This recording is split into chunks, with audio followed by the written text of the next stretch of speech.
This is a world in which there is both a demon king and a hero who opposes him. The hero fights for the empire, the demon king for his demonic realm. The hero is given the special powers of this world with the sole purpose of killing the demon king. On the other hand, the demon king exists for the sole purpose of killing the hero. Meanwhile, the demon lord has servants who obey him without question. They are also known as squad leaders. There are 12 of them in total, the most brutal and powerful subordinates of the demon king. They are the core of his army and the main fighting power, always coming forward at the cutting edge of the attack. There is no one among the people who can stand up to them, but they are only words. Even demons like this have a hard time dealing with the hero, all of them.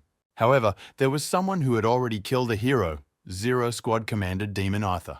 He is an enigmatic figure, a true trump card from the Demon Lord's deck, his most valuable talent. And right now, this man put a letter of resignation in front of him. The Demon King, who was doing the usual paperwork, slapped the desk so that all the papers flew into the air. He was extremely angered by even the attempt to abandon him. The Lord's eyes flashed with cold fury. But the soft-hearted king quickly changed from anger to mercy and rushed to plead with him that Arthur should not leave. The Demon King couldn't believe that they were doing this to him and asked the commander the reason for such an act. Maybe he didn't like it in the castle, or his subordinates don't respect him on account of being human, assumed the worst of the Demon King. But then he himself discarded these speculations. Demon Arthur possessed an irresistible power that could not be obtained even by hard work. He's the one everyone honors and respects, and the strongest card the Demon King had in his hand. Few people would have the courage to contact him, the Demon King decided. Commander Zero confirmed his speculation, saying his subordinates had nothing to do with it. Then the Demon King asked again what the reason was. From the look on Arthur's face, he couldn't understand anything. But the commander immediately took it all in stride and asked what would happen if he didn't answer. Maybe he would be killed. The Demon King was immediately taken aback by such a statement, so much so that it didn't match reality. He seized his subordinate and told him that he would never have harmed him in any way, but simply wanted to know the reasons, for he valued his servant very much. To find out, he began to shake Arthur and throw new conjectures at him. Maybe it was because he didn't send him on missions near the borders where the fighting was going on. But Arthur denied everything and asked the king to calm down when his nose bled, and he apologized for the stained floor. The king raised a terrible cry and immediately called for the doctor, and now waited patiently for him to finish his examination. Ben, the Zero Core doctor, said it was all about the aftermath, the trauma that Arthur had suffered in the hero fight. But the Demon King became furious at these words. He called the doctor not to hear what they already knew and demanded to find a cure. The doctor knew what the cruel Demon King would do to him if he failed and promised to do his best. The Demon King offered to postpone this conversation until Arthur was fully recovered. In other words, he was just stalling for time. Obeying the order, Dr. Ben dragged Arthur after him, though he claimed he could walk by himself. Instead, he was placed on a hospital couch for transportation. As Arthur was carried down the corridor, he could hear the whispers of the court demons, generally all admiring his strength and courage in that battle. Arthur realized he was screwed again. He just wanted to get out of the service and live happily as a lazy bum. To say that he was strong, or that he had killed a hero, seemed to Arthur now a cruel mockery. He waited until the numerous and fussy demons left him to rest alone. But the truth was, he's not Demon Arthur, he's Dion Hart, and he's not the slightest bit talented that people think he is. The maid brought him water to drink his medicine and said she'd wait until he was done. When he handed the cup back to her, the maid flinched and a blush appeared on her face. She was embarrassed and apologized. Arthur looked at her indifferently and told her to leave him alone. She immediately obeyed the order, glowing with happiness, for their hands had come in contact, even if only for a moment. But Arthur misinterpreted her behavior and thought the maid simply hated him and shuddered in disgust when their hands touched. The Demon King showed him impossible care, personally making sure Arthur rested. He even brought in a huge piece of meat and demanded that Arthur eat it whole for his recovery. Such care made him tired even faster, for Arthur was already the only man in the castle, and he was born with a weak body, unstable to stress. He was mistakenly thought to be strong and given the position of commander, but so far he had been able to justify his weakness by a severe wound. But one day, someone might guess that he was just born with a weak body, Arthur feared. Then he was certain death, and he couldn't stay here and just wait for his deception to be exposed. For a second, he imagined what the reaction of the evil demons would be, how they would laugh and amuse themselves with him. and I realized that I had to leave this place at all costs, for the sake of living a long and carefree life. His first mate Ed broke into the room without knocking, slamming the door so loudly it seemed the whole castle could hear. But Arthur did not shout, for he knew that his subordinate had returned from the human world. Satisfied, Ed brought him a new trinket they called a mirror cube. Gifts like this made Arthur feel comfortable around him. Although Ed was glad to deliver the gentleman something that would relieve his boredom, he was still concerned about his condition. But the commander assured him that everything was fine. But Ed did not relent in his eagerness. He asked his commander what they could do to make him feel better. But Arthur told him that he himself was guilty of everything. Ed disagreed, for the commander had saved them all when he stopped the hero. Ed didn't listen, and promised to beat up Dr. Ben if he didn't find a cure, which again confirmed the demon's bad reputation. Finished with the business at hand, Ed wished the commander a good night's rest. Arthur was grateful to this demon. Not many of their tribe showed him, a human, such care. The Demon King read the resignation letter again and tried to figure out what his commander, on whose face nothing could be told, was thinking. From the very first time they met, Arthur was unpredictable, the king recalled. Then he stopped the hero's self-destruction and surprised all the demons by being able to stay on his feet. The Demon King thought then that the Empire had sent a desperate but interesting guy to this dangerous place. The guy introduced himself as Dion Hart. If he were human, there was no way the Demon King would have sent such a fighter to risk his life for nothing. Then he invited him to join his army and rule the galaxy together. Upon reflection, the Demon King realized that Arthur had become too free after joining them. He immediately found a solution to amuse his favorite commander and told everyone to call a council. The king looked at the sheet and smirked gloatingly. This was sure to satisfy Arthur. Daon paced the hallway. He was angry that he hadn't rested properly, for the king had called him to a meeting. So on top of that, it would be attended by all the commanders. Arthur could hardly digest the usual demons around him, and those were out of the question. When a whisper went down the corridor that he was feeling better and furious, Arthur realized he should control his face. He was better off not messing with the demons, for if a fight broke out, he would lose. One of the courtiers spotted Arthur and immediately realized that he was the one about whom so many rumors were circulating. Her partner patted her shoulder. The new girl still couldn't remember the name of the demon that killed the hero. When the Demon King asked him to introduce himself, he said his name, Demon Arthur. They whispered admiringly. Now the new girl would remember that ominous name for a long time. Arthur, who was walking by and heard everything, wanted to tell them his name was Dion Hart, but didn't. When they saw the commander, they were frightened, for he was in a bad mood, rumored to be because he hadn't fought in a long time, and they were afraid to get under the hot hand. Dion sighed heavily, as if he could kill someone. He himself would die if he tried. As time went on, this misunderstanding grew deeper. Though on the other hand, this was the reason why no one had contacted him until now. Dion decided that he had to act confident so that no one would suspect him of weakness until he got out of this castle. Which means he shouldn't show fear of demons, he thought as he approached the king's guards. Taking on the majestic appearance of a Zero Squad commander, he told them to open the doors. Dion came last of all, and the king immediately emphasized that this did not reflect his importance. Dion shuddered for a second. There was an eerie atmosphere in the Demon King's room. Someone had even turned down the lights. The commander of the first squad, Jaikar, a dark elf by the looks of it, told him that he should sit next to the Demon King. The commander of the third Asild looked at Daon doubtfully. He looked weak, but to test that you had to challenge him to a fight. Velitan was outraged at the tardiness, but Adelia lambasted him, saying that Arthur might have had his reasons. Riri found it impertinent to disrespect Commander Arthur in such a way. Thank goodness the lights came back on, and Daon was able to find his chair without tripping. He was out of breath and wanted to get back to his room sooner rather than later. The Demon King asked why he was late, and Daon replied that he just didn't want to come. An obliging sideboard appeared nearby and offered to pour tea. Daon barely held back a burst of joy. This was what he went to the meetings for. You could drink as much expensive tea as you wanted during these meetings, and that was the only reason why he was here despite his reluctance. But it wasn't tea in the glass, Daon quickly realized, barely taking a sip. There was a regular grape juice poured in there, Daon noticed and frowned. He immediately thought he was determined to be made an outcast and bullied. The Demon King clutched his head and hurriedly reassured Arthur, telling him that it was his orders. Daon asked, frowning, why he was the only one being denied such a privilege.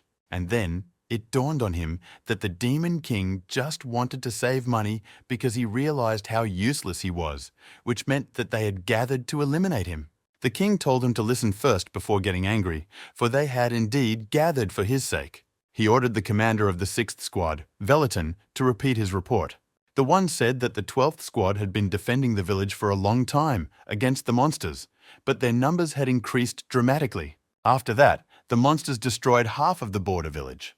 The surviving inhabitants were evacuated to the nearest town and hidden behind the walls. But since the demons didn't control the area and could be ambushed, they needed reinforcements in that place. The commanders made a commotion, but they could be understood after all. The leader of the 12th had retreated. The monsters weren't that easy. Demonic monsters, violent creatures true to their instincts and desires, they are also called failed products. It was hard to believe that the commander of the 12th had lost to these monsters, but Daon didn't see what that had to do with him. Veliton complained, for they were fighting every day because the monsters had gotten too many, and they didn't know the reason why. Previously, these monsters had been killed by the hero himself, so the king wasn't surprised that his commander had lost to them. When it came to the hero, everyone immediately shuddered, and the atmosphere changed again, for Arthur had killed the hero. And then Daon huffed heavily, thinking that he would be killed under such a proposition. But not only did he not kill the hero, it was the Demon King who tried to kill him first. Daon looked demandingly at the king to say something. The king grinned at his thoughts. He was glad to see such a look in Arthur's eyes, and informed everyone that the 0 Squad would be heading to the front lines soon. The thought flashed through Daon's head, not the kind of execution he had envisioned. The king offered him this way to relieve the accumulated stress. He was pleased with his decision because he thought Arthur would be delighted. Veliton thought for a moment. From the king's words, it sounded as if Arthur was being sent for a walk. This meant that the king expected Commander 0 to do what Commander 12 failed to do. Arthur is incredibly strong if the Demon King trusts him so much, Veliton concluded. Daon immediately stated that his body was not in perfect condition, expecting that the king would not send him to his death. Ursel immediately noticed with surprise that the 0 Squad leader didn't want to go. Jaikar also thought at first that Arthur would make excuses and not want to go on the mission, but considered that the commander of 0 was simply suppressing the frenzied desire to fight, soberly assessing his strength. Ursel admired this attitude, and Jaikar recognized that although he didn't trust the newcomer, he was behaving like a great warrior. The fact that he had not only a strong man sitting in front of him, but a balanced commander only spurred Ursel's desire to fight him more. The Demon Lord asked Arthur to take it easy and just eliminate the threat from the village. It should be an easy task for him. Daon definitely didn't want to go, but looking at the demons in front of him, there was no way he could voice that desire. Now there was nothing left for him to do but accept the assignment, but Daon still hoped he would just run away. His escape attempt failed, and the day of departure did come. Now he rode in the carriage all alone. The Demon King himself caught him packing, but thought Arthur was just itching to go on a mission. Of course, he couldn't answer the Demon King that he was going to escape back to the Empire, though he would have a hard time there as well. After all, there he would definitely meet the Mad Emperor, the very one who had sent him to his death in the land of demons. And then there was his brother, who hated him with all his soul. But still, this prospect was better than perishing from the clutches of ferocious monsters. Despite this, Daon tried to think in a positive way. He hoped that his subordinates were strong enough to make it on their own. They had already gotten close to the settlement, even though it was quiet. Ed still told them to hold formation and not to relax. Perhaps, Daon thought, he wouldn't have to do anything at all, since even the Demon Lord had told him not to overwork himself. Now that the worries were gone, Daon decided it was time to enjoy the solitude of the road and pulled out a bottle of tea, a very expensive one that grew only in this country. Because of the Demon Lord, he couldn't enjoy the tea then, so he waited for a break and whistled a bottle. It was said that this tea had the power to send to heaven, so Daon had to try it before he died and took a big sip. The tea was to his liking, and he praised the demon's skill in cultivating it. Ed was worried that his commander had been quiet since they'd been on the road, and worried it was because of that incident. A servant to nearby stopped Daon, thinking he wanted to ride, and insisted that the commander rest in the carriage on the Demon Lord's orders. He looked at them then, puzzled as to how they even thought he wanted to ride a ferocious beast. Daon quickly agreed and got into the carriage as he had originally intended. Ed only caught a glimpse of his face, but assumed the commander was upset. He thought that the commander was constantly restraining his impulses, and that was why he was having a hard time, but he had to follow the demon lord's orders. The settlement they arrived at was already in flames. It looked like the monsters were done and gone, but Ed noticed something up ahead. Several demonic monsters attacked them. Barely their squad showed up on the streets of the city. The monsters were waiting for them at the entrance and ambushed them. Ed ordered everyone to prepare for battle. Ed quickly threw a general proclamation to everyone, speaking for the commander and the homeland. Demons, monsters, and a dog clash in an unequal battle in the middle of a burning city. Ed bit his lip. There were a lot of enemies, and the Zero Squad was having a hard time. But in that instant, a huge monster bear had already pounced on him. Someone shouted to him to watch out. Jaikar asked the Lord if the Zero Squad could handle the monsters. There were quite a few of them, and the Dark Elf offered to send reinforcements. The Demon King grinned carelessly and said that it would be fine because the Zero Squad was very strong. Besides, even if they face real danger, they have Arthur with them, the Lord said with a twinkle in his eye. Dion wounded the bear in one fell swoop, which nearly ate Ed. But when he ran up to thank the commander, a dagger was pointed at him and asked if he was also an enemy. Ed realized at once that the commander was behaving exactly the same way he had after tea, though he didn't understand when he'd had time. Meanwhile, the madman with red eyes realized that his enemy was a huge monster. The bear struck him with a clawed paw, so hard that the commander was blown away by the wind. He hit the wall, nearly breaking it. Such was the force of the impact. But that wasn't enough for the red-eyed madman, and he rushed forward waving his knife. Absorbed in his madness, Dion didn't notice how he had dispatched his enemy. All he needed now, and that was to distinguish between his own and his enemies. Even his men were horrified as they watched the dance of death their commander was capable of. He left no one alive and finished off wounded monsters with insane ferocity. Even if the enemy seems dead, continue to inflict injury. To instill fear in the enemy, he remembered the ancient rule that kept him alive. The Emperor listened to the report from his spy. The Zero Squad commander appeared in the demon camp. In that massacre in the Demon Lands, the Zero Squad commander participated and was rumored to have shown incredible cruelty. Emperor Edward Desir, listening to these words about an incredibly valuable fighter, remembered that he had missed someone for a long time, and told his men that since the demons were so eager to get out of their realm, they needed to prepare for it. And he had the perfect candidate to use, the Emperor said. He gave a special opportunity to get the achievement, and the servant obediently accepted the task, bowing low. Desir offered him to be the very talent he needed. The war between the demons and the Empire had been going on for 8 long years. All the lands were drenched in the blood of the fallen. The vanguard had fallen in the name of the Emperor's light, but they were only expendable, Dion realized. It was a veritable hell where demons and humans fought to the death. Dion didn't want that, didn't want to risk his life. In this hell, it was just ridiculous. The Empire sent him to hell. Why should he die for it? And he did everything to survive. Had to survive, come back and get revenge at any cost, Dion thought. He opened his eyes in horror, but the dream had already faded from his mind like a nightmare. Dion woke up and found himself in his room, but he didn't remember how he got there. Ed and Bion watched over him while he slept all day. They managed to heal his wounds, but no one expected him to come back covered in blood. Ed reported to him that all the monsters had been destroyed and returned to the palace after Dion passed out. The Zero Squad commander was greatly surprised to learn that the mission had been successfully completed. He remembered absolutely nothing. Dr. Ben realized that the wound was serious.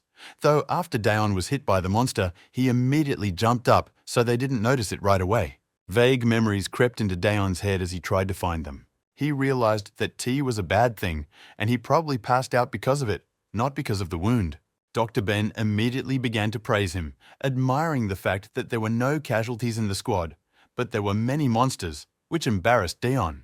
Since Dion still didn't remember anything clearly, he apologized to Ed for causing trouble. But the latter also began to praise his commander, saying that he was incredible, having personally killed many monsters himself. Dr. Ben reminded him that although he was strong, he shouldn't have exerted himself so much since he was weakened after the battle with the hero. They asked him to be careful and take care of himself, and Dion understood less and less how he was able to overpower the dangerous monsters. Ed promised that since they had survived because of him, they would be stronger this time, and then the commander could rest. His stress level only jumped at these statements. Dion didn't understand what they wanted from him because he thought he didn't have any talents. He knew nothing and just wanted to leave. But before he could even think about it, two more commanders, Adelia and Veliton, entered the chambers. Adelia was glad to hear him come to his senses because she was worried. Ursel immediately yelled at her to keep her behavior down while the commander recovers. They immediately began to argue with each other, making more noise, figuring out which one of them was more in Daeon's way. Jaikar quickly calmed them down, saying they were both good. Such company made Daeon feel how quickly he was getting weaker. Jaikar tells them to greet Arthur and to leave, for they can't see how uncomfortable he is with them. But when they started apologizing, Daeon couldn't take the circus anymore and demanded that they all leave him alone. He wished he could do that, but ended up thinking about getting rid of everyone sooner. Ursel realized he had overdone it and fell silent. Jaikar was sympathetic to Daeon, but asked him not to put up a fight in the castle. Daeon asked him, "What do you mean you can't fight?" Because he wasn't even going to. He knew he was so weak he couldn't kill anyone. And if the demons find out he's weak, they'll show no mercy, he thought. For his own good in the future, he had to teach them mercy for the defeated. Maybe then they'll spare him when they find out he's weakened, Daeon thought, and stared at Ursel eerily.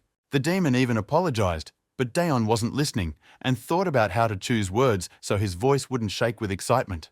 He put his finger up and said with significance that you shouldn't be violent just because you're angry, because it doesn't hurt to be merciful. He pushed the strange speech hoping it would work, and they would remember the lesson. But there was dead silence in the room, so that even the crickets could be heard. No one realized anything. Daeon didn't understand what the reason for the dissonance was, for he had expressed himself quite nicely, though he could sound like a human preacher. Jaikar coughed. Even when the Zero Squad leader was forgiving, he sounded creepy and decided to quickly change the subject. Adelia was the first to come to her senses and began to tell admiringly what rumors were going around the castle about him, that he had strangled half the monsters with his bare hands. Such news made Daeon's breath catch with horror, and he coughed. He still thought he was taking credit for Ed, so he mentally apologized to him. Asil, too, had heard much of Daeon's successes, and so he came to ask him for a favor. Daeon sensed the tension. The conversation was taking some darker direction. Asil asked for the bare minimum as soon as Daeon recovered fully to spar with him.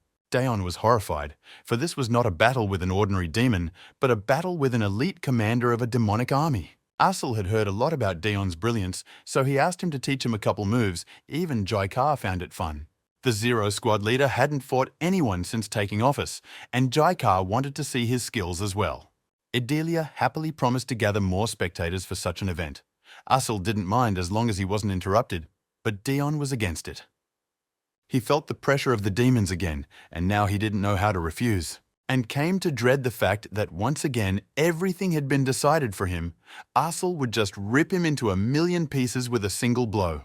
Clutching his head, he answered them that it would be quite a challenge to accept this challenge. He began to mumble that he had not yet recovered from the battle with the monsters, and his strength, from which you can and die, he said, although he himself no longer understood what nonsense is talking.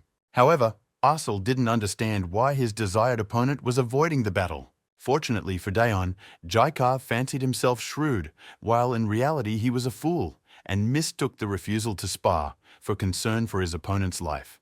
This is where even Daeon couldn't have thought of anything better and realized how lucky he was. Asil immediately picked up on this misconception, deciding that once the sparring began, it would only end with someone's death. In his mind, Daeon had the full confidence of victory, now doubting his own abilities. He was impressed by the unwavering determination of the man before him, an incredible talent recognized by the Demon King. As much as it upset him, Asil had to state that he wasn't ready to fight to the death just yet and wasn't sure of victory. It hurt his pride badly, but he bowed to Daeon, thanking him for his attention.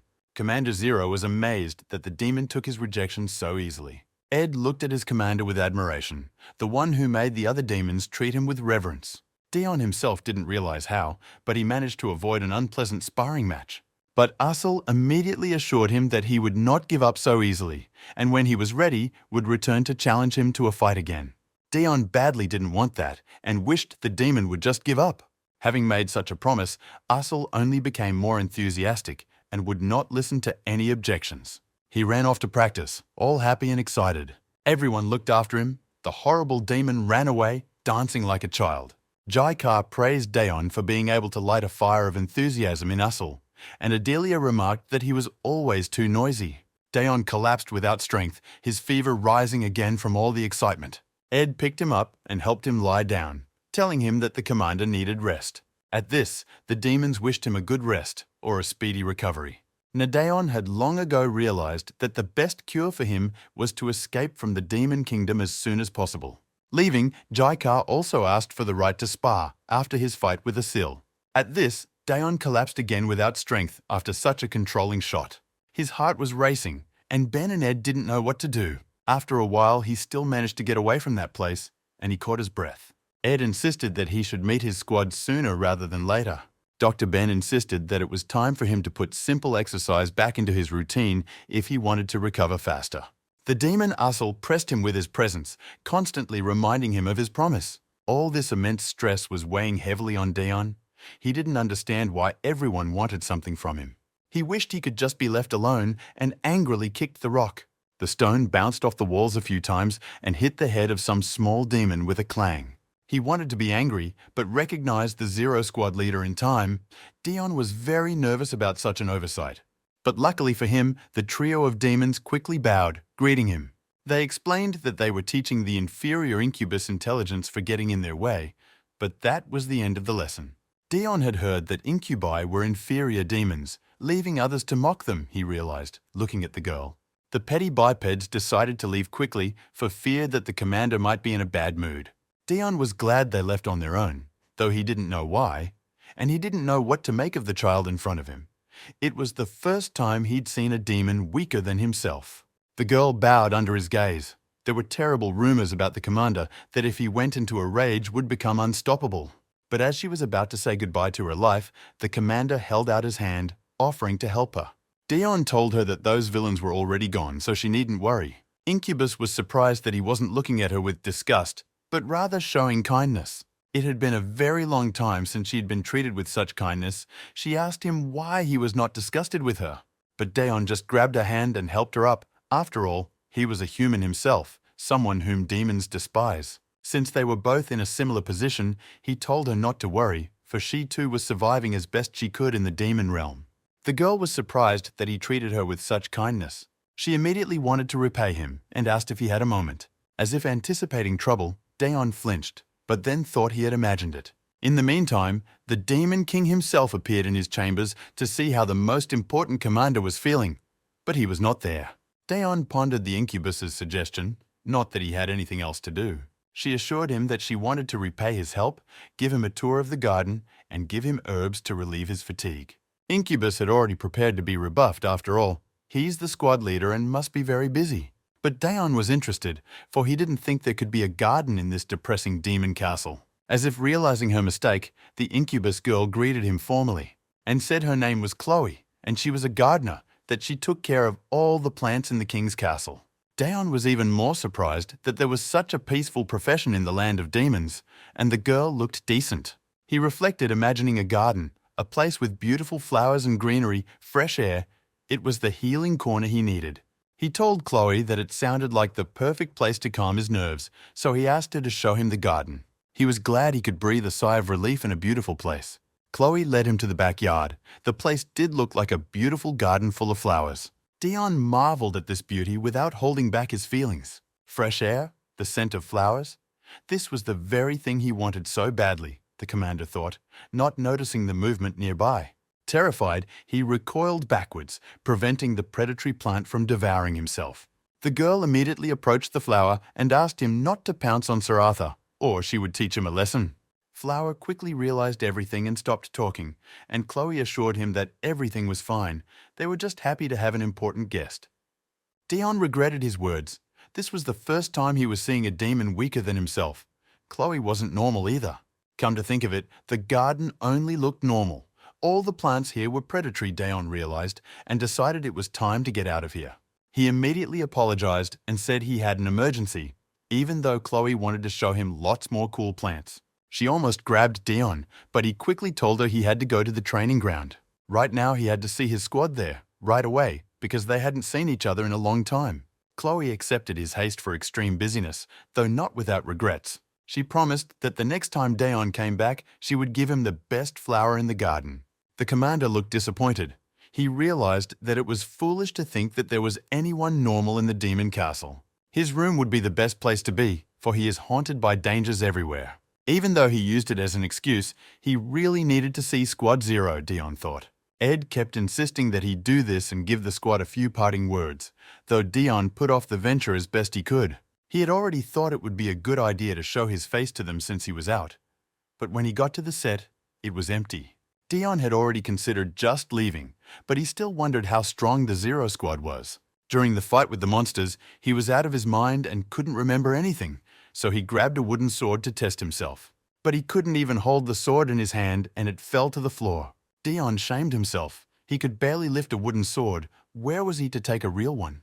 He cursed his weakness again. He should have just used the dagger further. But that's when I noticed the people that showed up on the set. The demons of the Zero Squad opened their mouths when they saw him. One could only hope they didn't see anything, Dion thought. He assumed a majestic pose and looked at them with significance.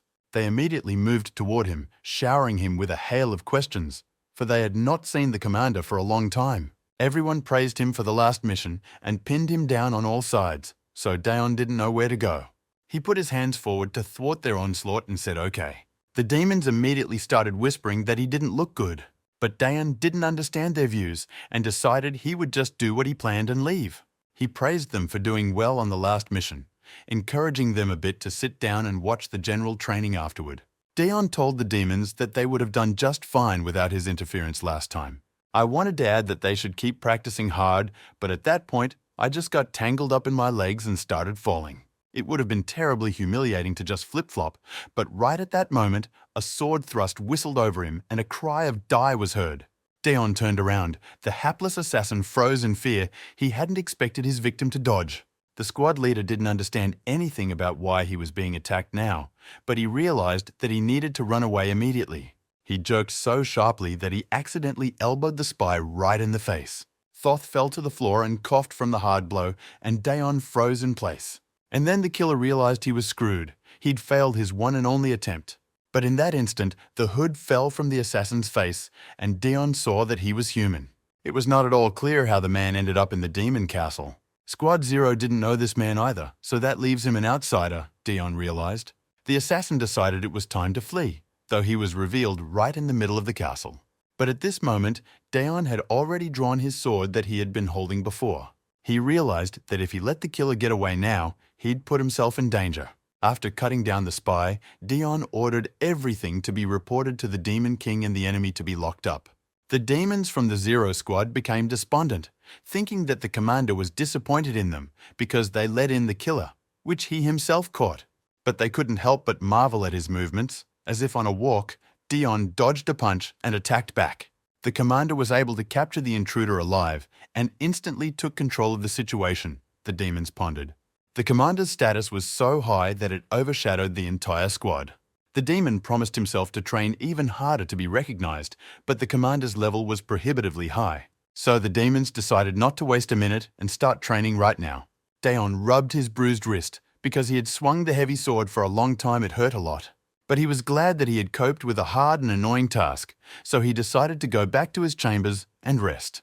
He finally managed to get a good night's sleep, so when he woke up, he didn't know what time it was. But as soon as he looked to the side, he saw the Demon King drinking tea in his bedroom. At first, Dion thought it was just a dream, but the king quickly assured him it wasn't. The king apologized for the intrusion, but his case was urgent. Dion didn't understand what was wrong. He hadn't caused any trouble after all. But since the Demon King himself had come for him, it was important. And then he realized it was about the stranger he'd knocked out. The Demon King agreed with his speculation and told him to follow him. Together, they went down into the castle dungeon where the dungeon was. Dion became worried that the spy might recognize his face and say some strange things about him. For a second, he thought the Demon King was just using him as an example. Looking at the spy, Dion was horrified at the look on his face. It looked like he'd had a fun night. The king seized the scout and asked Dion if the face looked familiar to him. The Lord found it odd that the spy was an ordinary human, yet still had the power to kill a demon. Dion had a hunch. The hero facing death could go two ways, either self-destruct by damaging the demon lord. Either pay with your life to spread the hero power across the continent by creating hero fragments. The Emperor collects such people. They're called heroes, but are recognized if they accomplish something great. though mostly they just serve as pawns of the Emperor, Daon thought. The Lord laughed, too naive to send a hero shard or hero candidate alone into the demonic realm. Daon doubted, even though this spy was unrecognized, he was still a hero, and it was wrong to see him as a pawn to be easily disposed of. This means that the Emperor wouldn't send anyone to the demon realm without a reason.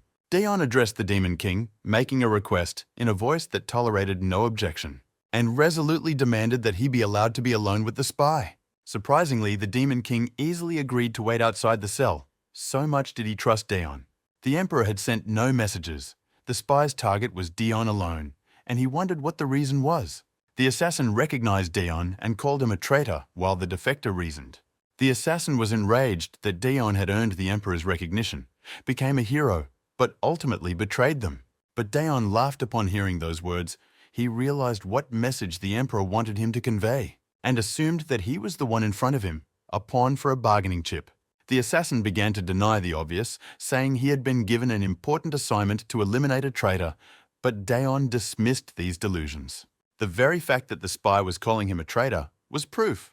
He asked the spy what sin he had committed if he had been thrown away like garbage, for the Emperor knew everything about Daon. He knew all about Daon's reasons for being here, his purpose, and more, the Zero Squad leader told the assassin.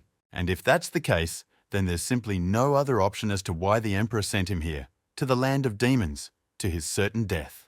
At this point, Daon decided to leave the prisoner. He had plenty of time to think about everything before he died. When the spy realized the trouble he was in, he began to curse at the Emperor. Daon looked disappointed with the spy's superficial devotion. In the end, only wasting his time, it was useless. The Demon Lord realized from one look that Daon was finished and had already satisfied his curiosity. He asked what to do with the spy now, and if it could be used in any way. Daon left that decision up to the king, but offered to just kill it so as not to cause trouble.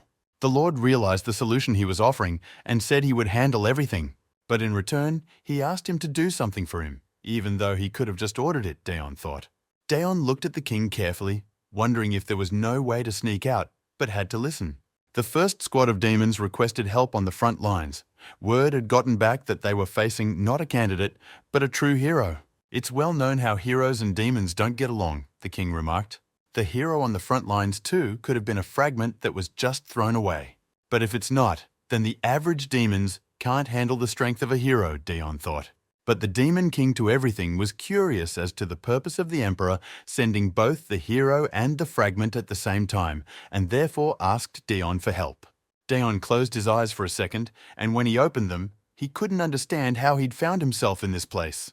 He wanted to ask about it, but the king was already leaving, saying that Daon needed to prepare well before leaving. At this, the Zero Squad leader was stunned, for he didn't realize where he was going. He stood pensively at the entrance to the palace, waiting for the servants to prepare the carriage. He had fallen out of reality again. He only remembered going down to the dungeon with the Lord. He could feel himself going mad. A happy, glowing Ed reported to him that the preparations were complete. In short, Daon realized that a hero had emerged, that the spy had to die, and that he had to deal with the hero. But since he was going to the border, it was still worth it to look at the hero's face. He was curious himself, Daon thought. Ed was glad the commander was going on the mission, he thought. Even though the commander had extinguished the lust for battle, it still smoldered deep inside. Terrible things were happening on the front lines, but Commander Zero looked like he was going on a long-awaited vacation. As Daon was getting into the carriage, a sorceress called out to him. Riri, the commander of Squad 11, told him that she missed him very much.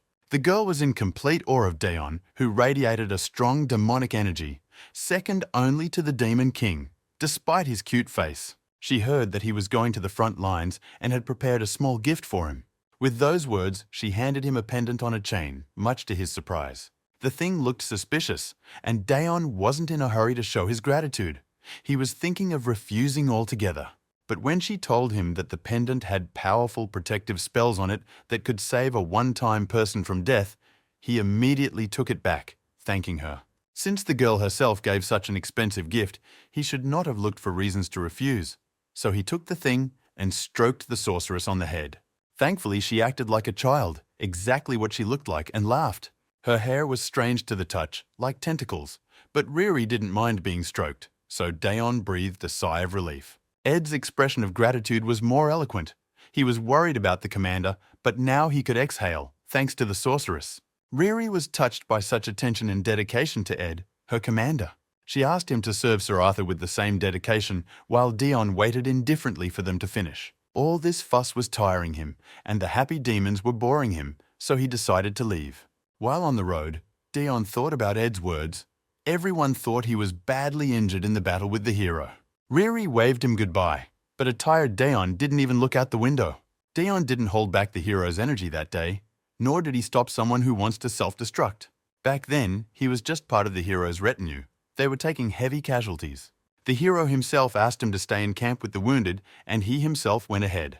Dion was taken aback by this decision, but Hero looked confident, like he knew what he was doing.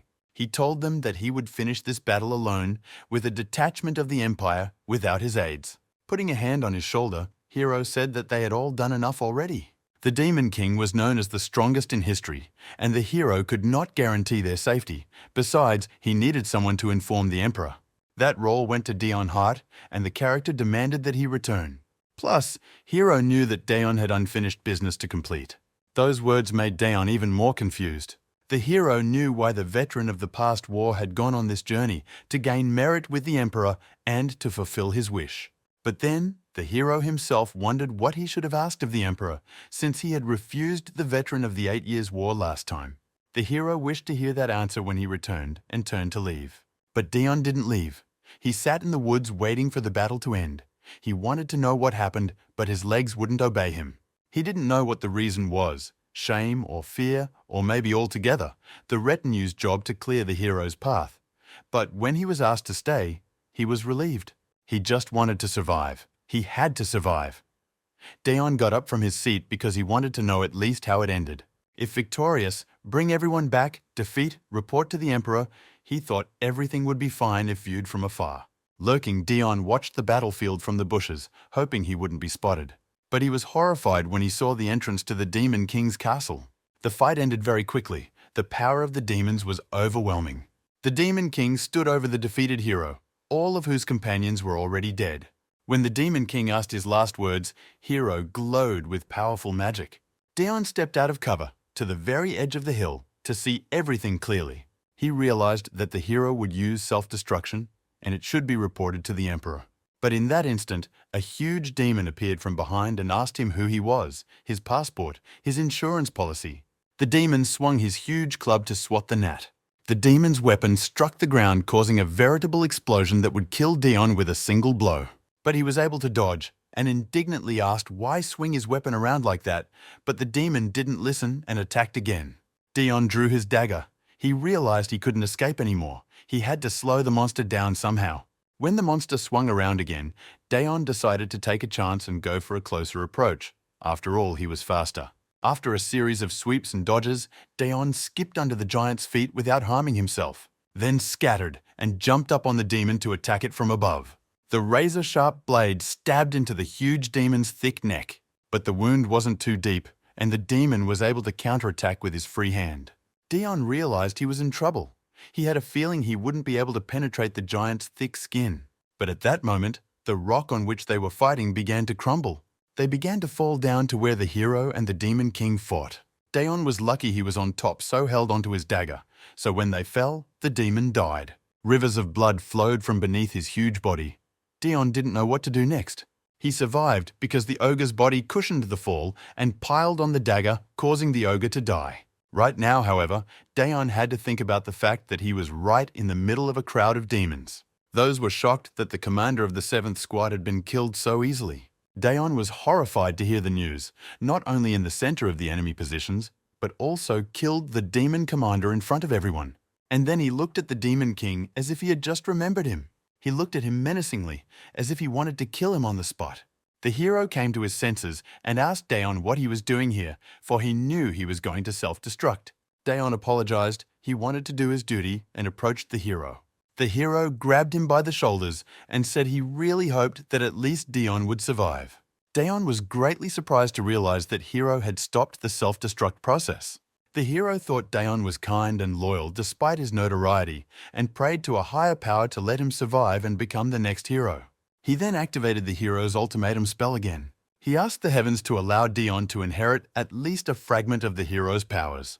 The Demon King noticed that the light was different from what it had been before, and thought the hero was trying to transfer his powers. He didn't know how it could be, but when the lights went out, the hero was gone.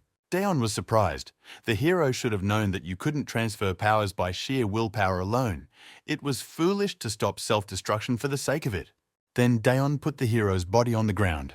He didn't know what to do next. He thought for a moment, but as expected, his body couldn't take the hero's strength. He was still the weakest. The lower demons thought it was Dion who killed the hero and stopped his self-destruction. They mistook the pains of Dion's weak body for the agony that overtook him after killing the hero. He was actually vomiting after falling off a cliff, and other exploits before that. But Dion realized that he couldn't defeat all the demons now anyway, and this was his end, no matter how hard he tried to survive. The Demon King stepped closer. He was surprised that Dion could smile in such a situation. The Demon King himself smiled at him and asked his name. Dion realized it was in his best interest to answer this question in order to survive, so he gave the king his name. The king took a liking to his name and invited him to join the ranks of the demons to rule the galaxy together.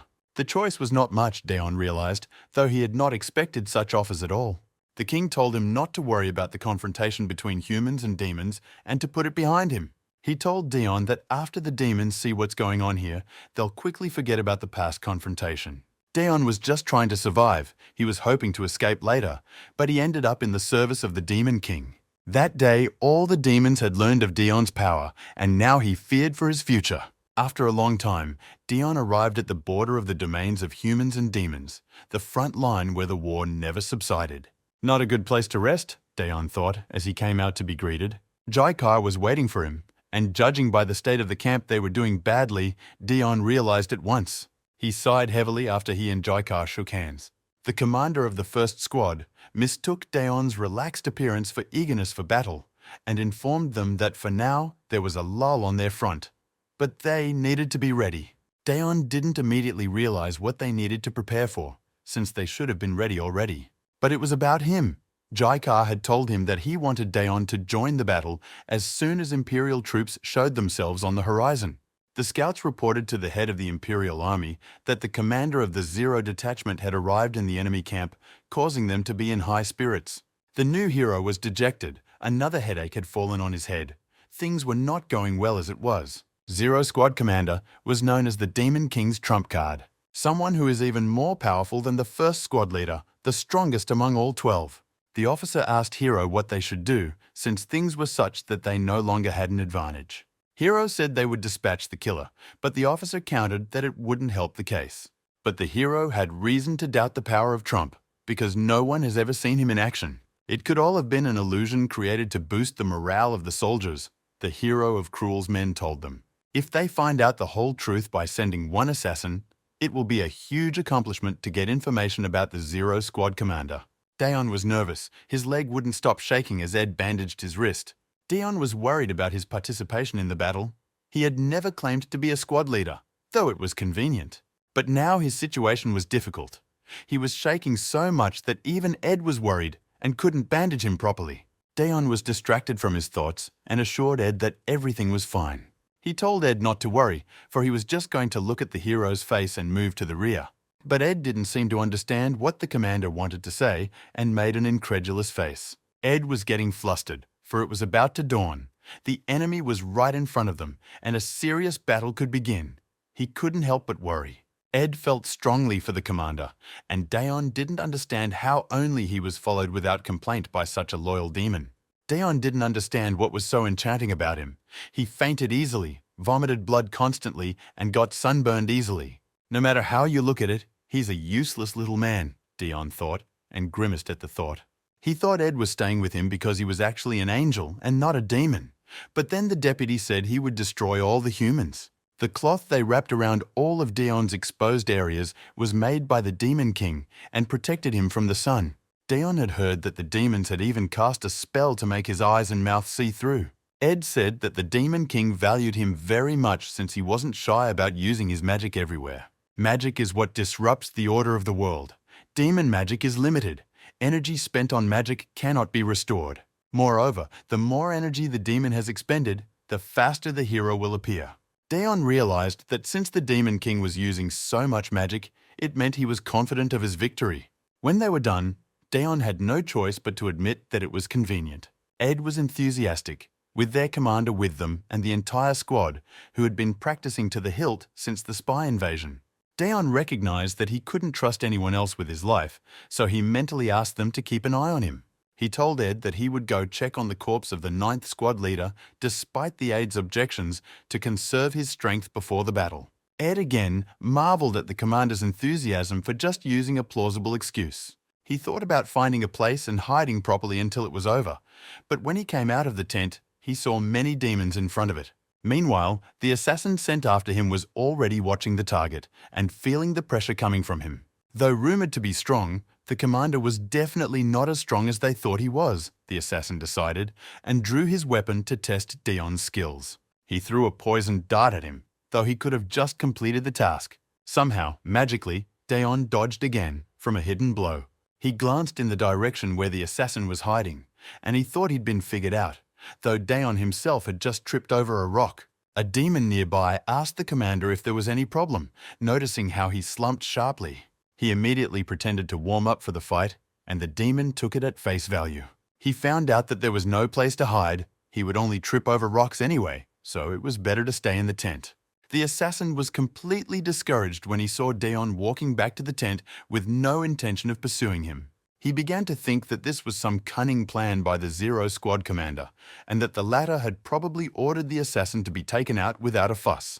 The assassin decided that it was not possible to test the skills by one test, so it is necessary to make another attempt, and in the meantime, Ed brought tea to the tent. Daeon experienced embarrassment for returning to the tent too quickly, and decided to change the subject and demanded all information about the people's new hero. According to the 2nd squad leader, the hero wore a helmet. No one has seen his face, but it is reliably known that he is an experienced swordsman. At that moment, the assassin crept onto the roof of the general's tent and watched. The spy didn't understand anything about why Daeon wasn't reporting him, or why he was asking about Hero Cruel, and assumed that he may have made their connection. Noticing the tea Ed had made, Daeon was angry that he was going to drink it and not offer it to the commander. Ed, realizing the look in his commander's eyes, quickly excused himself that he had prepared everything just for him. Daeon was immediately relieved to realize he could drink this fine tea. Ed said that since they were on the battlefield, it wasn't so terrible to have a drink to calm the nerves, and immediately poured the commander a drink. He figured it wouldn't be a big deal, since the commander would still do as he pleased during the battle. They heard some noise and turned in that direction without noticing something dripping into Daeon's glass. The assassin cheered. The fools didn't notice him poisoning the tea while they were distracted by the thrown stone. Daeon himself didn't realize how, but as soon as he reached for his tea, he immediately spilled the contents of his glass on the ground. When he woke up, he found that the glass had flown away, and an inner voice said that there was a pest among them. He remembered trying to swat away an annoying fly that was in his way. This insect made him very angry, and Daeon wanted to swat her. His arm twitched out of his will, as if he were a rag doll on strings. Daeon immediately apologized to Ed, saying it wasn't on purpose. But then they looked at the red puddle of tea, which was covered in smoke and clearly not behaving as it should. The tea was poisoned, Ed realized, and immediately looked up at the roof, but the killer had already fled. The criminal was quickly running away, totally confused after 2 failures. He was in a hurry to report back to the Empire, but first he decided to tell everything to the hero Cruel. Zero Squad Commander's abilities, assessed correctly, he's very dangerous, the spy realized. Jaikar was furious to learn that someone had infiltrated their camp and made an attempt on the Zero Squad leader. The Sentinel demons, marveling that they couldn't spot the spy the Zero Commander had discovered. Jaikar told them he would punish them later, but for now, they should check the camp for other spies. Daeon was worried, though belatedly, he really could have been killed. Ed apologized to the commander just in case, though he wasn't guilty of anything, but blamed himself for foolishly failing to notice the enemy spy. Daeon didn't think it was possible for an assassin to get past Ed either, and that proved that he was quite experienced. Daeon's situation was difficult. Now even the Imperial villains were after him, he thought, as he noticed the bottle of tea. Daeon noticed that the bottle had been sealed before the assassin arrived and clarified that with the lieutenant. That means it was the glass that was poisoned, not the tea bottle itself. Daeon made assumptions and took the tea away. The drink itself has survived, and you can just drink it straight from the bottle. Cruel sat in the headquarters, leaning over a map and mulling over the report. The spy brought disturbing news. The rumors were true, and the Empire was in danger. Commander Zero was very dangerous. The assassin was quite skillful and experienced, and yet he failed. Now, with such a strong fighter fighting on the side of the demons, they needed that rogue, thought Cruel of an acquaintance. The officer asked what it was about, and Cruel explained that he was referring to another hero who wasn't with them right now. After thinking it over carefully, he informed his men to retreat. The officer objected that if they retreated without a fight, it would look like running before the force of the enemy. Cruel got angry and stuck a knife in the map. They should retreat, but if anyone chases them, they will eliminate him. Strategically, there was no need to fight over remote lands where not even a ray of light falls. This they must instill in the demons, Cruel replied. If they retreat now, they will not show their weaknesses, and if they do, they will take the fight to their own land. The officer agreed that this was the best way out, and asked what to give to the emperor. Cruel was ordered to retake imperial lands taken over by demons, not to invade the demons' original lands. By now, the lands of the empire could already be considered restored. They don't need any more friction between their countries, and so they're retreating. That's what's worth letting the emperor know. Cruel didn't want to risk his debut as a hero, and they hoped that Commander Zero, who rarely intervened in battles, wouldn't wreak havoc. But just at that moment, an adjutant burst in with a report and a look of alarm on his face.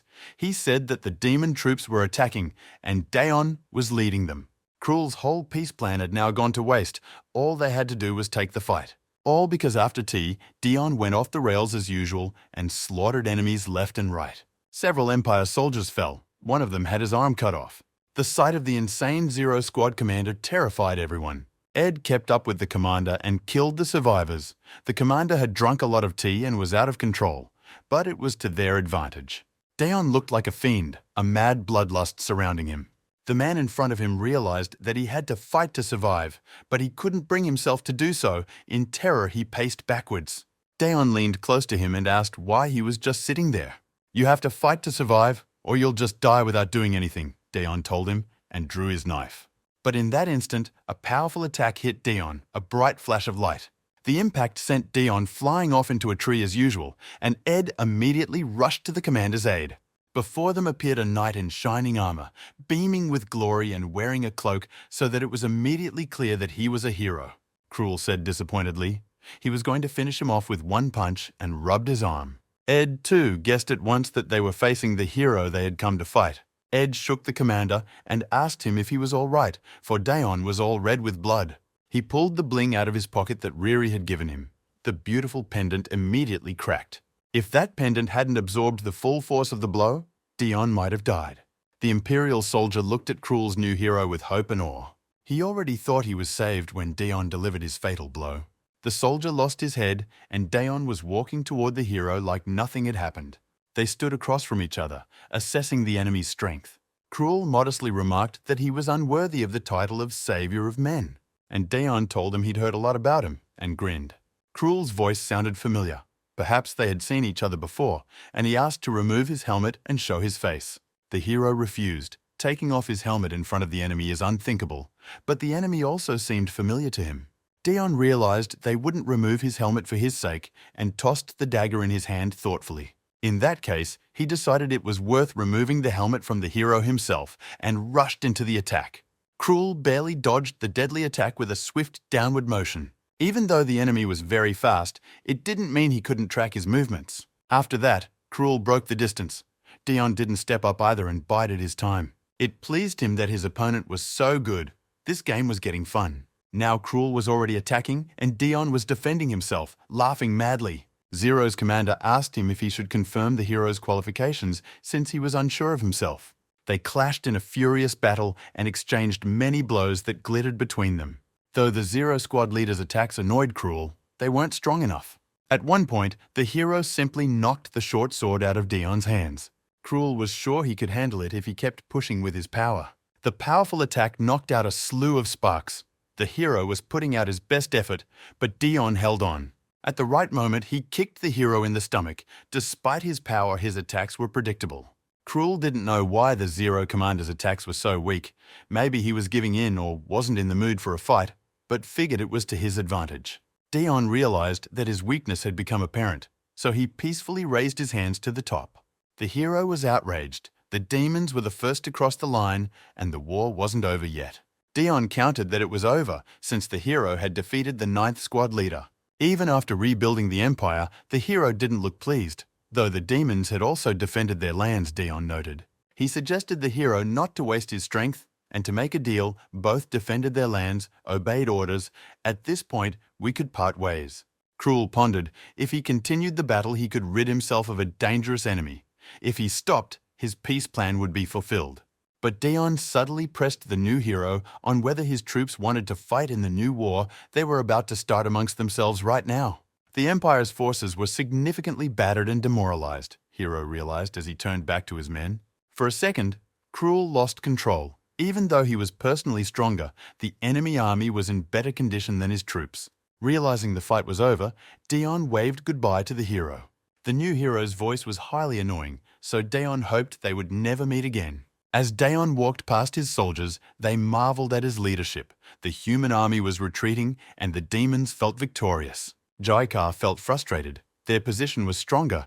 They could keep advancing while the men were weakened. But was sure Dion had a reason to stop the fight he had been looking forward to for so long. The elf patted Commander 13 on the shoulder and praised him for a job well done. But in that instant, the commander fell right into his arms, his weak body failing him again. Jaikar could feel Dion's heat even through his clothes, his body burning, surprised that he was able to fight in such a state. Now the elf understood why the Zero Squad leader restrained himself so that no one would see his weakness. Dr. Ben and Ed picked up the weakened Dion. If he fell on the battlefield, it would inevitably demoralize the demon troops. Jaikar recognized the Zero Squad leader as an incredible talent. The commander came out of nowhere and defended their position at the cost of his health. Killed the 7th commander, stopped the hero's self-destruction, and he was recognized by the Demon King himself. Though Jaikar knew he couldn't help but recognize Dion's merit, he still felt out of place. But today, the Zero Squad commander proved why he holds such a high position. Jaikar wished him to rest and took command. Riri shuddered as she felt the disintegration of her magic that she had put a lot of effort into. She grabbed her assistant and began to shake her with the words broken, the one who had time to be frightened that the castle's protective barrier had collapsed. But Riri was angry. No monsters could break through the protective barrier. She was talking about the pendant she had given Sir Arthur. That meant the Zero Squad leader was in great danger, and Riri didn't know what to do. Despite the maid's shouts that Riri should guard the barrier, she went to rescue Dion. Riri was so heated she was melting the castle walls with her heat.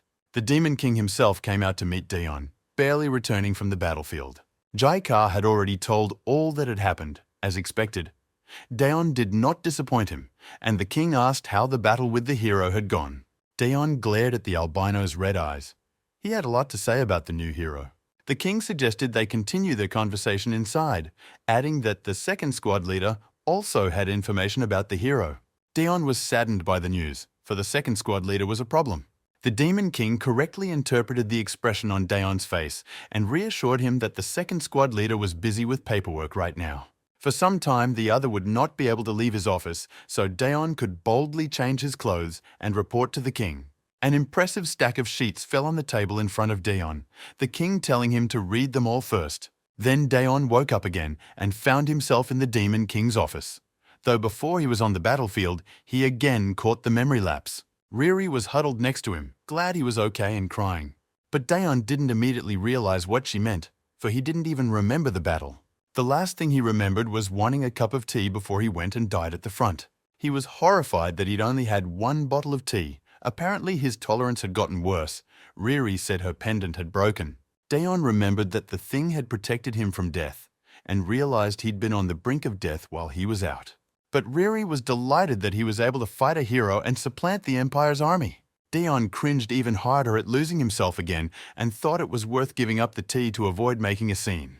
But he shuddered even more when he unrolled the scroll he held in his hand, where the hero's face was. New Hero, Cruel Heart was written on the scroll. Dion read and grinned. It was a name he wouldn't forget in a million years. A man he had once loved, his older brother. Then they parted on not the best of terms. My brother heard a noise and came into the room. Dion was covered in the blood of his victims, with crazy red eyes and weapons in his hands. Then he asked his brother for help, and he swung his sword. and now the brother was a hero. Dion wondered how long ago this could have happened.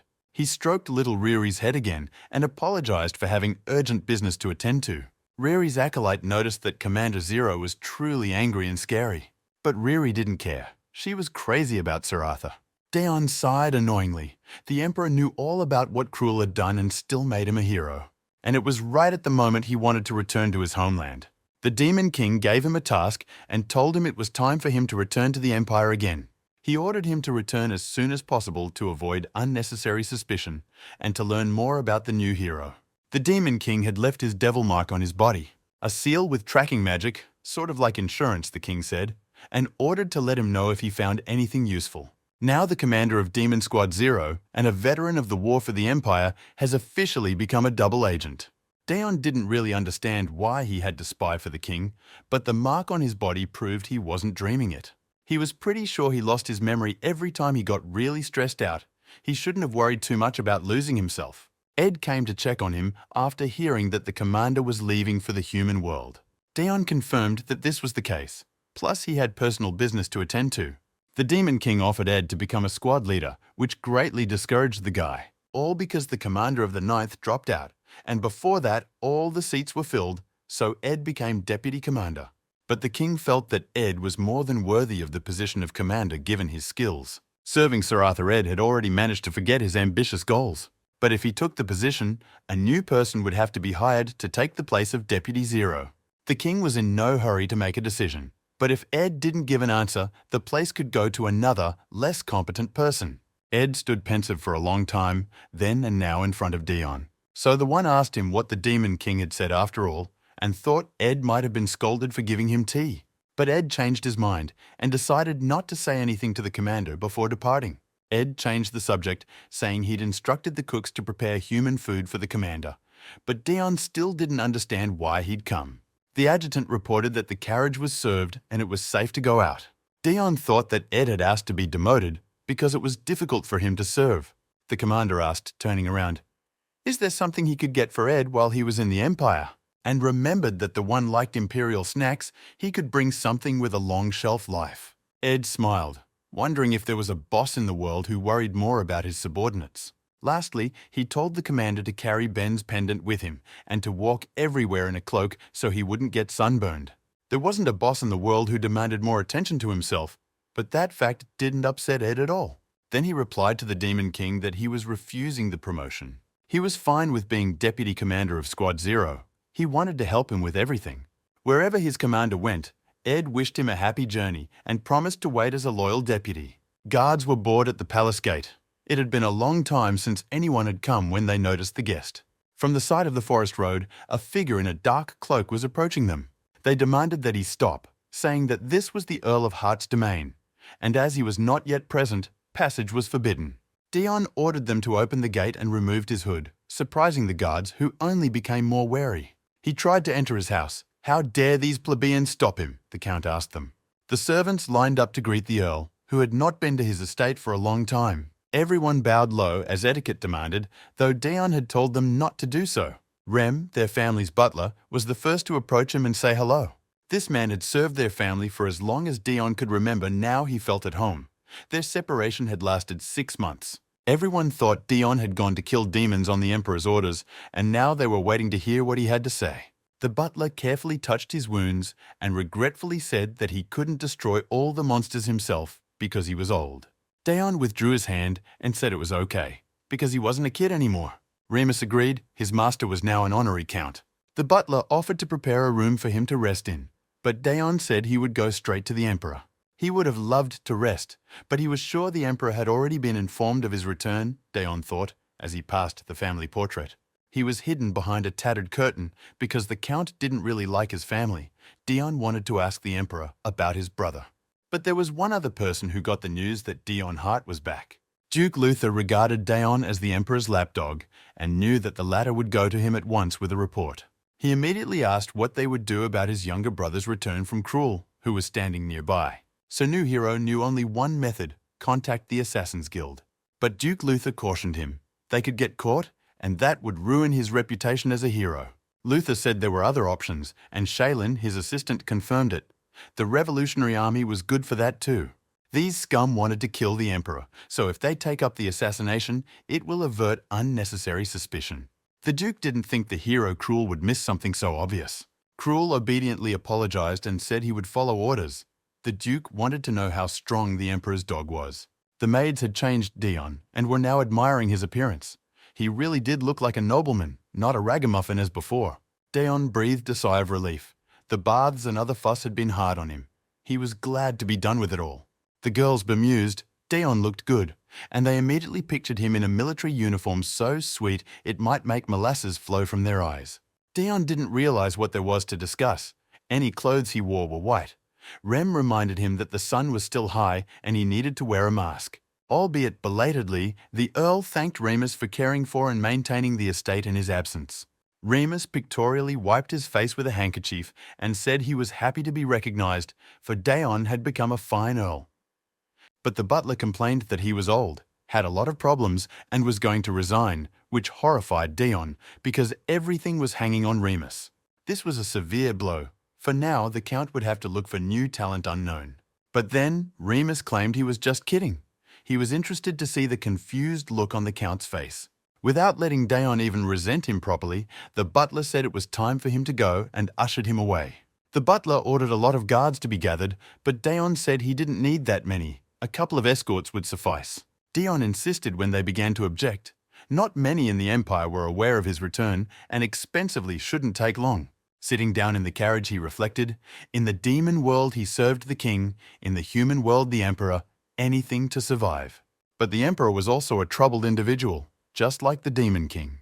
Emperor Desir was known for coming to power by killing all of his relatives while he was the 9th prince. His turn to the throne might never have come if it hadn't been for this fratricide.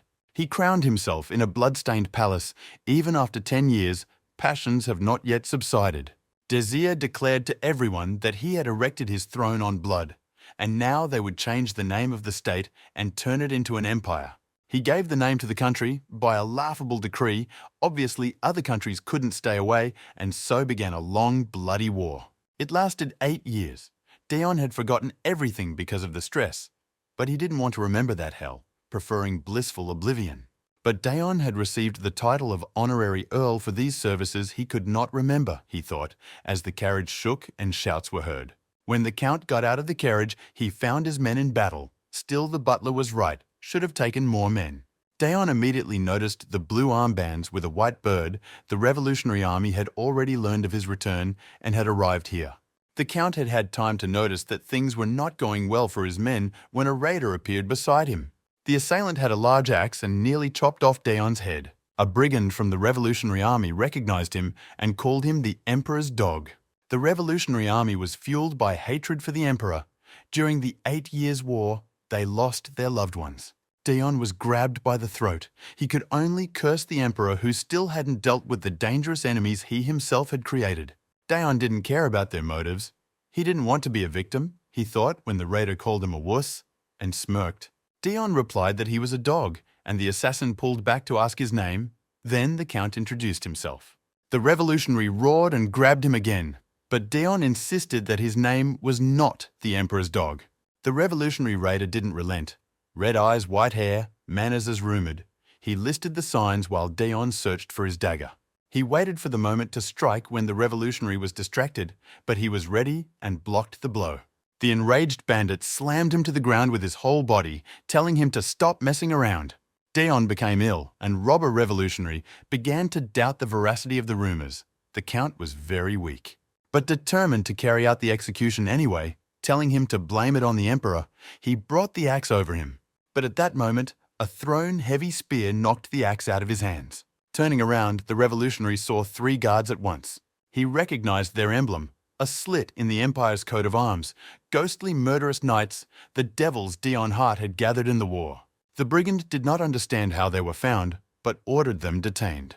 One of the guards said that he could not just let the robbers go and had to stage a show execution. What's terrifying is not their abilities, but the fact that they have no self-control at all, and they always rush at the enemy without thinking. Pure brute force along with brutality, they left no one alive. The revolutionary realized that they were monsters, and in a direct confrontation, his men would lose to them, so he must kill the Count and escape. The Count dug his nails into his hand, and the revolutionary reflexively flung the source of the pain away from him like a rabid animal. Somehow the Count was able to inflict a deep wound on him. It was crazy, the outlaw said. Daon apologized for not being able to snatch the whole arm off because he was weak. His eyes flashed red madness, and he said that since he was so weak, he would finish it quickly. He quickly straightened up the brigand revolutionary, got out of the carriage. The assailant was dead, and the Count wondered whether to continue. It wasn't enough. He needed to set an example so that no one else would dare to make an attempt on him, he thought. At such cruelty to the fallen, even his veterans shuddered and felt unwanted. But a guard of ghostly assassins replied that the Count had taken weaklings with him, and if it were not for their troop, all would have perished. Dion asked them in a creepy voice what they were doing when they were done with the rogue. A few enemies remained, so he ordered them to be eliminated immediately. The guards at the gate of the Emperor's palace were confused. The guest's carriage was all dirty. But as the guest drove closer, they realized it wasn't dirt, but blood. They told the guest that one could not enter the imperial palace uninvited, and Daon gave his name. And he said he had to see the Emperor urgently. The guards stood in line and apologized. They knew that Daon Hart could enter at any time on the Emperor's orders. Daon asked them where His Majesty was, and was informed that the Emperor was in the banquet hall. Dion grinned madly when he learned that the Emperor had thrown a banquet in honor of the new hero. That meant his favorite older brother was now at this banquet. The Emperor honored the new hero who had regained their country's lost lands. Krul modestly remarked that he was just doing his duty, playing well for the audience. The Emperor rose from his throne and said that today they were celebrating the new hero's birthday and his victory, and raised a shot of tea to him.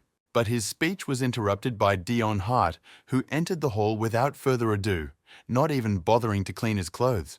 The courtiers began to whisper who it was that came with such boldness when they recognized his red eyes and white hair.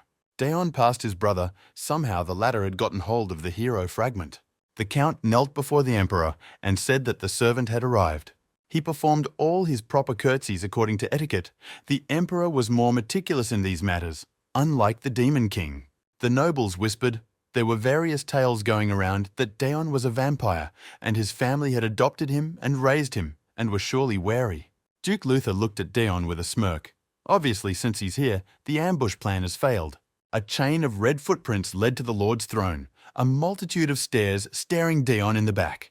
The Emperor greeted him cordially and told him not to be shy, for he was always glad to see his faithful servant. But even for him it was too much, said the Emperor, to which the Count apologized, for he had been attacked on his way here. The Lord correctly calculated that it was worth sending knights after Dion and asked who had attacked him. But then His Majesty said, "You would hear Dion in his office." The Emperor had already guessed that the Revolutionary Army was behind the attack. They had been causing a lot of trouble the last few months. He was concerned about Dion's well-being and suggested we get a doctor to take a look at him. The Count replied that he was perfectly fine. He was used to everyone looking at him with contempt. But the Emperor considered them fools. No one could reach the same heights as Dion. When he fought in the vanguard during the 8 Years' War, he accomplished a tremendous feat. And afterward, he was the only one who brought back the hero's body, which no one else had ever been able to do. Usually a hero defeated by a Demon King becomes fodder for monsters. Dion had dealt with the Demon King, but everything had its price, so the Emperor asked if the curse had been broken. Daon replied that he had not yet broken the king's seal. The Emperor thought it was a curse that weakened him and didn't know it was just tracking magic. The Emperor had sent Dion to the Demon King in hopes that he would lift the curse of weakness from him, but the Earl continued to disregard his health. The Emperor said that in that case, Dion should return, even though he didn't want to send such talent. But the Count realized he was just spying for him. Then they changed the subject and talked about what was going on in the Demon King's castle. Dion reminded the Emperor that he had met his assassin, whom he had sent to the Demon Lands for his head. Even though it was a pawn, still that man was a candidate for heroes, so Dion asked why he was sent to the demons. The Emperor replied that the spy was trash, not worthy of being a hero. He should have died back in the Demon Lands along the way. But thanks to such garbage, Dion's status in the Demon King's castle has increased, Dacia remarked. He already knew that Dion had become Arthur's Zero Squad leader, which confused the Earl with his awareness.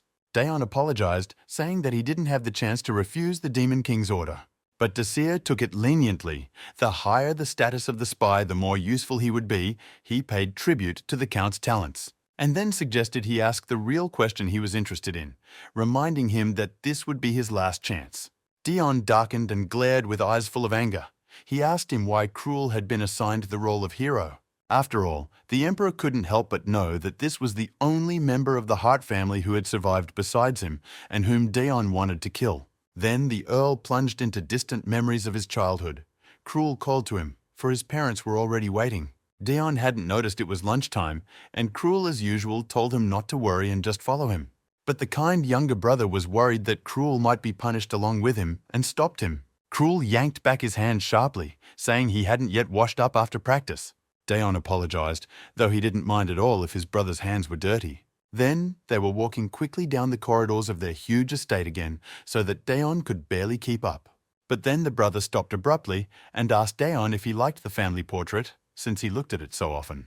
The boy really liked this portrait because it made him feel like they were family. Cruel remarked indifferently that it was just a drawing, and there was nothing wrong with it. His brother told him not to wander around the house, but to sit in his room. But Dion always felt lonely. Even the maids were wary of his white hair and red eyes. He could hear them whispering amongst themselves. They didn't believe, doubted that he was a member of their family, and the portrait gave him confidence in that. So he felt like he was part of this family where they were all together, Dion wished, born with green eyes and black hair to match them. Their father met them sternly and reprimanded them for the brothers' tardiness. He reminded them that he told them to hurry up because they were going to a banquet for the Emperor today. Mom was worried that Dion had gotten sick again and asked how he was doing. She was afraid he would be sick when they returned and offered to stay home, but the boy wanted to go with everyone else. His father insisted that Dion was no longer a child and couldn't stay home all the time, but his mother still worried about his weakness. Dion could not stay at home forever, his father insisted. They did not show him to the Emperor, and there were already rumors. His father insisted that Dion keep a careful eye on himself. No one was to know of his shortcomings. The boy huffed, thinking his parents were displeased with him. Cruel changed the subject to distract them from his brother and asked his father if he understood the new swordsmanship teacher. His father was also happy to take the conversation in a new direction. Cruel's skills were growing, and he needed a more experienced teacher.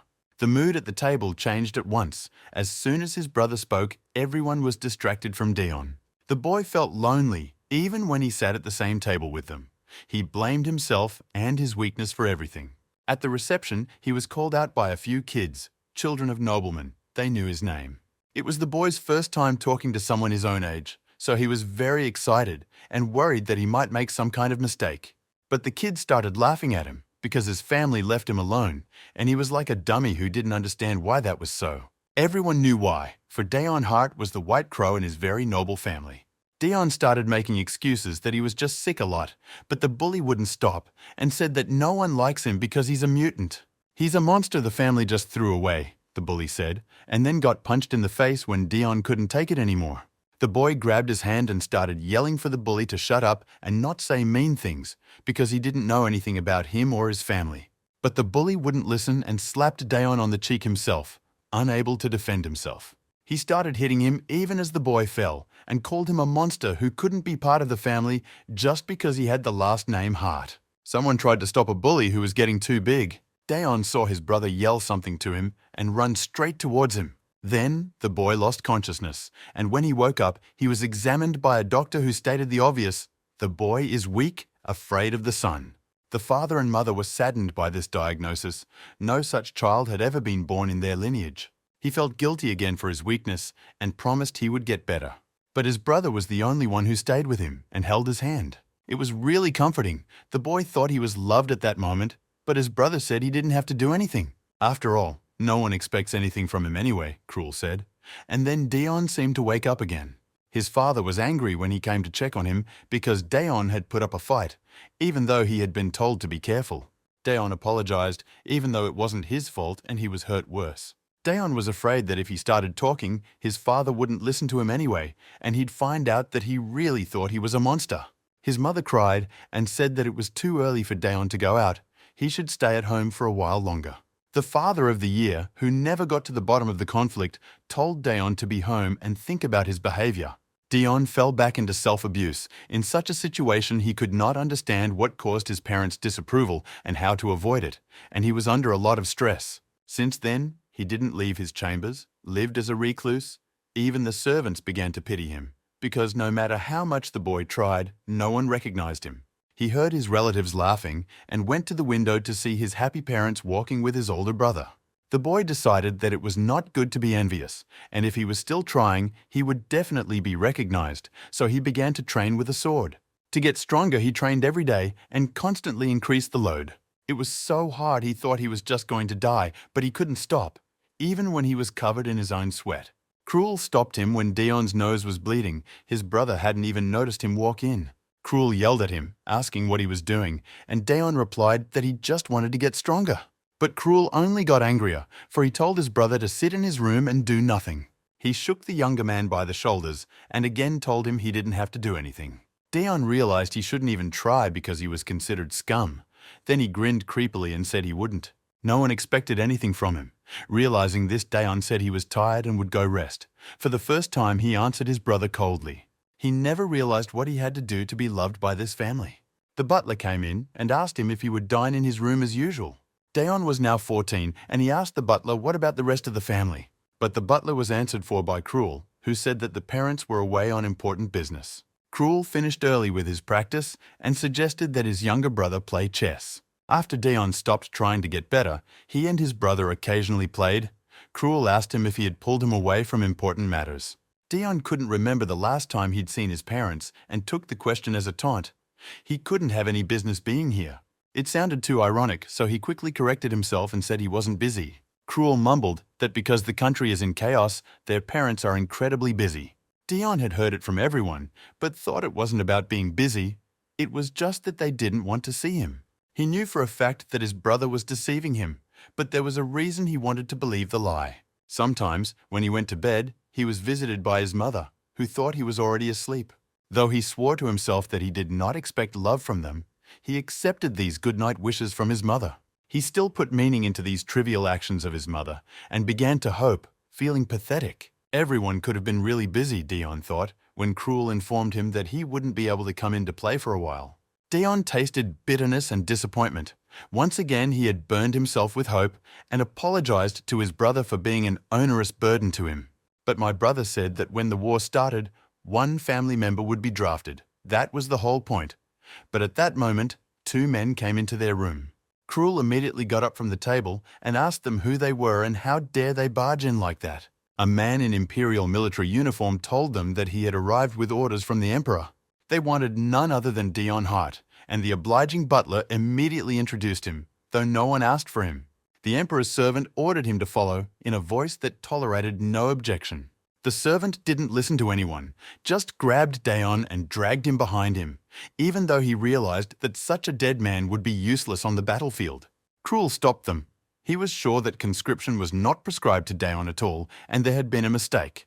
To which the emperor's servant replied that their parents had signed all the official documents and there was no mistake. At this, the soldiers took Dion away, leaving Cruel alone to sort things out entirely. Dion couldn't understand how his parents could send him off to war, since he's so weak he can't fend for himself and would die quickly. Now he understood why his mother kept coming to him and apologizing when she thought he was asleep. Not even his brother tried to pick him up anymore, and Dion figured everyone wanted him dead. All because he's a mistake for dishonoring the Hart family. Eventually his family abandoned him. The officer tossed him a sword when they got to the armory. Soon they would be sent to the front lines, and they had to get stronger or die. Even among his brothers in misfortune, Dion remained lonely, shunned, and thought to be dying soon. The boy cried he didn't want to die, no matter how cruel his life was to him. From that day on, he knew what real hell was like when he found himself on the battlefield. The battles were replaced one after another in an endless maelstrom of death. The screams of the wounded, their moans, the smell of rotting meat, the glassy eyes of the dead. He kept telling himself the same thing, that he wanted to live. Dion was about to say goodbye to his life, but he was saved by the squad leader. He shouted to Dion to pull himself together and stop hovering in the clouds. If the sword was too heavy, he needed to take another weapon. And if you don't have weapons, you should bite your enemies with your teeth, Dion heard. It didn't matter that he was young and weak. Once he was here, he had to fight to survive, the commander shouted. And Dion picked up the dagger thrown to him. He couldn't die like that, no matter what he had to survive, so he razzed again and again. Until he collapsed from exhaustion, he coughed up blood and cursed his weak body. Wanting to get away from everything, he wanted to go home, Dion thought. But he continued to kill his enemies that pounced on him. For the first time, he wondered if home was a happy place for him, a place worth returning to. But he survived and was able to return to the camp where they received supplies and gifts from their families. Dion wondered if they had even sent him anything. This was the first time he had heard of such an event. Soldiers received letters from their families. Some were written to by their daughter, who had barely learned to write. Dion was surprised that there was still hope in his heart to be recognized and loved by his family. Of course, he received nothing from his family, not a single word, only an assignment as a forward squad leader. At that moment, he decided that the Hart family that had sent him to this hell should feel the pain of his fate. He survived and returned home. The first thing he did was take out the very butler who had given him away. Dion told his parents that he had come back to greet them, his eyes burning red with anger. Before his father could say anything, Dion pierced his heart. It was his dream for which he had survived for years in this hell. His mother had fallen to his father. He had done the unthinkable and the insane. There was no going back. But relief didn't come. He still felt a burning pain and emptiness. Dion blamed them for everything. He didn't understand why he was in so much pain, since he wanted it so badly when his brother walked into the room. Dion's eyes went blank and lifeless, as if he were a puppet. Dion asked for help, but remembered that his brother had never helped him, so he lunged at him with a dagger. He would have killed him as well. But in that instant, a wave of suffocating agony came over him. Dion's weak body failed him again. He coughed and looked at his hand. He couldn't have passed out because he had to kill Cruel, Dion thought as he fell to his knees. Dion came to his senses after a long flashback. In front of him was Lian, the commander of the High Knights, who asked him what he was thinking. Dion was glad to see her, for she was the only normal person among the knights. But he had forgotten again how he had gotten here. His clothes were clean, and he himself stood in the imperial banquet hall. He only remembered being ambushed by the Revolutionary Army while riding in the carriage, but he didn't realize when he had time to change his clothes. To all Dion had time to meet the Emperor, he definitely had to get stressed out. Also defeated the Revolutionary Army. He asked Lian what the occasion of the banquet was, and she thought he was joking. So strange was his question. But I could tell by the look on his face that he really wasn't aware of it, so I replied that the banquet was in honor of a new hero. At these words, the hero himself, Dion's brother, approached them. The Count made a sour face. He knew he hadn't just had a nightmare while he was out. He told his brother that the place was indeed charming and greeted him caustically. Green eyes and black hair, distinctive features he'd never thought he'd encountered before. Dion didn't want to see his brother, but he was here by fate. Cruel told him that he had met the commander of the Zero Demon Squad on the battlefield not long ago. Seeing how Commander Zero raised the morale of his soldiers, Cruel thought of his brother. He'd heard that Dion handled people on the battlefield as easily as he did and thought that if his brother had been there, he'd have done better. But Dion couldn't take it anymore and laughed in his face, calling everything he said nonsense. He told Cruel that there was no reason for them to argue, and there was no point in ridiculous speculation either. Dion answered still with the same frightening indifference. He thought it would be better to eat pudding than to talk further with his brother and left. The banquet was awful. Dion decided he would wait a while and just leave. Cruel told him he heard his brother enslaved the monsters. His brother continued his annoying attempts at conversation, and Dion further ignored him by taking up his food. When Cruel asked if he had hurt himself on the last mission, Dion sharply replied that he was taking care of himself, and his brother shouldn't pretend to care. Even if he was sick, he would never show it to his big brother. His brother always told him that his job was to sit around and do nothing, just like the day Dion was taken away. The atmosphere between them became even darker, so that even Lian became uncomfortable. Dion was tired of idle talk. Not only had he come to the palace of the Emperor, but something strange was going on here all the time. When Duke Luther approached them, calling it an unexpected encounter, Dion knew that the Duke was the head of the faction that opposes the Emperor. Cruel immediately bowed to him. Luther held out his hand to greet him. It was their first meeting. He had heard a lot about Dion and was glad to meet him. Dion regarded it with suspicion.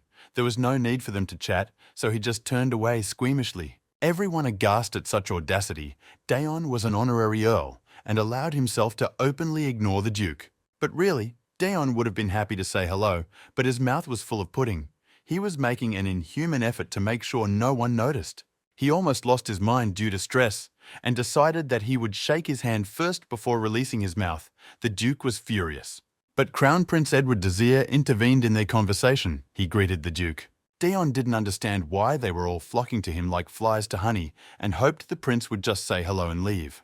The prince stood right in front of Dion and spoke to the Duke about how long it had been since he had been seen at the palace. Of course, the heir realized that the cunning Duke was up to something since he appeared in the palace as soon as Earl Hart came here. He couldn't just stand by and decided that he would protect his father's subject. It was only to Dion's advantage. He already thought the trouble had passed him by. When Tender Hands nearly broke his ribs in a fit of love, someone hugged him, calling him pale porcelain. Princess Aletta chided her brother for not calling her to see the Count, even though he had gone to see him himself. Dion let out a suppressed cry, and the prince turned around to see what was wrong. The Count got rid of the rest of the pudding, but it looked like it was blood. Everyone started calling for a doctor.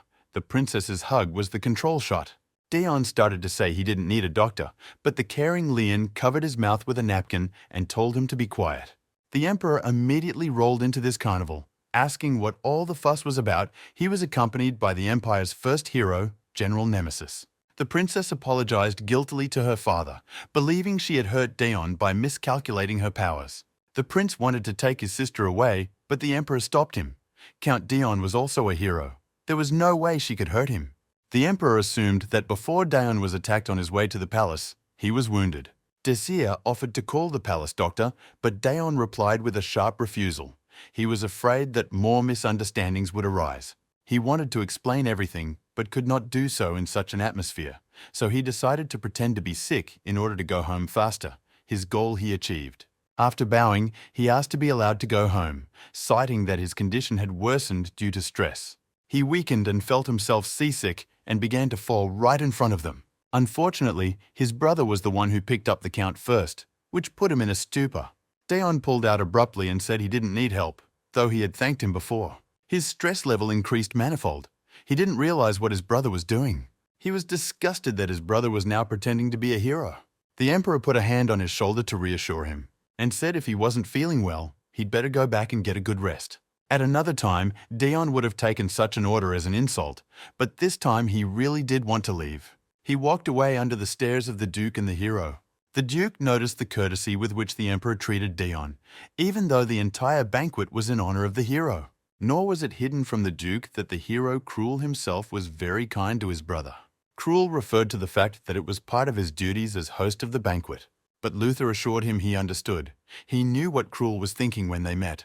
Then a young man came to him and asked for patronage. A broken child that lost his parents to the fault of his younger brother, he promised to be his best sword in exchange for patronage. There were many other ways to survive, so the Duke asked Cruel why he wanted to be his servant. It was hard to understand this venture of great intelligence or folly, but Cruel replied that he was seeking protection. The Duke had always wondered what the word meant, but now he understood why Cruel sought protection. Dion Hart was as crazy as he looked, violent and unpredictable. It's obvious why the guy sought protection from his younger brother, who was patronized by the emperor. The Duke accepted him because they had a common goal, but Dion wasn't just a target because he was the emperor's lapdog. A trembling heart tells the Duke that Dion is a danger to the entire empire, and one day he must kill him. Lian asked if he was sure he didn't need help, and Dion said he was fine when he smelled the smell of burning. The front yard had been fine before he left, but now the estate was ablaze with fire. He saw the noble knights, and he didn't understand what they were doing here. The picture was so strange that Dion thought it was a dream. He thought it was a hallucination, but the heat on his skin was real, so he asked people what was going on.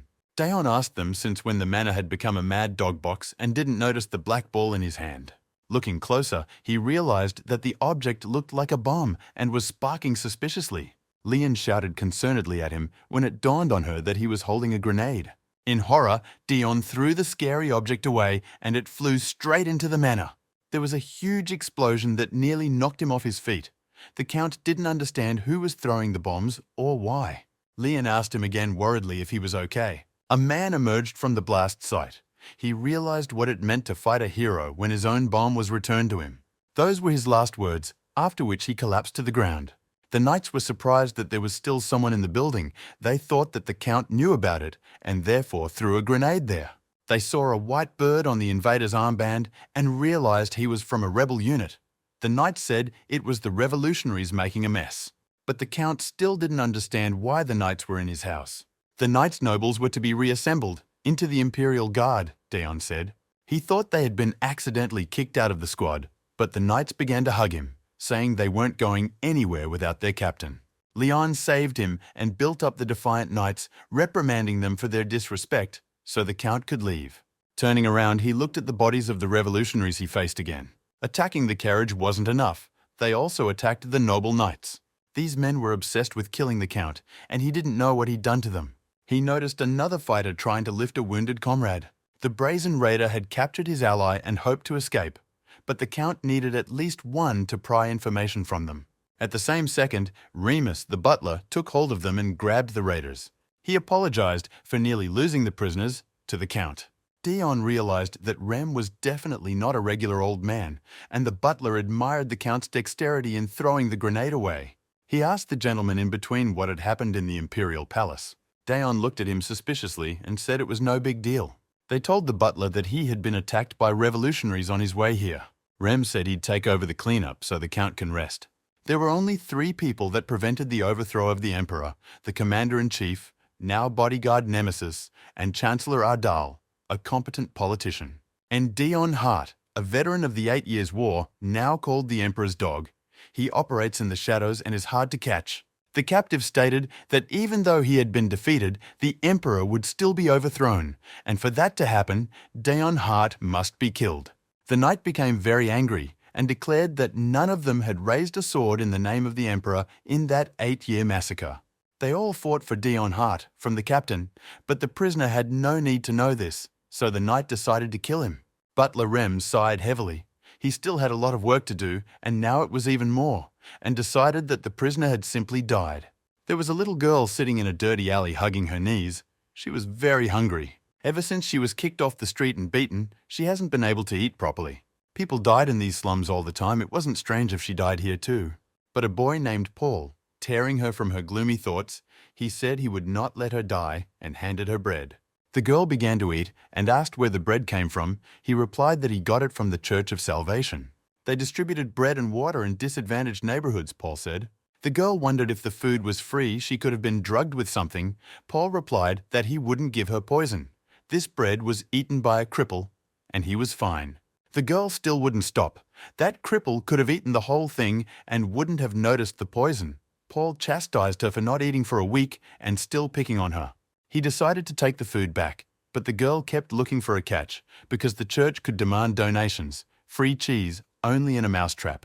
The boy was angry at these words. If she didn't want to, she could disbelieve, he told her, and decided to go to church. Since she doesn't believe him, she may miss this chance and throw away the bread.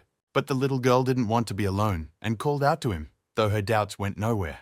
She didn't care if she died of starvation or poison. The important thing was not to be alone. It didn't matter if it was salvation or damnation. There really wasn't much of a choice. It had been a week since Dion had returned to the Empire. The garden that had been burned had already been completely rebuilt. He had also prepared a place for his knights. The Count thought he could now rest until the Emperor called him. But it turned out the estate was full of accumulated business that demanded his attention. Dion whined and whined at first, but since Rem's butler was helping him, he started working harder. Since the day he had learned of Remus's strength, he could no longer get away from him so easily, and this servant had bogged him down with paperwork. Daeon heard the noise and looked out the window. There, his knights were having another fight with the estate guards, which was rather expected. Such different squads in experience and status could not find common ground. The Count wondered if there was any work for the knights of the nobility, and Rem replied that they were originally sent on missions. Now that they are stationed in the manor, they can only train and wait. Dion already regretted that the Emperor had handed the knights over to him. The Count asked the butler if, after all the hardships he had been through, he needed a vacation. But Remus stated that he was not an old man. Remus explained to him that normally no one handed over knights because of the risks of betrayal, so it was a testament to the Emperor's faith. But Dion had a different feeling that the Emperor was trying to take the knights, except that he couldn't subdue them. The Count asked how so much business could have accumulated, and Rem explained that after that day, all of the Hart's property had been taken over by the Emperor. Daeon asked the butler if he was really worried about him to return the ancestral lands properly. Rem was surprised that his master didn't know that the Emperor had returned all the property as recently as last week. Dion was horrified at this news. He hadn't heard anything about it. The butler confirmed that everything was official and the document must be somewhere in this office among the others. Dion stood up from his seat, grabbing his head, needing to get his affairs in order sooner rather than later. Even when he was given the title of Earl, it was a question of his fulfilling the role of Marquis and coasting the frontier of the country. Dion hated the family estate. He had bad memories of it. It wasn't just bad, but a real nightmare. So he decided to meet with the emperor immediately. But at that moment, another servant informed them that the Crown Prince and General Nemesis had arrived for a visit. Dion was surprised that such high-ranking people had arrived together at his place. Even worse, he knew that General Nemesis hated him. The general noticed the draped family portrait and thought that Earl Hart had taken many things from the family estate. The prince spoke first. He wanted to tell the count something personally, so he arrived unannounced. Earlier, he had spoken to his sister and told her how the count had repelled an attack on his estate by the Revolutionary Army.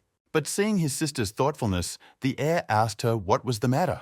Her sister was worried that the count didn't want to see her, and that she had ruined everything and her efforts had been in vain. Edward consoled her, saying that no one gets it right the first time, but that only made the princess angry. She was a good-looking girl who'd made the first move herself. Aletta jumped up from her seat and dreamily declared that she could afford to be clumsy. But she didn't want to cause any harm, and the Earl coughed up blood, worried the princess. Edward calmed his sister down, saying it wasn't her fault. She wanted to go and apologize in person, but her brother couldn't let her do that. If she came to his estate, or the count arrived at her palace, there would be a scandal. But Aletta was fine with even marrying Dion. Edward sighed heavily. His sister is pure and innocent and so stupid, that's why he told her she doesn't love Earl Hart at all. It was just an image she made up to fool everyone, Edward thought. But the princess realized that her brother was disposed to the Earl all the same. He warned his sister that her foolish behavior might arouse suspicion, and if she wanted to abdicate the throne, she could do so. Aletta replied that in any case, even if they were together, the issue of succession to the throne should not be a concern for the nobles. He would demonstrate his crush on the count in front of everyone so that it would be known, and then no one would dare touch the count. Aletta was worried about keeping the count with his abilities on their side, the emperor's side, when her brother stroked her head. He asked her what the reason was for what she was doing, for it seemed that her sister was in her right mind. Edward again offered to abdicate her from the throne at any moment. She thanked him with a smile on her face and asked to know what Earl Hart thought of her. At first, Edward was reluctant, because he didn't know how to do it, but Aletta flattered him that a man of such talents as he was should be able to do it. So Edward arrived at the Earl's manor today to find out what he thought of his sister and whether he was still on the Emperor's side. But the Count himself wasn't very enthusiastic about their arrival and didn't know why he was needed. He received the prince formally, as one was supposed to receive the heir to the empire. Edward apologized for the sudden visit, but it was just a formality and they sat down. Dion then asked the prince the purpose of his visit, and the heir replied that he had a personal matter and had something to say to the Earl. The Count agreed to listen and caught the general's irritated look, but did not understand the reason for his hatred. The prince immediately began with an apology, and Dion became even more nervous. He tried to assure the heir that he wasn't worried about the sudden visit. But the prince was talking about the occasion when he was clenched by Princess Aletta. The prince said that he had already issued a stern warning to Aletta and it wouldn't happen again, which made it even more awkward. But as expected, the purpose of the visit was different, so the prince got straight to the point. The Earl was already nervous, assuming the worst, because the prince had come in person for this case, but Edward offered to be his friend. He stated that he had wanted to establish a relationship with the Earl for a long time, but the Earl was always busy, so it never worked out. The prince himself was also busy, for he was the heir and had a great responsibility. So he came to visit using the incident at the banquet as an excuse. The prince feigned embarrassment, but Dion was far more embarrassed.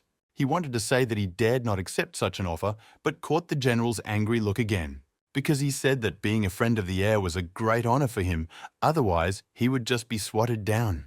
Edward immediately brightened, grabbing his hand. They were friends now. He was happy to be a friend to someone his father trusted, and Dion felt himself falling deeper into an incomprehensible quagmire. Edward realized that the Earl had accepted his offer, though he felt burdened, but it spoke volumes about his tactfulness. The Emperor had already introduced their friendship. They would see each time Dion would come to the palace, drink tea, fight, and talk about stuff. The Count, of course, was greatly rejoiced at this prospect. But it was too late to refuse. Having gotten what he wanted, the Crown Prince got up to leave. He left them alone with the general to settle their affairs and told them not to see him off. The heir already couldn't wait to see his friend. Daon wanted to stop him, but Edward was already gone, leaving them alone with the grim general. The general started first. They hadn't seen each other in a while. One-on-one like this, he told Daon. The Count was surprised at these words. He didn't remember them even seeing each other like this before. But the general decided to leave this conversation for later and got to the point. The emperor wanted to take the prisoner of the revolutionary whom the Count had captured. They wanted to find the rebel base and destroy it, but the Count could refuse since he had captured him himself. Daon was glad they had gotten to the point and said he would easily hand over the prisoner. He didn't really want to drag it out, for he thought the general hated him. And the Count also wanted to lie down to rest as soon as possible.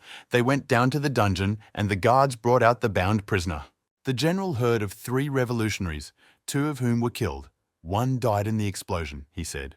But the cause of the other's death was not known to him, he informed the Count, and looked at him glumly. He tripped and fell on the knife, the Count thought, but decided to clarify what the general wanted to know. Nemesis asked him with anger in his voice as the second captive died. 8 years ago, Dion Hart had joined his forces, and the general was looking for a reason why a nobleman was in an army of commoners. When it happened, Hart was depressed, drinking a lot of tea, and the general didn't know what had changed him. The child that was weak from birth chose cruelty as a way of survival. He must have gone insane from the countless murders. The boy had been in the tent for 3 days, and the general tried to calm him down. He told him that killing was his way of survival. Therefore, he didn't need to feel guilt. Nemesis thought the guy was festering with guilt over the murders, but when he raised his red eyes, he asked what the general meant. It was as if Daon was separated from himself. He was aloof, with a blank stare. At will, Dion arbitrarily changed his identity, as if another person was speaking to the general. One personality for bloody and brutal battles, the other for ordinary battles, which remembers nothing if the former woke up. The general realized then that Dion was just avoiding feeling so guilty for what he had done. He asked the Count if he remembered how that man died. The general wondered how much longer the Count could pretend not to remember and deceive himself. He'll hate this guy who denied his humanity for eternity, the general thought. Nemesis was waiting for Daon to show up first, violent, and then he would deal with him. But the Earl calmly replied that he was not aware of it, for he was not there, as he was informed that the prisoner had been killed by one of the mad dogs of the knights. Nemesis left, taking the prisoner as if he had gotten what he wanted, and told him not to see him off. Daon bowed after him. He was glad the annoying general was leaving. But Nemesis realized that nothing had changed. It was the Count's disgusting second personality that was responsible for the murder. The general was certain. A man's weakness could turn into disaster, and Nemesis didn't understand why His Majesty the Emperor trusted him so much. Why keep such a dangerous man around? Daon had managed to doze off in his chair when he was awakened by Remus, the butler. He realized Rem had been waiting all this time, so he asked how long he'd been asleep. The butler was surprised to see the Count faint, but Daon told him he was already rested and feeling better. Remus suggested he call a doctor, for he had been told that the Earl was weakened, and Daon agreed that a rest once a day would do him good. While Daon slept, Remus thought of something to occupy the knights and suggested to the Count to send them to suppress the monsters. The Count liked the idea. The knights were constantly provoking riots, and the borders were full of monsters. Daon immediately felt a lightness in his body, realizing that the troublesome knights would disappear from his home. At least he thought so, but in the end, Leon led their squad forward, saying it was a long way from the border. Daon didn't understand at all why he was dragged here, where he had to ride with everyone else in the blazing sun. Leon asked him to hold out a little longer, for the border was near. The Count asked the knight next to him why he had to go with them, and the latter replied that it was foolish to miss such fun. The knight stated that the Earl should have gotten bored of the sight of blood by now, but Daon would rather never see the battlefield. It was all about his rabid dogs begging him to join this expedition. They insisted that he was also part of the Knights of the Nobility, and they simply couldn't deprive him of such a pleasure as hunting monsters. Rem also insisted and asked to treat the trip as a little vacation. The knights immediately felt sympathetic. They were worried that the Count didn't go to the courtyard because he was busy all the time, and they thought that this was how they were saving him. Daon still wanted to refuse, but the butler said that if the Count went, he would lure out the man who was hiding in the house. Then old Remus can catch the sneaky rat, and all the Count has to do is drive back there. Dion couldn't object to anything. The old man was right. Spies better be caught. Otherwise, sooner or later he will definitely hoof it. He was strangled, tried to blow up. The knights were anticipating the hunt. They remembered that the Count had returned fresh from the last hunt, but that was because he had rested in the demon castle. The knights urged him to relieve his stress anew and swarmed to attack the hordes of monsters. They were enthusiastic and did not wait for the Count to lead them into the attack. Dion was already getting bored of the Demon King's castle. It was much calmer there. Leon remained beside him, sighing heavily. Apparently very tired, the Count thought. The Emperor personally advanced her to the position of commanding knights. Unlike her savage subordinates, she is a model knight to the core. The Count even felt sorry for her. She had the ability to reach the heights, but her family still got rid of her. Leon asked Dion if he would fight, and the Earl replied that it would be best to let the knights have their fun and tire properly. Of course, he just didn't want to get in between the crazies. The knights were frolicking. They called out to the Earl to amuse themselves with them and felt that they were the only ones enjoying his vacation. The Count waved them off, letting them know that he would sort out his own vacation. Their arguments in the call were interrupted by a downed arrow that plunged into the Earl's shoulder. Any more, and it would have hit her right in the heart, Leon worried. An attack outside the Empire's borders, Dion wondered. Someone wanted him dead very badly. If they weren't demons who didn't want war, then they were assassins, the Count realized, and looked in the direction the gunfire was coming from. Dion had already seen the archer preparing to shoot again and ordered Leon to break the arrow. His eyes flashed red. He told her to break the arrow as close to her body as possible so it couldn't be seen. At first, she tried to object, since it would be harder to get the tip out later, but she realized from the Count's look that it was better not to argue. Now, the more the Count moves, the more the tip will penetrate the wound, and he must be in a lot of pain, Leon thought. The Count ordered the knights to take the locking pills before the battle. Someone was watching from the sidelines and recognized the Empire's third hero, Dion Hart, who had just been injured. The nobleman didn't understand who he was fighting, but easily recognized the Count by his white hair. He thought that the Count's knights would take out the monsters quietly. But now there was a terrible battle, and even the hero of the Empire was seriously injured. The nobleman grinned. It had only been 2 years since the end of the 8-year war. Earl Hart is wounded, so the war is not favorable to the Empire, and their kingdom will be well compensated if they are attacked now. Meanwhile, the knights took hardening pills before the battle. Leon asked him what these remedies were, and the Count explained that they gave confidence. Even if it was very scary, the reputation would not suffer. The mercenary commander also ordered everyone not to wait and to attack from the target. This time, the Earl leapt forward at the enemy in spite of his wound. He leapt upward from his horse, snatching up 2 sharp daggers, and immediately eliminated the first mercenary who didn't have time to do anything. One has been caught, the rest are of no use, the Count ordered his men. A massacre ensued in which they slashed at each other with swift blows. The knights fought like crazy out of skills, surpassed those of the mercenaries. The Count ordered Leon to take care of the wounded enemy and keep the prisoner from dying. The knight flinched and froze when he saw the familiar gleam in the Count's eyes. Even the mercenaries stopped, sensing his eerie aura of death. Dion burst into their fight and immediately killed the mercenary. He asked the knight why it took so long. He chided the knights for fighting like regular people since they stopped being rabid dogs. The Count noticed that the knight hadn't taken the medicine, which meant he couldn't survive if he fought like a normal person. You can't survive with mercy. Guilt must be suppressed, justice, rationality must be forgotten. And allow yourself to plunge into the world of madness, the Count said, plunging there with everyone else. After all, they were doing all this for survival, he added lightly and carefree. The mercenary commander was horrified. He realized that he had chosen a target he could not afford. He was too greedy. The servant asked the hero Cruel if he was really going to be okay. Giving the mercenaries half of a huge fortune, it was dangerous. But Cruel reassured the servant by saying that he had added conditions to the mercenaries' contract. The servant was still worried. Orders had been given to destroy Dion Hart, and now Cruel had added conditions at his own expense. The hero assured him again that there was nothing to worry about. Even if the Duke found out, Cruel promised to take responsibility. The servant thought that Cruel must hate his brother very much to go to such lengths. The battle was in full swing, screams of the wounded everywhere, dirty tricks. But Dion Hart was right in the center of this madness. The mercenaries no longer understood how this man who killed with a glint in his eyes could be a hero of the Empire. It wasn't what they expected, not a battle with a noble knight hero. Who could stay sane when faced with such a madman? This person was more like a devil than the Demon King himself. Dion asked the mercenary if he was just stupid, or if he was blinded by the money, or maybe all at once. He thrust the dagger into the prisoner and stepped on the hilt with his foot to drive it in deeper. The Count informed him that he didn't like torture either, and advised him to tell him everything quickly. It was reported to the Emperor that unrest had broken out in the neighboring kingdom of Iraeon due to the Count killing monsters on the border. Also, the Count was attacked by bandits and a battle ensued, which was perceived as an attempted invasion, the servant reported. Earl was wounded in the shoulder, and it is likely that his arm will have limited mobility for a month. The Emperor realized that the kingdom wanted to take reparations from them under the guise of making a mess of things. The Count is wounded, so they thought it was not beneficial for the Empire to go to war. The Emperor noticed that the Empire had been sitting too quiet lately.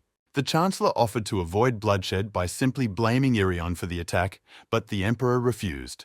With a satisfied smirk on his face, he ordered preparations for war. The Chancellor objected that war was a very bad thing. Nemesis wasn't thrilled either.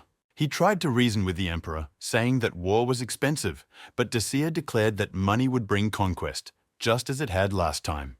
The Emperor dismissed all objections. He knew he was a tyrant, and he wasn't ashamed of it. Without this reason for war happening, he would still be thinking about taking over the continent. The Chancellor thought that since the Emperor was being presented as a tyrant, he should abdicate responsibility for the past. He was obsessed with guilt. After killing his siblings to take the throne, conquest became his main goal. He wasn't going to be irresponsible now. He could feel the chains on his arms. This responsibility kept him shackled and kept him from backing out of his plans. But it could have led to disaster. The Chancellor realized that the Emperor was thinking wrong. Responsibility to his murdered family could not outweigh his duty to the people of the Empire. He informed the Emperor that he would secretly prepare a budget for the war. Dacia praised his first aid for his intelligence and diligence. Next, we talked about the Salvation Church, which has spread its influence. The country is in turmoil, and people are seeking protection from fear and religion.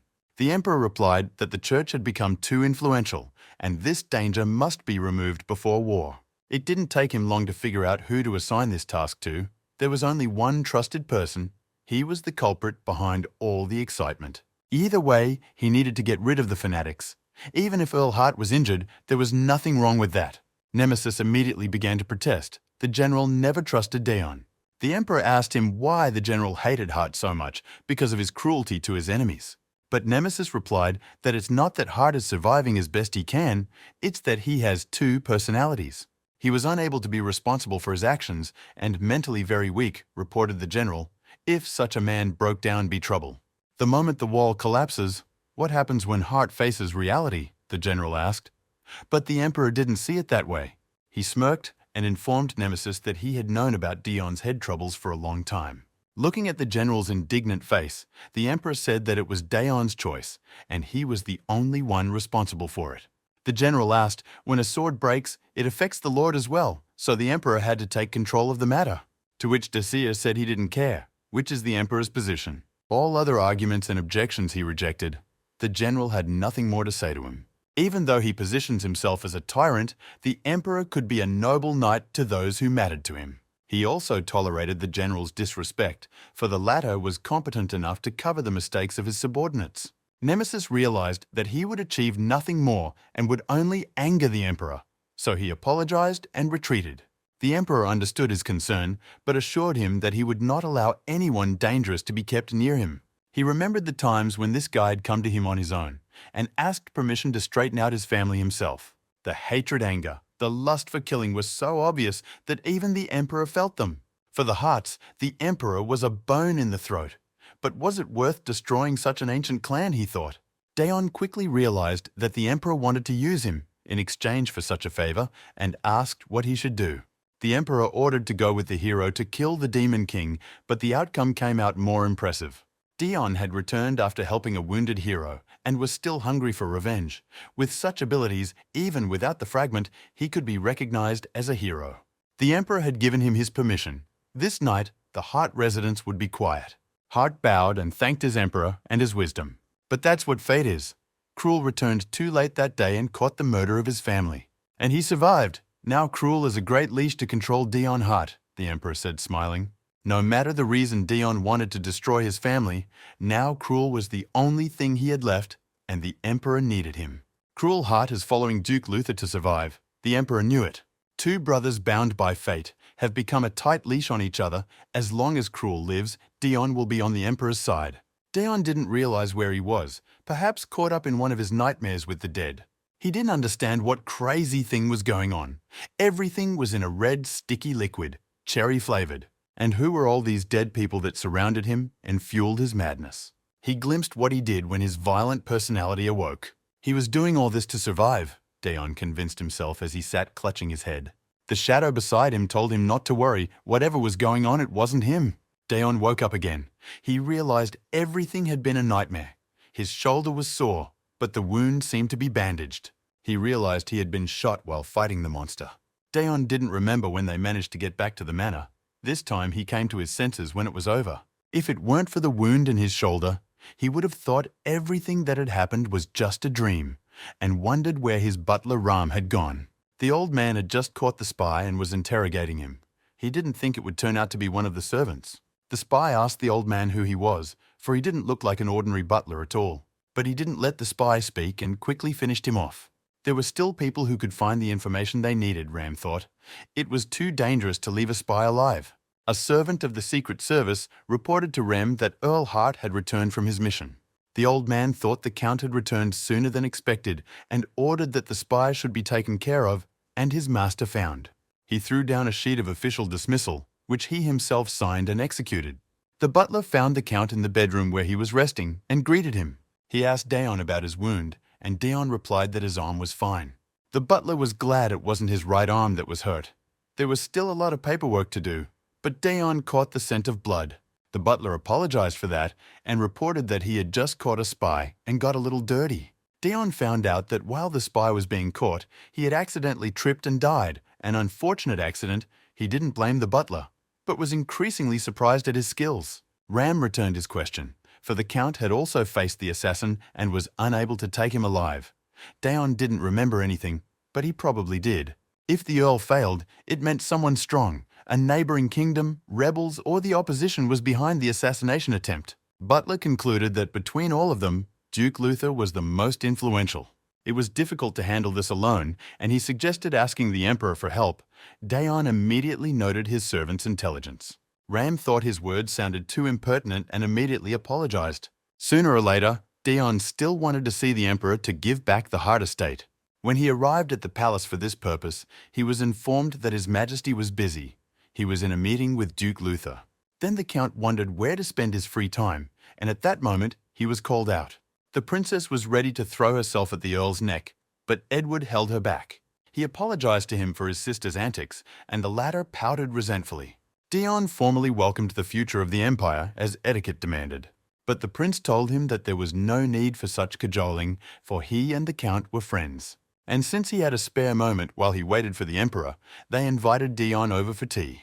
Dion was immediately very stressed, and had he known this would be the case he would have arrived at a different time.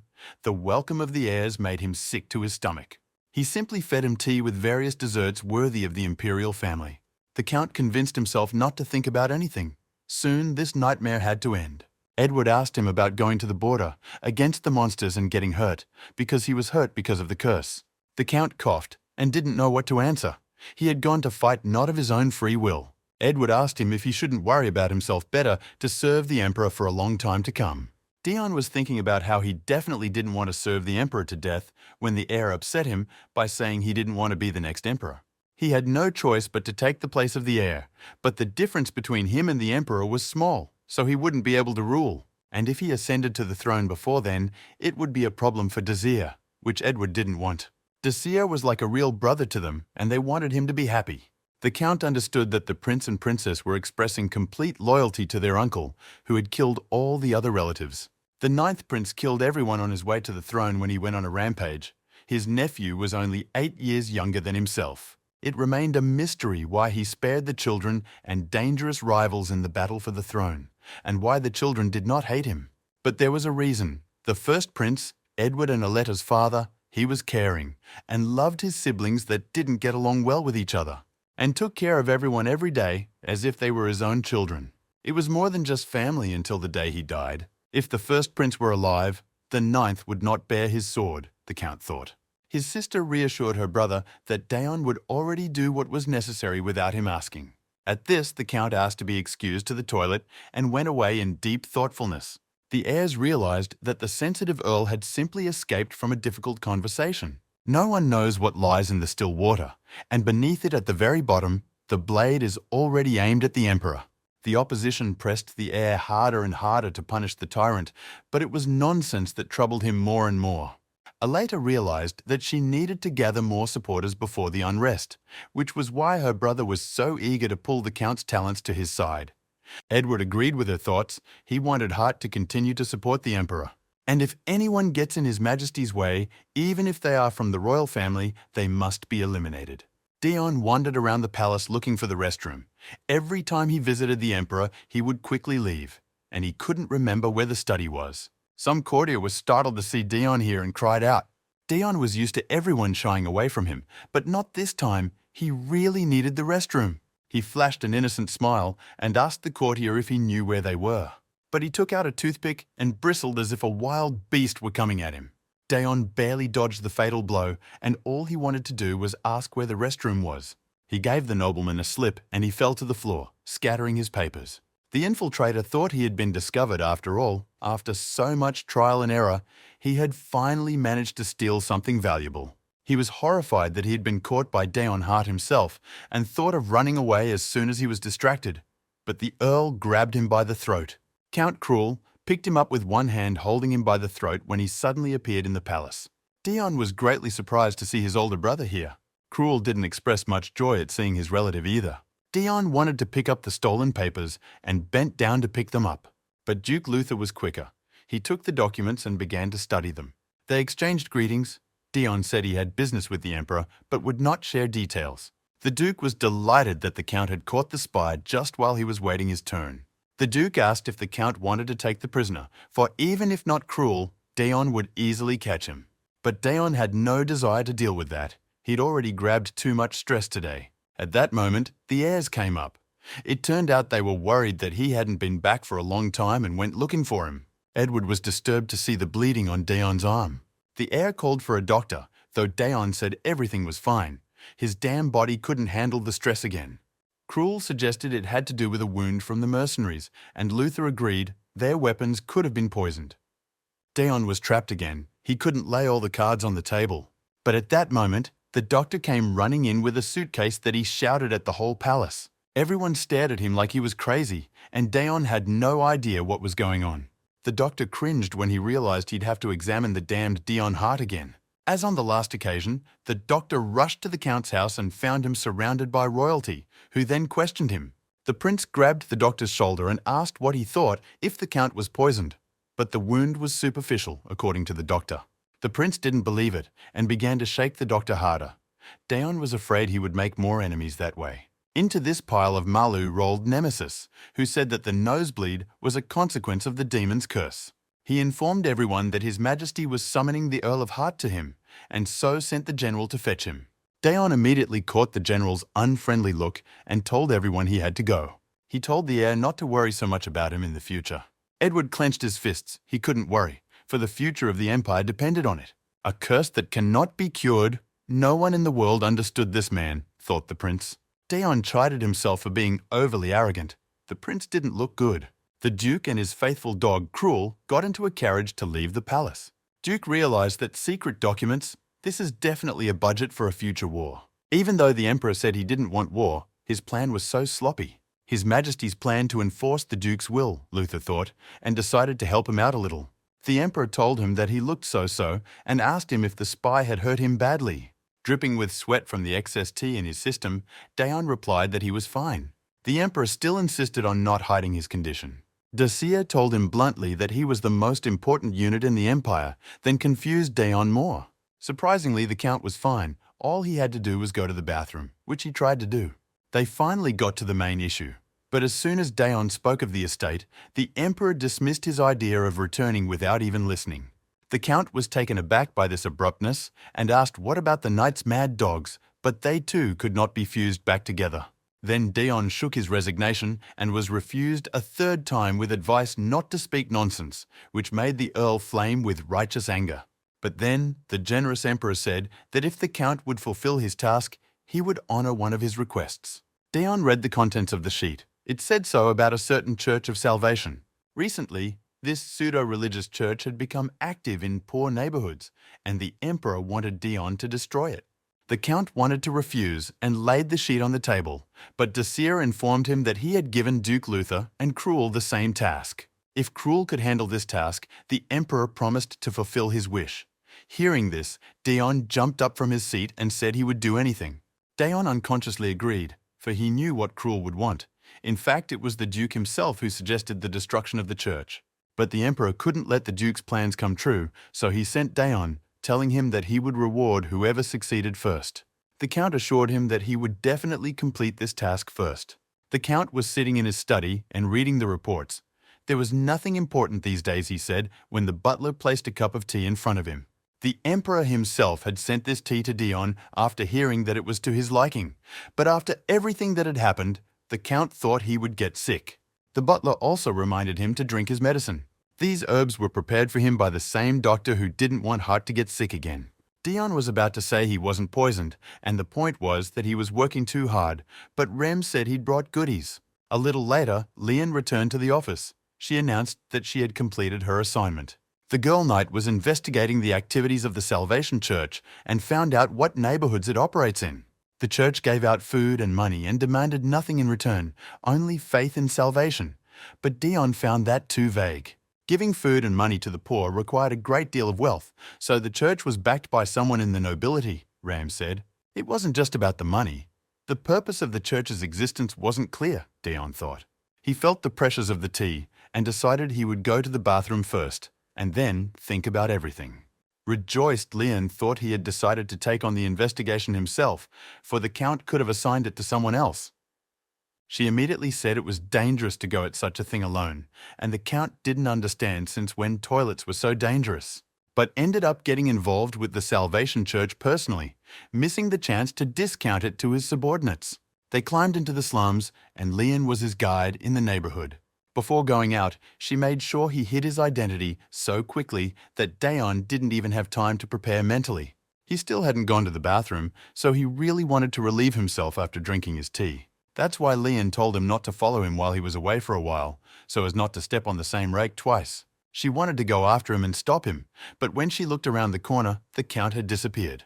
Lian was horrified. Obviously, the Earl looked bad, pale, sweating with bitten lips. She thought the curse had played out again. Dion, on the other hand, was happy to be alone and breathed a sigh of relief. He was lucky to find an inn with a restroom because he already looked so bad that Lian wanted to follow him. But then he noticed a silhouette that was painfully familiar and stunned. It was Cruel. Dion immediately got very stressed, so much so that he got a nosebleed. He couldn't afford to look weak, so he attacked first. Cruel parried the blow. Cruel marveled that the wound he'd received earlier hadn't deterred Dion in the slightest. Dion wanted to say he was okay, but his brother grabbed his shoulder, and he pushed with force, then jumped back, and Dion grimaced in pain. Somehow, the Count realized his brother knew that he had been injured not only by a spy in the palace, but also by an assassin during the monster hunt. Dion asked his brother if he had sent those assassins. If he had, he should have killed Cruel right here and now. But at that moment, Lian entered the back alley. She was worried, and so she went to look for the Count. Lian panicked, but quickly came to her senses and stood up for the Count. She saw the blood and realized that his sickness had played out again. To top it all off, the Count also got into a fight with the hero Cruel, Lian worried. The Girl Knight had already decided to attack the hero, but Dion stopped her. He extended his arm and told her to step back, much to her surprise. The Count would very much have liked to kill his enemy. With Lian's help it might have succeeded, but Cruel was a hero of the Empire. Lian was at a disadvantage, Dion decided, when his brother asked him about the Salvation Church. Dion decided to pass it by. He saw no reason to answer the question and realized that Cruel would not stir up conflict. Cruel warned his brother that he would be in danger if he got involved. But the words only made Dion angrier. He reminded his brother who had instigated his murder and thanked him for the valuable experience. Cruelu was stunned, not knowing what to say to that, and noticing told his brother that he was a fool. and advised him to live his life with comfort and peace of mind.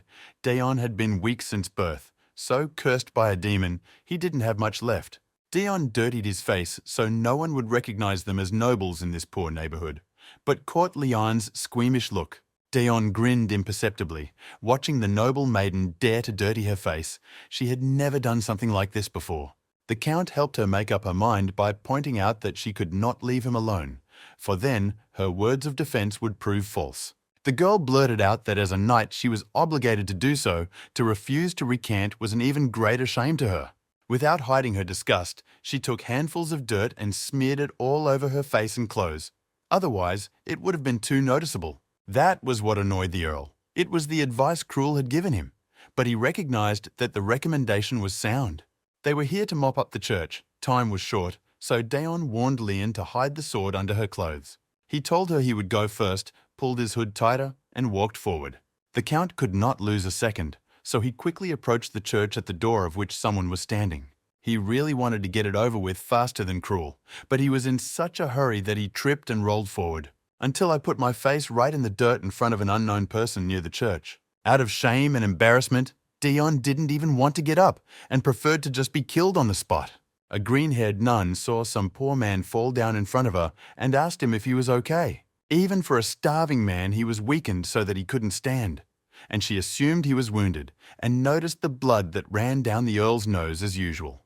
He told her it was just a chronic illness, and it was fine, but the nun still told him to bring him inside to rest. At this time, Leon mistook his clumsiness for a cunning plan to infiltrate. Now anyone would think the Count was a beggarly ragamuffin and decided to do the same. But the green-haired nun with glasses wouldn't let her in, saying it was unlikely they could admit anyone else today. She gave Leon bread and water like the other beggars and asked her to come back later. Leon wanted to say something else, but the church doors closed right in front of her. Leon was instantly discerned. Her warrior aura was impossible to hide with mud, the clear and powerful gait of a trained fighter. It was obvious that she was a nobleman's spy. In contrast, Daeon moved with the shuffling gait of a starving man. He was spitting up blood because of some illness and constantly holding his wounded arm, so the nun took him in and brought him tea. Daeon realized that just like people said, they were giving out bread and water here. The nun agreed with him, but the Count immediately asked what about the price. The nun assured him that they weren't taking money, so he could be calm, and Daeon thought that nothing looked suspicious yet. He was in the most ordinary temple of which there are many, clean, quiet, serene. Priests with friendly faces, poor people crying with joy, paladin guards. The Count marveled at the cleanliness, despite the fact that many people came here. When he was asked if he was tired of walking around in his hoodie, Daeon pulled it tighter. His face shouldn't be familiar, after all he hadn't shown it much, but his eyes were an unusual color. The nun insisted that even if he was ugly in the face, he could take it off safely. She abruptly pulled the hood off him, telling him that no one here would say anything bad about his appearance. For a second, Daeon was afraid of being exposed and watched the nun's reaction carefully. Her face looked amazed but not frightened, and it was impossible to tell if she knew him or not. Then she leaned toward him and took his face with her hands, noticing his red eyes. Daeon stared at her helplessly, thinking he was in trouble and didn't know what to do. He turned away and made a cute face, saying he knew she didn't like those eyes. The Count made up a story on the fly about being kicked out of the family because of those eyes, though it was close to the truth. But the nun replied that he wasn't ugly at all. He just looked like Daeon Hart with his eyes, as if she couldn't believe it was him. She said that although he is a hero of the Empire, he is also called a killer vampire. He is a terrible person. Such words made Daeon cringe. But none was sure that a weak gasp like him certainly couldn't be Daeon Hart. She told him that they were a Salvation Church, and Earl really wanted to know how they helped people if they didn't take donations. The nun said that the church was under the rule of the tyrant Desir, and had been established to help those in need, and also for those who suffer from the Emperor's oppression. Would they live like this if he ruled the country better? The nun said. That he was in such distress was the Emperor's fault for not paving the way for them, she said. Daeon pointed out that their demands were far-fetched. None of the past rulers helped the poor, but their faith worked, for they distributed food. He wanted to know what the essence of their faith was and whether it really led to salvation. Munching on a bun, Daeon decided to walk around the temple and look around. He was told that he would find out when he became a true believer. However, everything looked suspicious, but he had no proof. The bread and water were clean, so further investigation was required. When someone confronted him, a little girl of about 12 years of age and appearance, dressed like a poor but clean, looked at him with shining eyes. She looked happy and asked him if he was a new believer. The girl introduced herself to Shia and remarked that he had had a rough time outside, but it would be okay now that he was in the Church of Salvation. She was happy to report that it was a wonderful place that gave food for nothing, which only increased Dion's suspicions. The girl looked converted. He wanted to know what had been done to her. The place looked too clean, and said he wanted to believe in salvation too. Besides, the Count thought, there were guarded rooms here that needed to be inspected. He stroked the girl's head. When a boy called her and asked her what she was doing, for they had to go to prayer, Dion thought the boy was her brother, and immediately caught the boy's wry look. Paul told Shia off for not talking to anyone, but the girl countered that the man seemed nice. The Count was worried that Mrs. Leon was nowhere to be seen when he heard some shouting. Leon wandered around the church. She had lost her way a bit. She had wanted to enter the church from the back door or through the window, but it hadn't worked out, and now she was worried that the Count would be angry with her for procrastinating. Leon heard a nun around the corner reprimanding her subordinates for allowing the hero into the building. Leon was afraid that it was about Dion, which meant the Count had been captured. She had completely forgotten that she had recently seen another hero of the Empire. Without waiting for the worst to happen, the girl knight entered the church by knocking politely on the doors. She made a friendly face and asked them where her master was. Dion was breathing hard and glad it was all over, like he was barely alive. He was called out so suddenly that his soul went to his heels, and he wiped the sweat from his face with his hand. Some servant noticed him and took pity on him, again offering him some bread. Dion was sneaking around the back of the building, hiding from people, when he found an open window. Through it, he was able to enter the prayer hall, which didn't look suspicious at first glance either. But at that moment, the doors of the hall opened, and a priest with a nun entered. But when they went inside, they found no one, just an open window. The priest reminded everyone to be careful during the cleaning, because those who want to disturb the church can get in through the windows. But they had no idea that this someone had already infiltrated and was hiding behind the curtain. Cruel clamped Dion's mouth shut. Again they were in a ticklish position, but the Count was desperate to get out. The priest began the service and read out the boring text of the introduction, with him and the green-haired nun standing behind the pulpit. She spoke next and said that today they would speak on the true meaning of salvation. Many exclaimed eagerly. They had been wanting to find out for a long time. She said that only the most dedicated followers of salvation were now gathered in this room, and only they would know the truth. The nun touched the wall, and it flashed violet and became as if it were permeable. She told everyone to go into the portal in the wall. Dion was quite surprised by this. The spy brothers watched through the gap as the men disappeared into the passageway one by one. Shia took Paul's hand, and they too went through the portal together. Eventually, all the people went through the magic portal until the brothers were alone. Cruel let go of his brother then, and he lunged forward, breathing heavily. His brother followed. He wasn't happy to see Dion here either.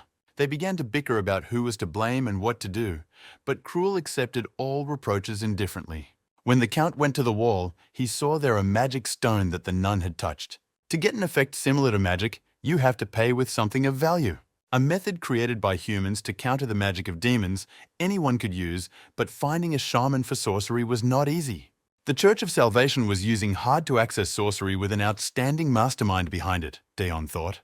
The whole thing was a headache, and if he surrendered, Cruel would get his wish. While the brothers were wondering what to do next, another man broke into the hall to report the problems to his superiors. Dion, who had managed to hide under the pulpit, heard the novice call his superior Aaron. He spoke into the crystal, informing them that an outsider had broken in and was running everywhere screaming where the Lord was. Hearing this, the Count wondered who else could have infiltrated the Salvation Church but them. And then there was a polite knock on the door of the prayer hall and a heavy rumbling sound. The novice was horrified when the mad intruder asked him where the master was. The Count marveled that Leon burst in with 2 feet. Though he told her to enter quietly, the girl knight had already grabbed the novice for questioning. Though Leon called the Count Lord, she had no right to do so. She was bound by contract and served him under the Emperor's orders. Leon didn't swear loyalty to him to the grave. She couldn't call him a title or a hero, so she just called him Lord. But the novice thought it was such a name, which discouraged him even more. Dion quietly watched Leon's recklessness, wondering how to proceed. Now he understood how the girl dealt with mad dog knights. The Count looked at the stone and realized that the connection didn't seem to have broken, which meant that if he was caught, he wouldn't be able to get out of the church safely. Erin listened to the conversation. She recognized that voice. It was the voice of that disguised noblewoman who had tried to get in, and now she was looking for the Lord. At the same time, a man with red eyes came into the church. Erin showed wonders of deduction and realized it was Dion Hart, even though she knew of his errand. Earlier, she had met Cruel and asked him how he had only gotten into the building, for all the windows were closed. Erin knew why the Duke had sent Cruel here. He was determined to test him, so she stated that she would not help him in his quest. She asked the hero if he had gotten the information he needed from him. Then, Duke Luther gave him a parchment with a plan of the building and demanded that he finish the game as quickly and safely as possible. Cruel took the scroll and promised he would not disappoint the Duke. Erin said she wouldn't call for guards, but that's the most she can offer someone who serves the same lord as her. She reminded him that before Dion Hart gets to them, they'll be beefing up security, so he should be careful. Either way, thought she, the Salvation Church had accomplished their goal, and they just needed to clean up the place. And she hoped that Cruel Hart would do better and faster than her brother. Leon threw the useless novice to the ground because he couldn't say anything. Tip never said anything, and Leon wondered where the Count might have gone and where to look for him. But then he looked out from behind the pulpit and called out to her. Leon wasn't surprised, but was glad to see he was okay. Dion noticed that the gemstone's light had gone out, which meant the connection had broken. He told Leon that they would discuss it later. For now, it was time for them to leave. But instead, Leon kneeled down and missed her head. She apologized to him for calling him master, and there was no other way she could. Dion was sympathetic. But the noble girl couldn't leave it like that and wanted to take responsibility for everything. She told him that she hadn't given much thought to his qualities, since she was serving under the Emperor's orders. But today, on this assignment, I realized that he's a man willing to sacrifice pride for the sake of the task, and he's also very brave to break through. And then, Leon swore an oath of loyalty to him, pledging to follow him, to risk her life if it was not against the Emperor's will. She promised to serve the Count faithfully, like a true knight. Dion accepted her vow, saying he would do his best to make sure it was not wasted, but the caveat about the Emperor was revealing her priorities. Leon then looked up and asked if he wanted to come back. The Count agreed. For such an important task, they needed to take more noble knights with them, and on top of that, they still needed a capable shaman. 3 days later, he learned that there were simply no shamans in the Empire, the most savvy ones living in the south, and almost none in the north. Going south would be too long. Cruel might have beaten him to it, Dion thought, as Ram the butler informed him he had found the shaman. The Count exclaimed joyfully on hearing this news and ordered that preparations be made immediately for departure. There was one village only a day's journey from the estate that was rumored to have its own shaman. Shamans were few in number, kept in groups and lived in hard-to-reach places. The Count could barely climb the mountains, though he said he was fine. Leon reminded him that he was her master now and could turn to her if he felt ill. Dion answered her that they should have found the shaman before that rascal showed up here, but at those words, he met Cruel. Dion feigned unspeakable joy and apologized for saying it out loud. Someone threw a stone and hit the Honorable Count right in the head. He certainly didn't expect a welcome, but it was too much. Leon immediately covered him with her body, worrying if he was okay. The old woman was tearing herself out of the hands of the villagers, screaming that disaster had appeared and they must stop it, or better yet, kill it. She screamed at him to get away from their village and spared no effort. Leon resented how the old woman dared speak to her master like that. But Dion only laughed. The word calamity was to his liking. With a ghastly grin, he approached the old woman and said he was a sinner, not a scourge, but the woman did not relent and said he must be killed. Dion rubbed his bruised head. He was used to injuries by now, but getting one from an old woman was hurtful when he heard someone call her a shaman. He was greatly surprised to learn that she was a spellcaster, and the old woman started talking like a lunatic, that he shouldn't hate anyone. He wasn't allowed to do that. Otherwise, it will provoke a terrible calamity that will be unavoidable. She clung to him so hard he barely wrenched his arm out, talking nonsense and looking very strange. A girl came up behind her and asked her grandmother to calm down. Her name was Lan. The old woman told her that the man in front of them was a calamity, and Lan should see it too. The woman replied that it had not happened yet, and one could not judge a person. Dion wondered if this old woman was a shaman. Taking her with him would be a mistake, and perhaps we should rush south. Lan went up to the Count and said that she had been waiting for him. She was the granddaughter of the old woman and wanted to ask his forgiveness, which surprised him. Daeon replied that it was fine. He was on his way back anyway. But it turned out Lan knew who he was, why he had come, and that he needed a shaman in the work of the Church of Salvation because she was a shaman herself. She informed him that if he took her with him, he would find out everything he wanted to know. The Count was greatly surprised. The girl was telling the truth. Though she could not have known about it, she looked young, but was clearly very capable. He glanced irritably in Cruel's direction. If he didn't take the shamaness away, his hated brother would. Either way, this option was better than traveling far south. He should be early, Daeon thought, and took her up on her offer. Cruel looked at it indifferently. It didn't matter that the shaman was taken away. The Duke wants to test him, and so he will find a way, or another shaman. Before he left, however, an old woman came up to him and smiled at him welcomingly. She hugged him gently as if he were her relative. The old woman began to say something incomprehensible about love and hate, that she was the only one who loved him and he should live a long life. Life without love won't last long, she said. And for a second, Cruel felt the bonds of fate that bound him and his brother together. She wished him to survive their battle. Cruel's mind boggled at that moment. The old woman told him that he was the child from whom the destruction would begin. If he won, it would not happen, and there would be no calamity. But if he is really going to or wants to die, she said in a grim voice, he must first kill his brother and then die. When Cruel heard these words, he drew his sword and put it to the old woman's throat without hesitation. He told her in a stern voice that he would sort out his own problems and she was overstepping her bounds.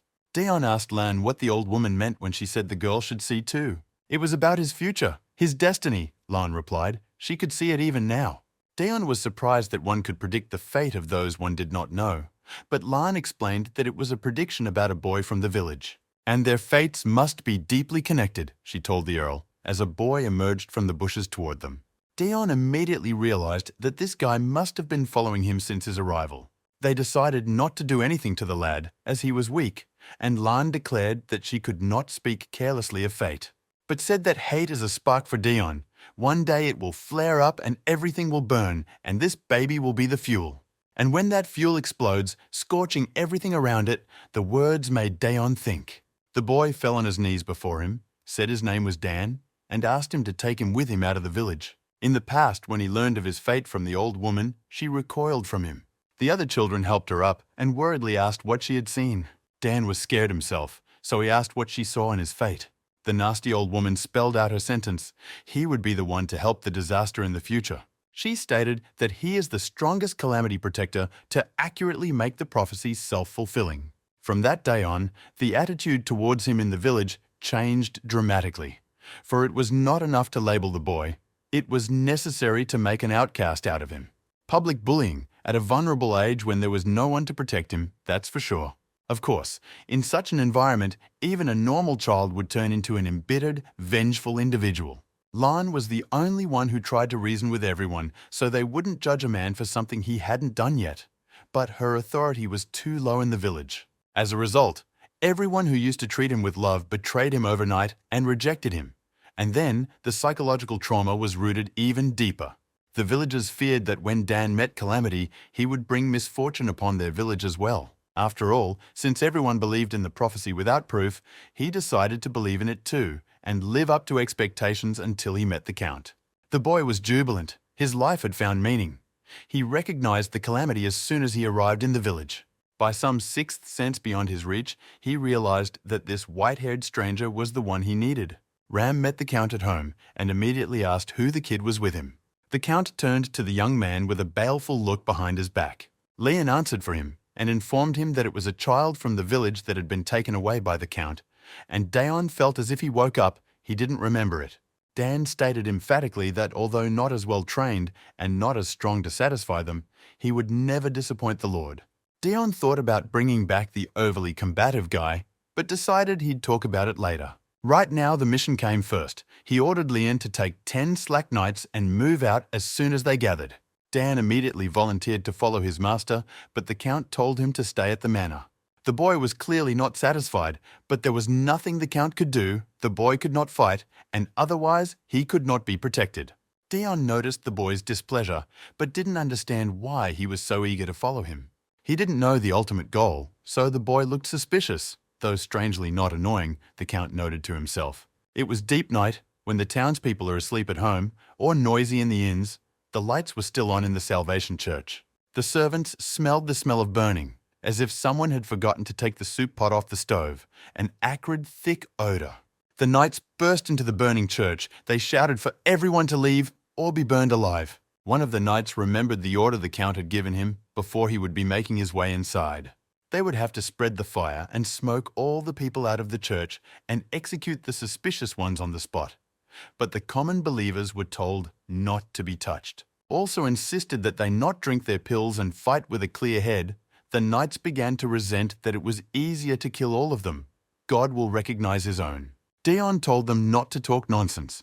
He wasn't doing it out of compassionate motives. Lan answered for him, saying that it was her request not to spill much blood. She couldn't go into details, but it was all for the Count. When the knights heard that things were in the captain's favor, they perked up and said they would do the right thing. At that moment, Lan thought it would be an easy task, but it was hard to watch the suffering of underprivileged people who were used to the church. Even former war veterans did not understand why they should destroy the place of shelter for the elderly and orphans. Shia grabbed one of them and asked them to stop. People were crying, cursing the vampire Count.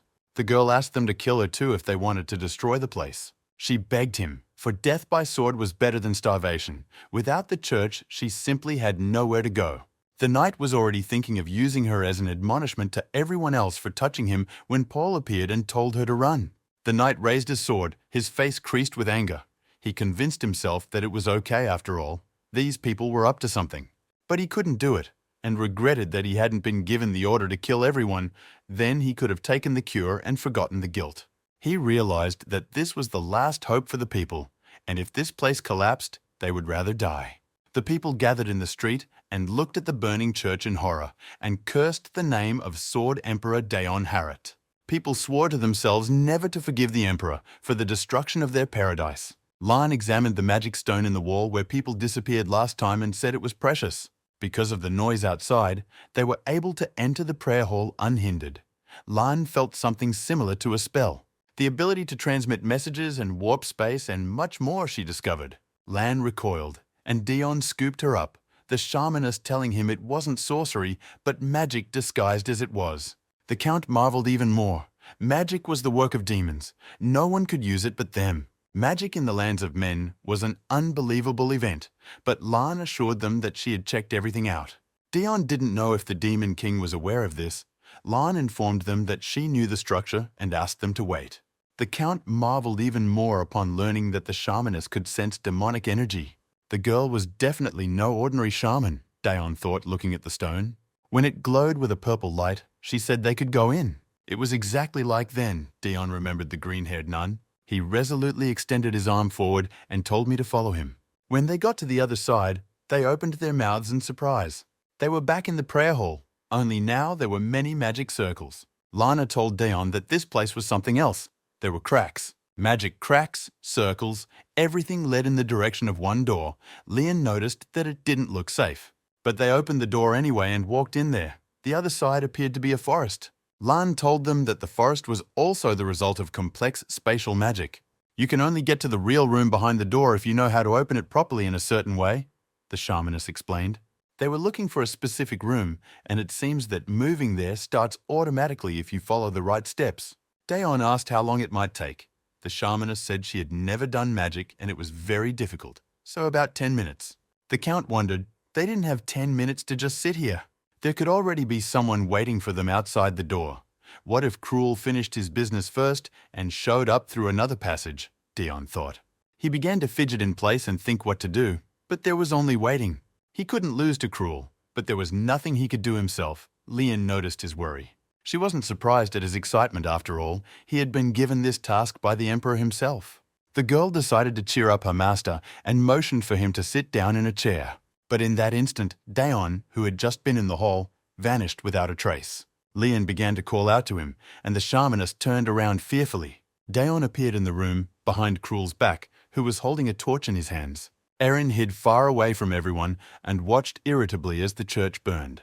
Ordinary people were kicked out. Those involved were caught, although it was not the most effective solution. Erin thought that if it was up to her to solve this case, she would lock the people in the burning building to eliminate everyone. Right now, she realized, the most important thing for Dayon to do was to find evidence. She needed to preserve proof of the church's involvement. She was counting on being the one to win, make the sweep, and Dion Hart would get nothing. Cruel Hart was standing over a huge pile of paper, and he had a torch in his hand. Dayon, puzzled, asked his brother where he got his information from that he understood things so quickly. But the brother said nothing, just threw the torch at the securities. Dayon was horrified and threw himself at the fire, yelling at his brother who was always messing things up. He wanted to save something, but Cruel overpowered his arm. Dayon demanded to be left alone and called him crazy. After all, he needed those scrolls himself, Dayon told his brother. Because of his weak body, the Count couldn't even pull his hand out of the hero's steel grip. The heat of the fire only made things more difficult. To make matters worse, his brother lifted him like a child on his shoulder and dragged him to the side. Dayon frantically twitched and demanded to be released, but it was no use. No matter how much he thought about it, didn't understand why Cruel would do this or who was behind the Salvation Church, there weren't many people in the Empire for such a thing. And then Dayon was struck by a hunch that there was only one person in the entire Empire who did bad things to everyone except the Emperor. It was his symbol for the color purple, Dayon realized. He is also subordinated to his sibling and hated brother, who has been assigned the same job. Duke Luther was behind everything, and then the Count became furious that they had just decided to play with him. In this contest, he was doomed to defeat from the start, and had only put so much effort into it for nothing. Out of frustration, Dayon elbowed his brother. But Cruel didn't even raise an eyebrow as Dayon continued to swear. They returned to the prayer room, Lian exclaimed when she saw her lord in the hands of a hero. Then Cruel carelessly tossed his brother to her like a sack. Then Dayon remembered the shamaness's words that hate was like wildfire to him. But it was too late. He had already gotten upset and said he hated him and would kill him. The brother coldly replied that if Dayon wanted to live, he should keep quiet about everything he saw here. Dayon lay in his bed at his manor and remembered everything that had happened. He realized that everything had been planned by the Duke, and now his brother was the winner in this dispute. Lian came to him when he woke up, and the Count asked her if the shaman had left. The shamaness had indeed left. Lian couldn't know when the Lord would wake up, so she didn't delay her, much to the Count's dismay. Dayon wanted to ask her how to curse Cruel, but he couldn't tell her that, so he replied that he just wanted to understand how she knew about magic. Lian revealed that Lan was able to figure everything out after Mr. Count disappeared. Turns out that 3 turns to the left and 2 to the right activates the magical transfer circle. The Count gaped, realizing that he had cracked the secret cipher just by darting back and forth. Lian was very worried and concerned about him that time, and said that Lan had left him a note before she left. At that moment, Ram, the butler, who seemed to have heard the whole conversation, came in and said that he had the note. He brought healing tea and informed me that the Count had another guest. It turned out to be a messenger from the Emperor, who reported that His Majesty was summoning the Count to his presence. Dayon grimaced. He hadn't expected to be summoned so soon. Emperor Desir was tormented by a nightmare, and he awoke by jumping up sharply on the king's bed. Ever since he ascended the throne, he has lost the ability to sleep soundly. How would he sleep if the people he killed on his way to the throne came to him every night? The ghosts of murdered relatives stood before him. They whispered hate to him and asked why he was the only one left alive. The ghost grabbed him by the throat and began choking him as if he were flesh and blood. When his nephew Edward entered the bedroom, he saw his uncle strangling himself with his hands. The heir came to announce that the Honourable Earl Dion Hart had arrived, and his brother is a hero. Coming closer, Edward noticed that His Majesty was pale and asked about his health. He realized that the Emperor was having nightmares again and offered to call someone. The Emperor looked irritated towards the captive. Even now, the ghosts obscured his entire field of vision. This illusion was very persistent. Edward caught his uncle's angry gaze, which was directed slightly away from him, though no one else had entered the room but him. Then he guessed that his uncle was tormented by visions, to which the Emperor declared they were no hindrance to his daily life. Edward persisted, but his uncle dismissed all objections. It was not a disease that could be cured. He said he'd been working hard preparing for the war, so he'd gotten overworked and didn't really want to pay attention to these visions. The Emperor hoped his nephew would believe this excuse and stop talking about the visions. But Edward exclaimed that he had suffered from guilt for too long. The families of those killed were compensated. It got to the point where the emperor knew everyone by name. Desir realized it was like a disease or possession, but if it wasn't for him, these people would be alive. As in the case of the 8 Years' War, it was entirely his responsibility, the blood of enemies and friends on his hands, the emperor declared. To become a monarch, a man must bear a heavy burden, he said, and looked again at his shoulder where the ghost had clung. He told his nephew again that he had nothing to worry about, for the emperor had a lot of responsibility on his shoulders for him to break. They waited together for the reception. Dion couldn't stand it and yelled at Cruel not to stare at him. His brother simply turned away, ignoring these claims. Dion was annoyed that they had come together, though they could have appeared separately. Then they were given a sign that His Majesty was ready to receive them, and the brothers entered the throne room. Both bowed to the son of the empire, but it didn't escape Dion that the emperor wasn't too happy to see them. Desir told them to raise their heads and said he had heard of their neat completion of the mission, though his voice sounded displeased. It was also reported to him that Dion had behaved more gently than usual and had spared the common people. Although it was unclear how Cruel had acted, they now had proof of who was behind the church. They had both done a good job, the emperor noted, but couldn't help but give the right of desire to Cruel, as he had contributed more to the cause. Dion averted his eyes disappointedly. He had expected this. Cruel discreetly thanked the emperor. The emperor asked the hero what he wanted, while Dion thought he couldn't accuse his brother of colluding with Luther, since he had no proof. Cruel then requested that the Hart family estate, which was owned by his younger brother, be returned to him, which dumbfounded him. The emperor didn't expect such a request and decided to ask first what the current owner of the estate thought about it. Dion really wanted to say that this was his territory and there was no way he was giving it to his hated brother, but replied that the land was still a burden to him, and he would be glad to pass it on. Of course, he didn't think he would have to share the property with his brother. The emperor was agreeable, but to obtain one had to possess the title of Count. Since the honorific title of Earl Hart already existed, other titles with this surname could not be given. The emperor suggested a change of surname. Dion had once received the same offer from the emperor to become the head of the Hart family in exchange for support. But Dion only put up with the name for revenge, and so he refused the offer. He decided not to change his name to keep his revenge in mind. The emperor asked him then what he wanted. Dion replied that if he wanted anything, it was to destroy the Hart family with his own hands. The emperor did not become angry, only informed him that it was better to have a title for this purpose and gave him the honorary Count. It's an easy title. It didn't cause any problems for either the emperor or Dion, which means Cruel had 2 ways to get the title. Though the earl didn't understand why his brother wouldn't accept the title of head of the Hart family, the hero stood his ground. He didn't want to change his last name, nor did he want to become the head of the Hart family. This question threw Count Dion into a stupor, and he stared at his brother in surprise. Unlike the title of honorary Earl, Earl of Hart is a title with a deep history and foundation. They are the last heirs of their lineage, but no one has accepted the headship, which means the seat of the head was vacant. Dion didn't understand why Cruel didn't care if his lineage was cut short just like that. The emperor sighed heavily. Cruel was also refusing. Both brothers were stubborn. Dion mistook it for a longing for his family, or rather a thirst for revenge against him. Then the emperor offered to give the lands of the Harts to Duke Luther, who could appoint Cruel as administrator, and they came to an agreement. At this, the emperor let Cruel go and told the Earl of Hart to stay. They were alone. For the first time in a long time, Dion didn't want Cruel to leave, but it was too late. The mood was oppressive, and the Count was already beginning to worry that the emperor had realized his worthlessness and uselessness. The emperor mistook Dion's agitation for quite another sign and thought the Count was worried about his estate being taken from him. He waited a moment longer, something to let the Count speak out if he wanted to.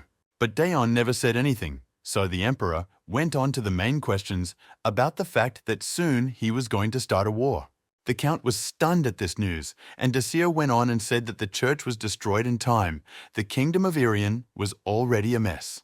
The emperor planned to take advantage of the unrest in the kingdom and go to war, and this was just the beginning of his plans. The Count grimaced. He had long been sick of wars, and this time the emperor wanted to subjugate the entire continent. Because of that, he wanted to ask Dion to go to the Demon Kingdom this time. The Demon King won't stay away, watching the empire devour kingdom after kingdom. So Dion's job is to stay close to the Demon Lord and avoid his involvement in this war. Being an envoy to the demon lands was still easier than waging war, and Dion calmly accepted the order. Desir touched his seal on his shoulder and stated that he wanted it gone the next time they met. The Count tiredly promised to do his best, as the Emperor still won't accept his resignation. Duke Luther asked Krul if he agreed that he had sole possession of the heart property. The hero was as brief as ever in his assent. At such times he was himself submissive. Luther remembered that he had met Daon once, the moment he had come to reclaim the heart's domain. The Duke grinned evilly and asked Krul if his brother was the reason he didn't want to take possession. The hero indifferently replied that he just didn't need anything. Luther put on his mask of courtesy again and said that he must have been overexcited about the upcoming meeting. The Duke did not believe Krul, and suspecting him of sympathizing with his brother, he indulgently patted the hero on the shoulder and asked if there was anything unusual. Krul again replied briefly that there was nothing unusual, his face remaining impenetrable. Daon had figured out that the Duke was behind it and they were just playing him. But if Luther found out about it, his brother would be in trouble, Krul thought. The Duke called out to Krul, who froze in place that they might be late for the meeting. Whatever happens, he must keep it a secret, the hero thought, or the Duke will want to kill his brother. Luther said hello to the green-haired assistant. She had returned from an errand. He complimented her on her excellent work with the church, and the girl replied that she had just done what she had to do. Erin stated that there are many believers in the church, and sooner or later she will get results. Salvation Church distributed food and water to a multitude of destitute poor people.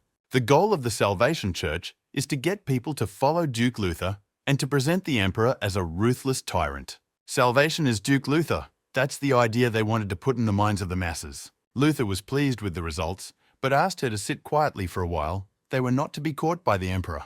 However, the Salvation Church is just a springboard in for Duke and his plans. Erin cheerfully promised to do his best to succeed.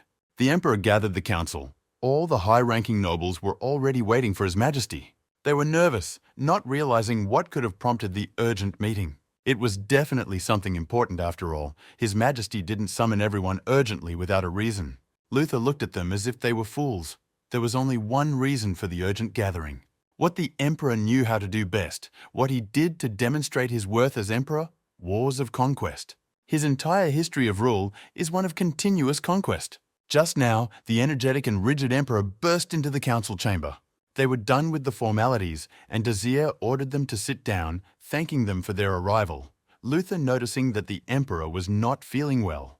Without putting things off, he informed them that he would declare war in 3 days. The lords were horrified because it had only been 2 years since the last all-out war. Last time he declared a truce because there was no kingdom convenient for conquest. But in those 2 years, territories have emerged where the fear of empire has been forgotten. Someone objected that if it was the Irion kingdom, there were other ways to curb their insolence. But the Emperor stated that there were other insolent people. Many raised their tails upon learning that the sword of the empire, Daon Hart, was injured. Kings, sultans, khans, chieftains were happy to receive this news. They thought the empire was no more. That you can take advantage of her moment of weakness and grab a piece of her. Hard times produce strong men. Many have died, but 3 remain. Daon Hart is the most famous among the pillars of the empire, despite being the youngest. The Emperor explained to them that Daon's mere presence cools the ardor of the insolent. He is half the power of the empire. But the empire can't be jealous on Daon Hart's behalf, so they must demonstrate to everyone that they are strong without him, Desir stated. The nobles resented learning that the Emperor's goal was to conquer the continent. They thought it was too early for that. To top it all off, they were worried that they had not yet completely wiped out the revolutionary army, and it was risky to wage war having an internal enemy. The Emperor sipped his tea and condescendingly remarked that things were not simple, and so he had called the council to deliberate on a plan. When they started to object again, Desir reminded them that he was the personification of the empire here. What's good for him is good for the empire, and from now on, if they don't want to offend him, they'd better refrain from saying such things, Desir told them. The Emperor told them that the war is a decided matter, and at the next meeting, he wants to hear their plan on how to deal with the rebel army. Disappointed and gloomy, the nobles left the assembly hall, convincing themselves that maybe it was all for the best. The Emperor called out to the Duke. He wished to speak to him separately. He told the Duke that the culprit behind the Salvation Church has been revealed, and it seems to be a person close to the nobility. The Duke defiantly stated that it was all about mismanagement of people. But Desir stopped these speeches by drawing his sword and putting it to the Duke's throat. He asked him if he was amused, and the Duke said not at all and chuckled caustically. The Duke realized that the Emperor, who could not go openly against the nobles, had his spy, who was sent to the church where the Duke was revered. Luther stated that this is just nonsense chanted by uneducated fools. The Emperor also grimly chuckled, "Of course this is nonsense, for he is not a sin, as they say in the church, but rather a calamity." The Duke answered him that the Emperor could not kill him, though the sword was already licking his throat. He asked Luther if he thought the Emperor would hesitate since he was the last Duke left. Luther boldly repeated that hesitation was pointless, for the Emperor could not kill him. As long as there is opposition from the aristocracy, war will be difficult to accomplish, the Duke said. The Emperor grinned again. There was truth in the Duke's words. He slowly withdrew his slashing blade from his throat, promising himself not to do that next time. The Emperor declared that sin was something else. Luther looked at him still just as smug. It was time for the Emperor to know his place. In order to usurp the Emperor's power, the Duke needed to eliminate the Emperor's dog, which meant it was his time to act, Luther thought, and a chill ran down Daon's spine somewhere far away. He was drinking tea at a reception for the heir, who asked him if he was going to the demon realm. The Count was surprised and didn't understand how the Crown Prince had secret information. He was quite intelligent for his age. Daon experienced déjà vu, and Edward stated that he was the next emperor after all, so he had been carefully preparing for this.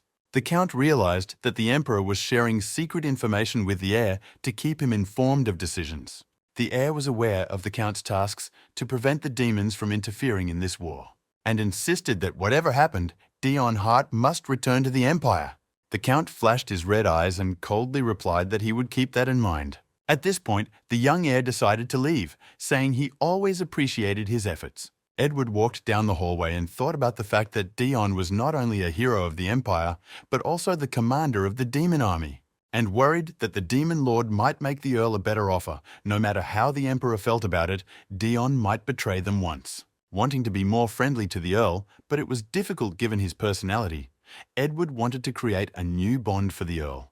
A letter tore him from his musings and asked him how the meeting with Daon Hart, for which she had been left alone, had gone. Edward answered her that he had been forced to leave her because of secret affairs, and that she had given up the title of heiress for nothing, though it had been difficult.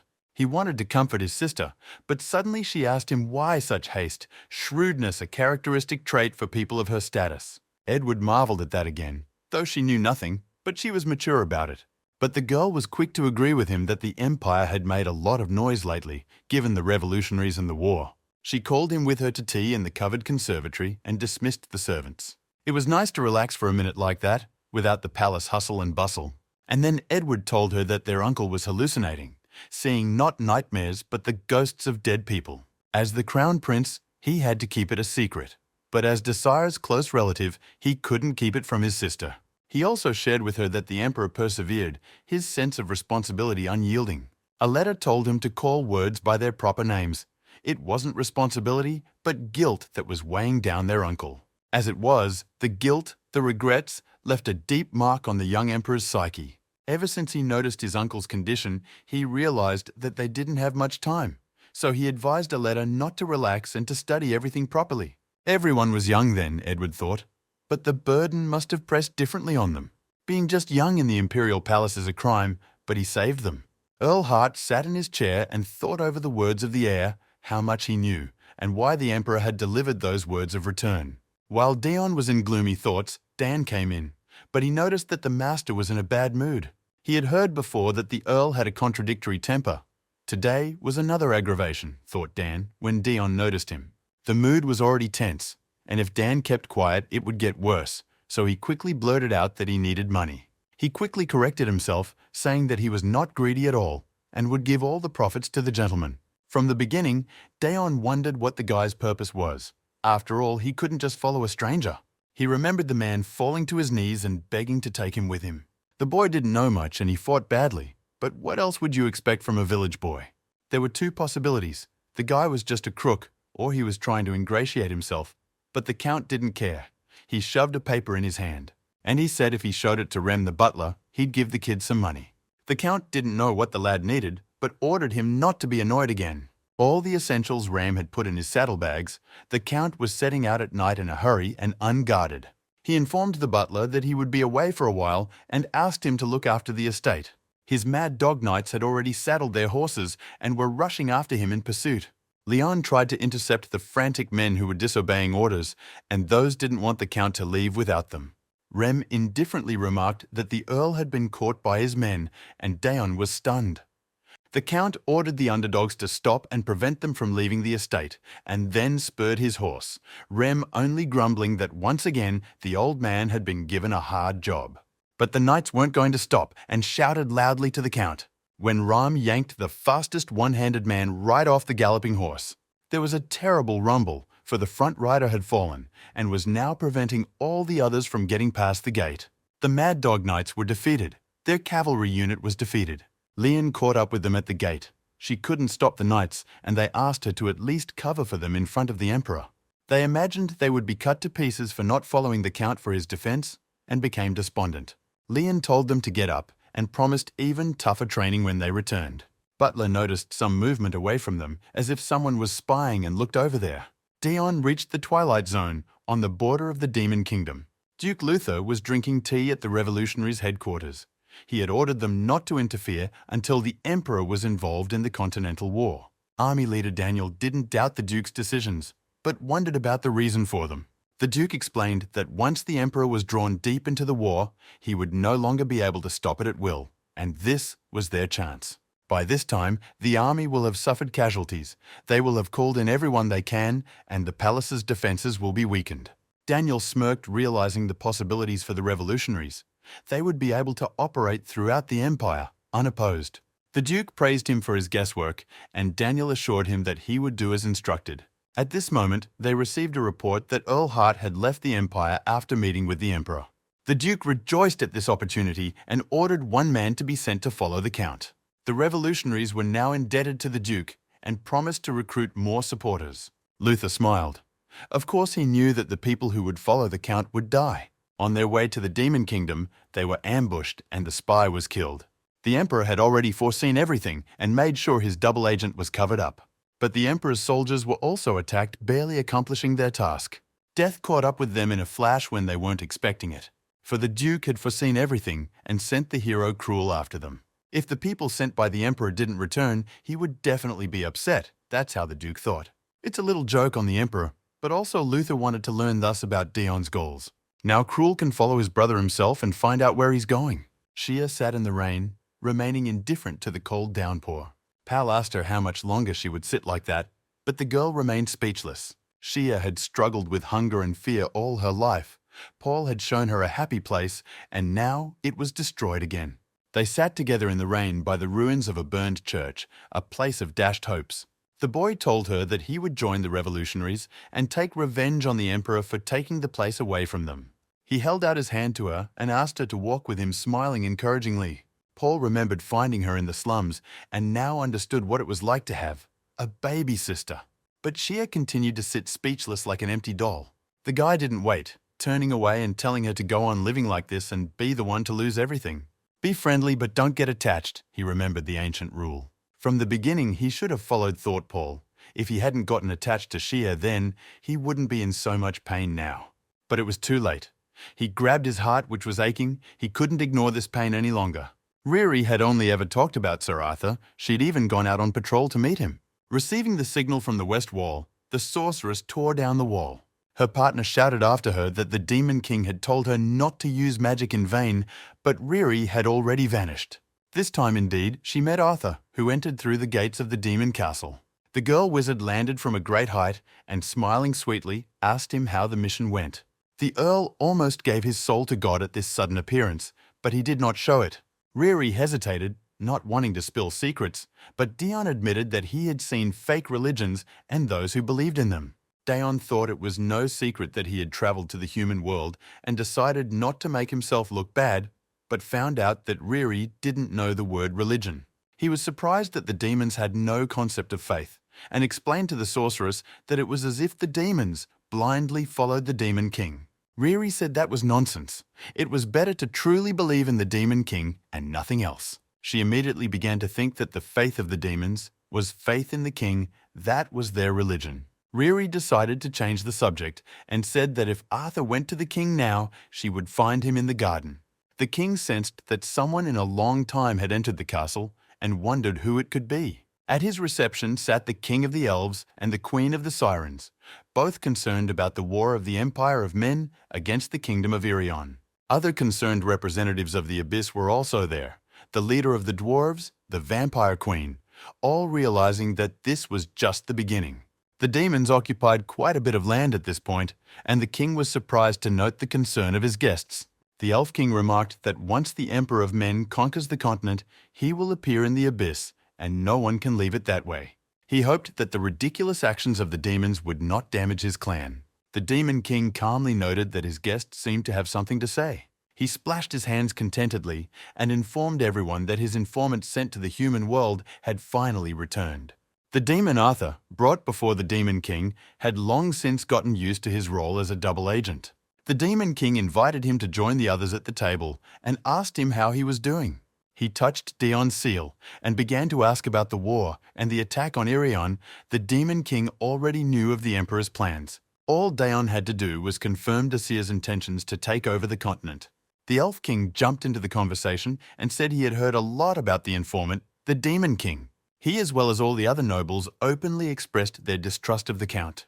Seeing their stares, the Demon King touched Dion's shoulder and informed them that as long as he was here, he could be trusted.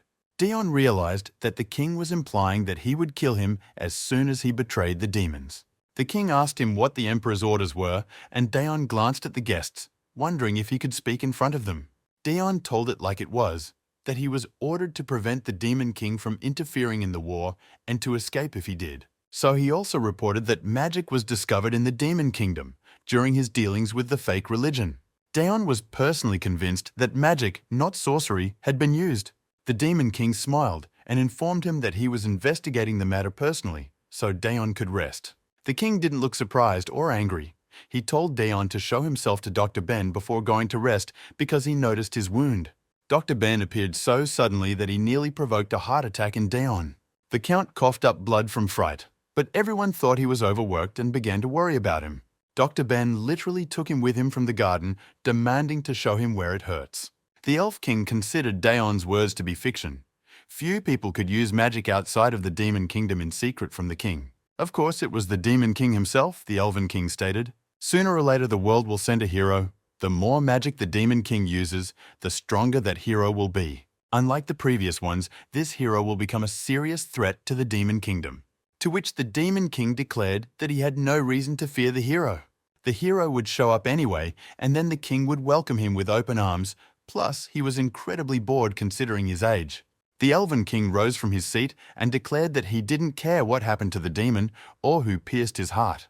The elf was annoyed, but recognized that the Demon King was protecting them, so he decided to find out for himself. On that anxious note, they left the garden, thinking that if the Demon Kingdom fell, it was only a matter of time before the humans came after them, which means they have to think about measures to deal with human invasion. But as soon as they turned their backs, the Demon King used the dark side of his power on them and told them to be polite. He didn't mean to insult them, but hinted that if the Elf King didn't become more polite, they would elect a new king with manners. At this, the Demon King sighed indulgently. They were all his juniors. So he stopped the force and let them breathe air. The Demon King knew of the elves' hatred for demons. Even now the one was glaring angrily at him. He asked them to be more restrained, promising that then he could be calmer himself. Dr. Ben kept pouncing on the Zero Squad leader and demanding to be allowed to examine him. Dayon stated that he just needed to rest. But Ben knew his habit of not watching his body and making everyone worry about him. Ben noted with regret that it would have been better if the commander had thought as much of himself as he did of others. It was the same as before. Every time the Zero Squad commander visited the castle, it was in bad shape, the doctor recalled. The Demon King was always reprimanding him for being late, though the doctor always ran with all his might. He was made in charge of the Zero Squad leader who was perpetually sick. He always apologized, even though he knew the commander was suffering the consequences of fighting a hero, and blamed himself for not being able to help him in any way. Ben knew he could just be executed for failing to help his commanding officer, but Dayon said he wouldn't kill him. Ben asked why, to which the commander responded by asking if he wanted to die, and the doctor shook emphatically, "No." It wasn't like he had done anything wrong to be killed, his commander told him, and stated that he just needed to sleep. The other doctors were surprised to see him alive after something like that. Then he realized how proud he was to be the commander's doctor. He knew of his mercy, but never thought to spare even a useless doctor. He'd made up his mind that day that it wouldn't happen again, so Ben insisted again that he had to examine the commander. Dion started to object, but then Dr. Ben showed him a pendant that burned with a red light. He said it was a mana stone, with the blood of a commander and the magic of a demon king, much to the Count's surprise. The pendant monitored Dion's circulation and reported problems to the doctor, as well as pinpointing the commander's location. Of course, the pendant only worked within the castle, Ben informed him, so the commander must not leave it without permission. Ben still wanted to improve the world's first heart rate monitor and tracking navigator. The commander said it wasn't necessary. Ed was already waiting for him at the entrance to Dion's chambers. He had heard of his commander's arrival and was faithfully waiting for him. When Ed asked Ben what he was doing here, the doctor fixed his glasses with an important look and said it was natural to be with his patient. Ed was immediately worried about the commander. Realizing that he had been hurt in the human world, Ben immediately reported, adjusting his glasses, that the patient was wounded in the arm and emaciated. Ed was immediately enraged that the pathetic humans were unable to take care of the commander and called them weak and useless. While they were arguing, Chloe showed up and asked if Dion had a minute. But the insolent girl was immediately grabbed by the faithful servant of the deputy, like a naughty kitten. He looked fearfully at the troublemaker and informed the commander that he would be away for a moment. Dion remembered why he was afraid of demons, looking at the way his assistant got angry at nothing. Ed grabbed her by the throat and asked how dare she speak to the master. After all, she was a simple incubus. It was the ultimate impertinence, Ed thought, but Chloe declared that the gentleman liked her garden. She told how they met and how he liked her garden. She showed the flower and said she wanted to give this baby to the Lord. The demonic Violet smiled welcomingly. Ed didn't believe at first that the commander could like this weed, but then he doubted his own words. He thought that the commander might really like the flower and decided to hand it over himself, snatching it from Chloe's hands. The girl wanted to hand over the flower herself, but she didn't know that she was only left alive because the commander wouldn't like her death. The commander asked Ed not to kill the incubus girl. For some reason, he felt pity for the lower demons. He flashed his red eyes and insisted that she had done nothing wrong. Ed told her never to approach the commander so carelessly again, or she would die, and thought the Lord was too soft-hearted. That's how Violet ended up in his room. To top it all off, she could still hum boring demonic tunes. And demons were really bad at music, so Dion looked at the flower and didn't know what to do with it. Violet bared her fangs so eerily that the Count recoiled backward, hitting the bed. Even though Ed assured him that the flower wouldn't attack, because Chloe had trained it well, he still felt uneasy. Dion promised himself to punish the zealous gardener when he met her, but at that moment, a dagger stabbed into the bullnose of the bed. A little more and it would have pierced through his head. The one who threw it didn't hide and stepped forward. She said she wanted to test his abilities. Second Corps Commander Lania smiled contentedly and greeted him. She was surprised at his calm reaction. It hurt her pride. After all, she was an expert in infiltration and assassination. Dion whispered something, but she couldn't hear it, so she asked again. But the Count was in such deep shock that he couldn't even call for help. He was vomiting blood again from the great stress. Lania was talking some nonsense, misinterpreting his fear as usual. Dion looked at her with glowing red eyes, as if his core personality had awakened. She was the one Dion didn't want to cross paths with in the castle the most. Because that demonic woman too annoying, she bought him a lot of gifts. She said about picking out his clothes and dressing him up in a strange way, but the Count could not refuse. The clothes from the southern regions did bear him a lot, but how can you live without fan service in a manga? Lania was pleased with herself. She loved all the outfits she had chosen for him, but Dion felt like a squeezed lemon. Another commander, the 8th Squad Hell, came knocking at the door without knocking and said he had knocked, but no one answered. He noticed that Lania was already here and apologized, but Dion took it as a rescue and said it was fine. Hell heard that the 0 Squad commander had returned and came to greet him personally, but he miscalculated the width of the door and caught his sword in the doorway like a puppy dragging a stick in its teeth. It was so awkward and ridiculous that the formidable demon was instantly demoralized by his own inferiority. His first mate immediately began to comfort the depressed demon. "Everyone makes mistakes," she said.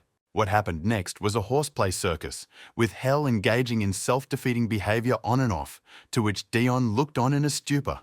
Lania decided she wasn't going to stand for it and left, saying she'd be back later. Already at the door, she informed Hell that she had heard someone spreading rumors about Mr. Arthur while he was chilling here. Hell immediately turned to Liquid Shadow and dived into it. Assistant Hella stated that Lania was too harsh. Barely her master had the courage to come here as he was intimidated again. Lania angrily replied that a mere assistant couldn't treat her like that if she didn't want to die. Dion felt tired even more. Not enough to see demon fights in his bedroom. The commander of the 8th Squad, Hell, was created by the Demon Lord's shadow arts, and he had the secret task of guarding the Count. True, he protected it from leaking information to the human world by eliminating demons who were too chatty. He appeared every time where someone started spreading rumors about the Zero Squad commander. Wherever Dion appeared, Hell stalked him from the shadows and eliminated witnesses. He had been entrusted with this important mission and had been meticulous in its execution. Each time he dissolved without a trace, leaving behind carpets. It was for this reason that no one knew anything about the Zero Commander. Nine noticed a shadow move she always saw when the commander was approaching. She greeted him joyfully in a puddle of shadow, but the commander kept saying he'd made a mistake. She praised him for a good job on the sweep. Everyone makes mistakes. It's important to learn from them, the aide said, and the commander perked up. She had convinced him that he was worthy of meeting Commander Arthur, and Hell blurted out a smile. Dion was assembling a Rubik's Cube to the monotonous chatter of a flower. The Count shrieked and spat blood again when he saw someone staring at him through the open door. Hell apologized and said he wanted to say hello since he hadn't been able to do so earlier, but seeing the commander suggested he get a doctor. Without waiting to be called, Dr. Ben called himself. The Count huffed again. Because of all the commotion, he couldn't get a proper rest. The doctor received a signal from the tracking pendant. Hell decided it was all because of him, and decided he would kill himself if the Zero Squad leader bled out. Dion convinced him not to, and Hell blossomed again, because he was being treated so kindly despite his low self-esteem. Dion replied that to him that he had his work done and could rest. Hell realized that the commander was barely containing his rage, though he looked calm. His gaze was directed from top to bottom in a completely natural way. Dion had told them he wanted to rest. Hell only admired the Zero Squad commander more, his greatness the most powerful man. They left him completely drained, so even the demonic Violet began to comfort him. He sighed heavily. Still, he lived in the demon world with its own rules. But there was nowhere he could escape the Emperor's orders to be a double agent and spy for him. And since he is a spy, he must steal information. And to that end, he went to the library. The attentive gazes of the demons were immediately directed at him. The demoness jumped up from her seat when it came to her attention who had appeared in the library. The demons jumped up from their seats and bowed low to the Zero Squad commander. The Count had long since gotten used to this attitude, but he was still nervous, so he decided to hurry up and take what he needed and leave. A book with a catchy title, Analyzing Empire, caught his eye. An analysis of the current heroes of the Empire by Adelia, one of the demon commanders. The first hero on the list, Commander Nemesis, helped the 9th Prince raise a rebellion and take the throne, then received the title of Marquis for his successes in the war. Second figure Stephen Primer, the illegitimate son of Viscount Rupel, destroys the barbarians on the southern frontier.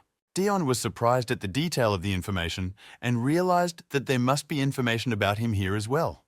The third character, Dion Hart, was written in the book, but his portrait was not there. There was a warning sign in the book that this information was classified by order of the Demon King. The Count chuckled. It was for the best. The fourth hero, Cruel Heart, brother of Daon, Duke Luther's man, currently in conflict with the Emperor, the Count read. But he immediately slammed the book shut irritably. His brother haunted him even in the demon realm. Dion was angry than scared all the demons around him.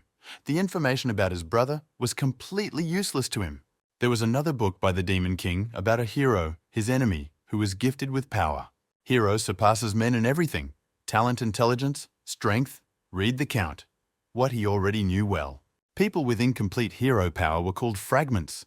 Even if they weren't as strong, they still surpassed human limitations. All of this Daon already knew and wanted to look at the information on the Demon King, who he appeared right behind his back.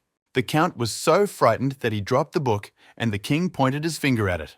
When the Count reached his hand to the book, he saw the entry that Hero and Demon King. This was proof that the world was not mature yet. Dion didn't know what that meant and examined the book for damage from the fall.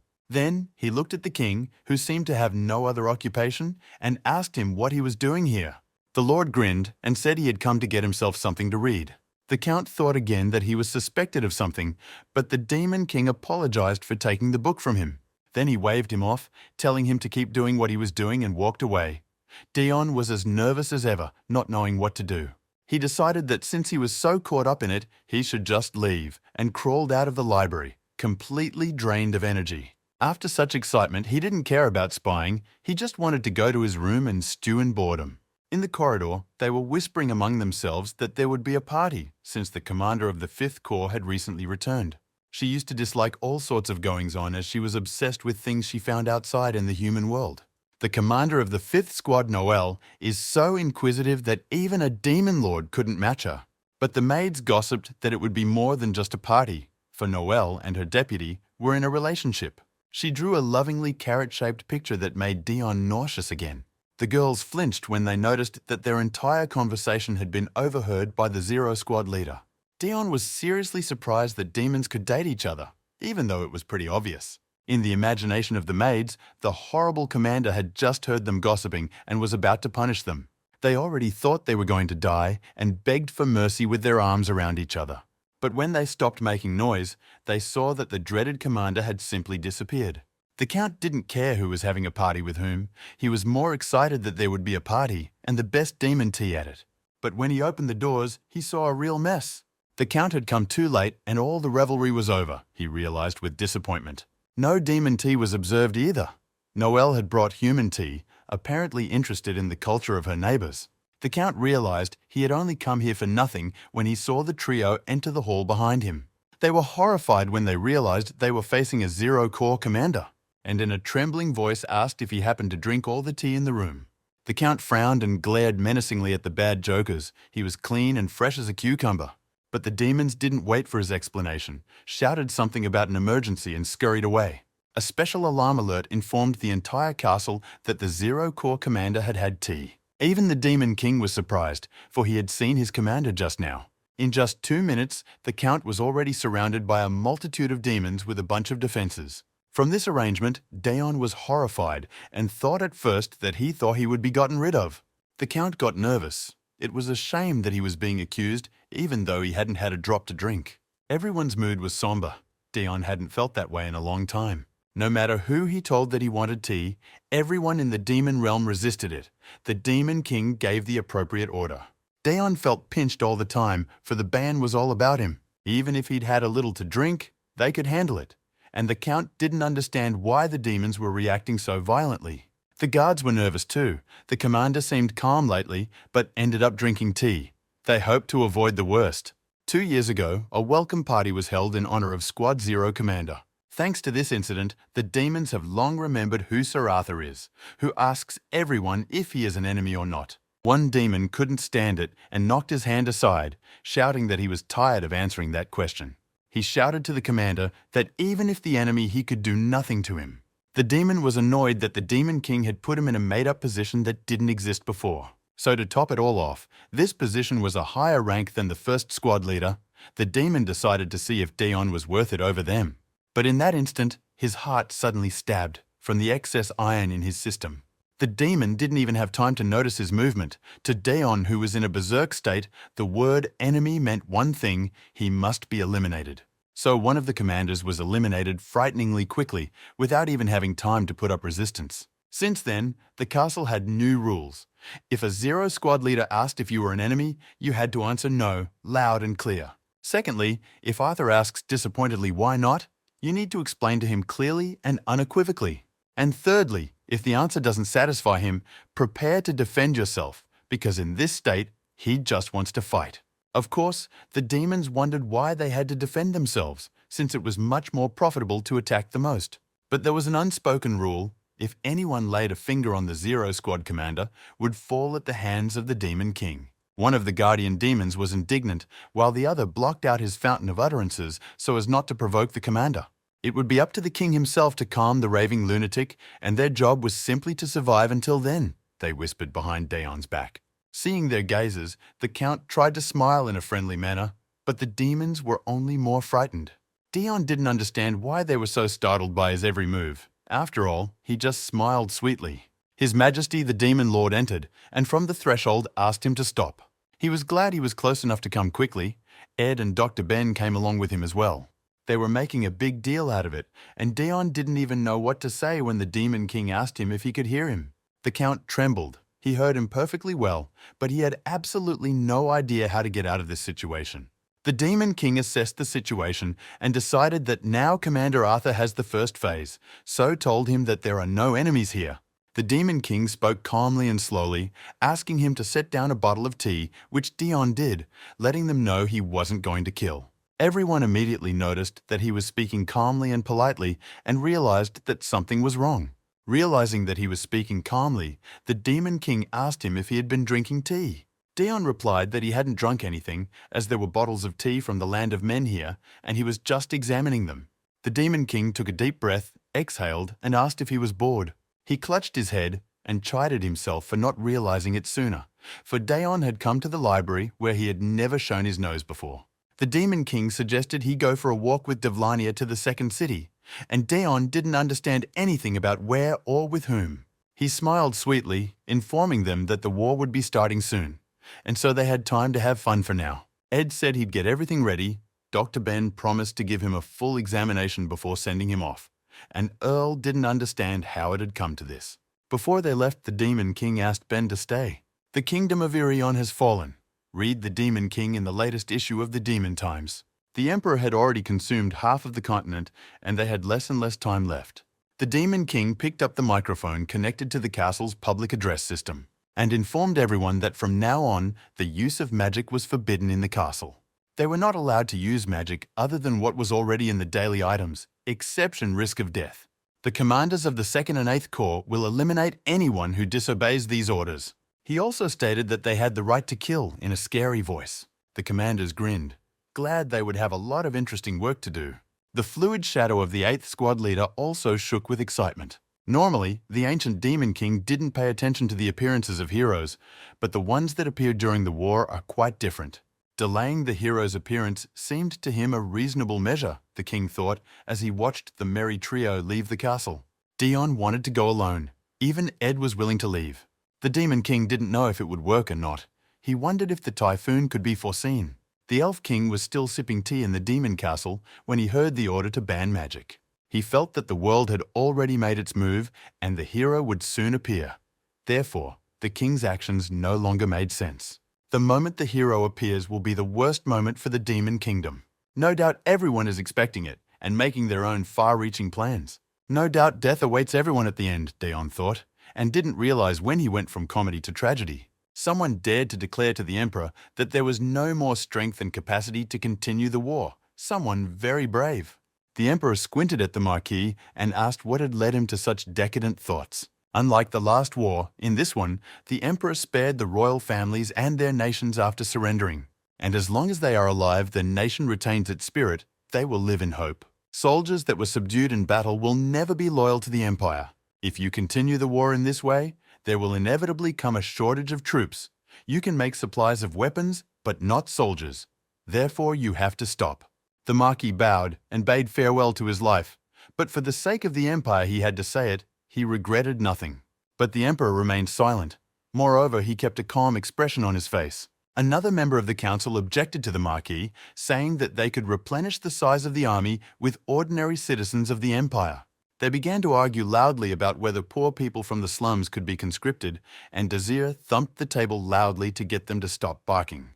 They offered to take away the ordinary citizens and pay for the war with the blood of the lower classes.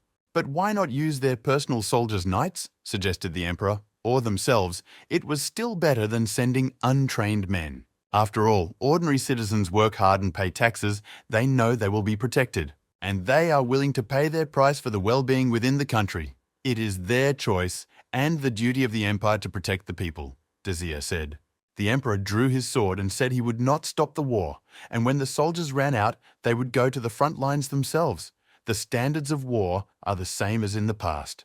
If there are 2 or more men in a family of nobles, one of them is unconditionally subject to conscription with half of their personal family units. If there are no men, then the family is obligated to send 2/3 of the knights. Recruitment of townspeople for recruits will only be done as a last resort.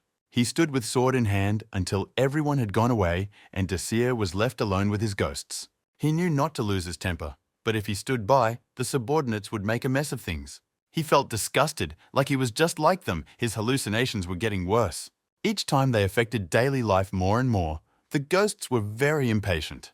He wasn't going to enjoy the millennial life anyway, so why rush him? The far south of the empire, the border where there were continuous battles with savage barbarians, these lands were guarded by Stephen, the hero of the empire. He learned from the newspapers that the empire had attacked the next kingdom, and he understood why they too had been ordered to be ready. Slaying barbarians in the south, he inexorably built up his power and became strong enough to lead his own army. He informed the soldiers that fighting barbarians is great, but real war is better. Not on his own. After this war, His Majesty is sure to reward him. You can't get recognition for barbarians. There was something he wanted to ask of His Majesty, he informed his aide. During the 8-year war, he gained vast lands, the title of Marquis, and much gold and jewelry. At first he was pleased, until he learned what Daon Hart had asked of the Emperor, and wondered how such a brilliant idea hadn't occurred to him. Stephen asked if Dion would participate in the war, and was told that the Honourable Earl would join later. Marquis had high hopes for their imminent meeting. He was very excited about the possibility. He ordered his men to make good preparations, all surviving enemies to be finished off, and looked forward to being sent to the front to receive the credit. The second Demon Squad leader disappointedly said that she thought she was only going with Dion. Ben answered her that it was the king's order, and even if he stayed home, they still wouldn't be alone. After all, Linia had taken an entire army to accompany her. The demoness declared that it was no good dragging around everywhere without servants. Ben stated that they were all wimps compared to Sir Arthur, while the latter just sighed heavily. They were just going to another town. Such an escort was unnecessary. Dion couldn't understand why he was so insistent on being sent to the border. The king himself had said so several times. Plus, he had been fitted with a pendant with protection. And Ed was very excited about his weapon, all of which made Dion even more nervous. Of course, this could all be preparation for various contingencies, but the Count couldn't be sure there was definitely nothing behind it. His panic played out so badly that he wanted to get out when their carriage shook. A servant stopped by and nervously informed the commanders that there had been an emergency. Demon monsters appeared in their way in very large numbers. The Count noted that the members of the second squad fought well, using spider thread techniques, but there were too many enemies. He realized that he couldn't just stand by and watch. He had to do something about it himself. Linia noted that it was going to be a nasty day. In every city, the commanders had set up defenses. But that wasn't the case here. Dion marveled at their calmness and thought it was because they might have known about the attack. There were so many demons they could invade anywhere. Now Dion understood what it meant to send along the borderlines. The Demon King wanted to avoid monsters invading other countries' territories. He set it up that way on purpose to utilize his services. Dion was supposed to walk along the borders and mop up all the monsters, and he naively thought he was going to rest and have fun. Linia said she would go first and sort it out. There were a lot of enemies and she told him to hurry up, but the Count didn't really want to. He bit his lips nervously and was straining to think of what to do when Dr. Ben called out to him. The Count thought he was worried because he was coughing up blood again, but this time the doctor was looking at him strangely. Dion thought he was arousing suspicion by openly avoiding battle and was afraid he was about to be killed. Ben filled him in that the commander often drinks and doesn't take care of himself. He noticed that the commander either fights like a berserker or avoids battles for no reason. A normal demon would have thought he was weak. Dion heard and thought he was about to be exposed. He told Ben that he didn't mean to lie to him, but the doctor replied that he understood. They thought about each other's answers for a moment, but Dion quickly changed the subject by asking Doc what he meant. And the one said that no matter how many monsters there were, the enemy was so insignificant that the commander didn't want to move for them. Then the Count realized that he had almost wet his pants in vain, and he became angry. The doctor told him not to worry, for he had prepared something for him and took out a bottle of herbal tea. Such news made Dion's face blurred with happiness. Of course it was suspicious, for not long ago he had been forbidden tea, and now the doctor himself was offering to drink it. He was also saying that it didn't matter how much the commander drank, and Dion's suspicions peaked. But Doc persuaded that all one had to do was drink tea and enjoy. The Count couldn't resist, even though the tea looked suspicious. Satisfied, he made himself a proper tea, having emptied all of the doctor's marching stock of tinctures. He thought about the fact that he would still be able to avoid the battle, but even if he died, he wouldn't be sober. Doc watched the commander drink his tea and mentally apologized to him. The Demon King ordered to give the commander tea if he avoided combat. The king insisted, for the commander was accustomed to restrain himself to the point of being called weak. But when Arthur imbibes the tea, he is set free, the king noted. Although Arthur likes battles, he's often more calm than he needs to be, Doc thought. But the Demon King suggested that it was better to send the commander before he exploded, for he always used whatever was possible for his purposes, though the doctor thought it absurd to give tea to one who was already unwell. He was thinking about apologizing for it later when the Zero Squad leader pinned him against the carriage. Dayon, in berserk mode, asked the doctor if he was good at using his brain. Alcohol and fixatives are kind of the keys to the commander's psyche. Doc wasn't ashamed to use them so openly. The Count pressed him harder and asked again if Doc had a brain, or if they didn't have time to think. The Emperor is moving faster and stronger than expected. Monsters increase in numbers just as quickly, so procrastination is dangerous. The Count realized the urgency of the situation. But that didn't mean he liked being used, he said, and plunged his knife into the wood. Doc began to apologize. He realized that the commander was like this not at all because of the action of the tea. For all his worth and merit, he promised to let the doctor go this time, but it wouldn't happen again. He offered to think hard about whose Dr. Ben was and took back his dagger. The commander said reproachfully that he didn't expect him to do that. Ben sank his gaze guiltily. Sir Arthur's words were fair. He's the medic for the commander of Squad Zero, not the Demon King, Ben reminded himself. Ben wanted to apologize and say he understood, but at that moment, the monster broke through the cordon and lunged at the commander. Dayon closed his eyes and thought how boring it was to constantly try to survive at all costs. However, he wasn't about to let anyone shake him down. He sits usually quietly inside and decides for himself when to come out into the light and take control. In the blink of an eye, he killed the monster and still stood pensively in the middle of the battlefield. The commander told Dr. Ben to contact the Demon King through the stone. Ben objected, recalling that the king had forbidden the use of magic, but quickly realized he had almost made another mistake. The commander's orders were more important. He opened the comms, and the king asked what happened since they were so brazenly using the comms. Dayon simply reported that the enemies were much larger than what they expected.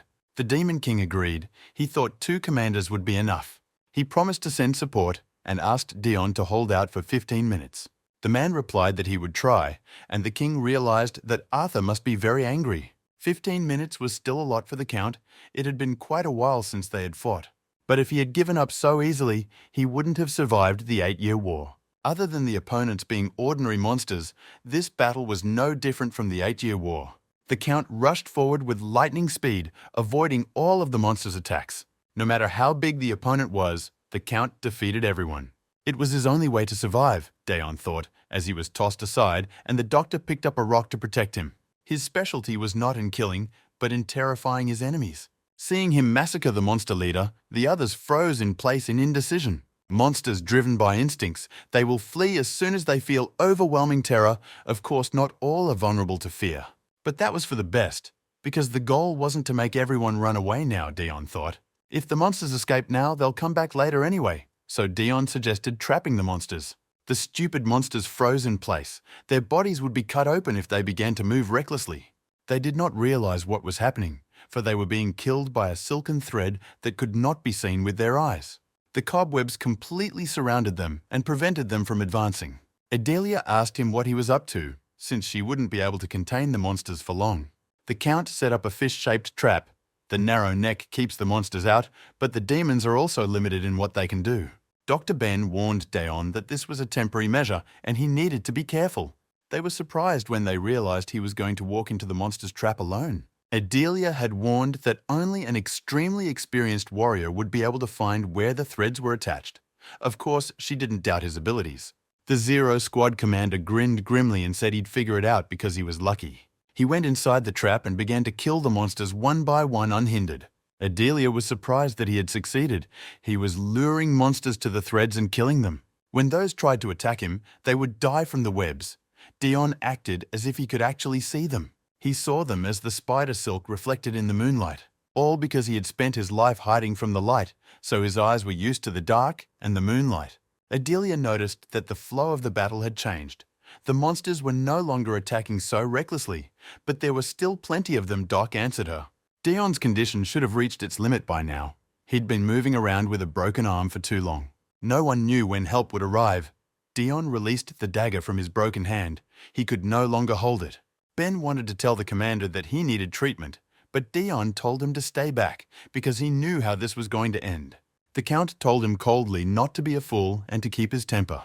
Dion felt like he was about to pass out. He tried not to go head-on, but there was nothing he could do with his weak body.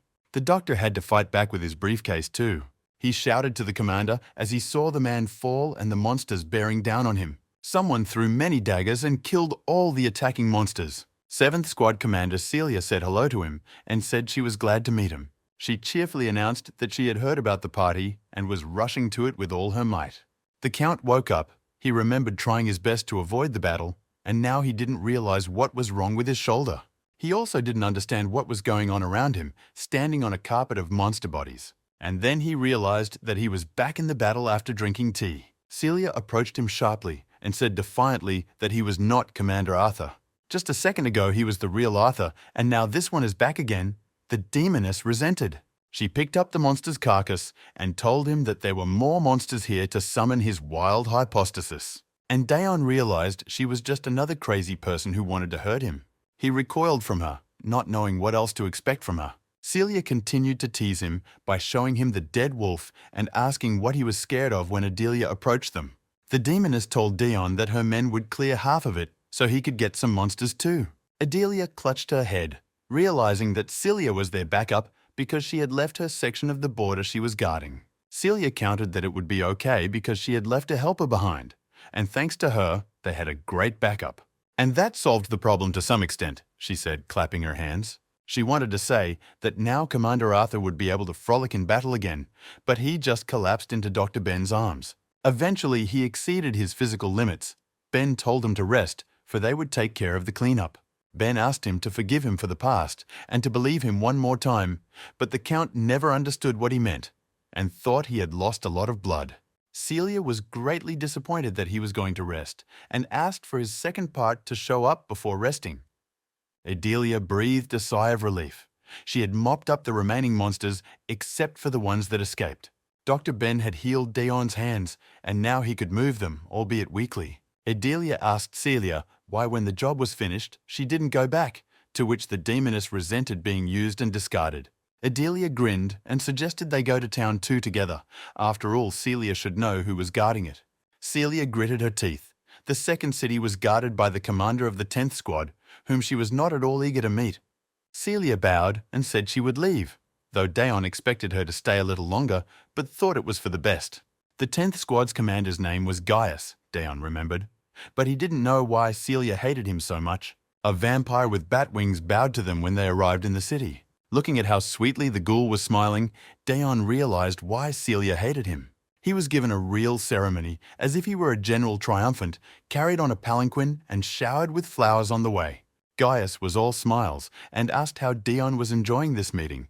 After all, he had done everything in the traditions of the humans. But the Count just wanted to disappear quickly. Noticing the look on his face, Gaius became worried that the Count had gotten sick. But really, Daon was just going crazy about the whole situation and the 10th Squad leader himself. In an instant, he realized why Celia hated Gaius. The one kept going on and asked me to tell him if anything was wrong so he could fix it. But he was immediately forced out by Dr. Ben, who thought the commander had a headache.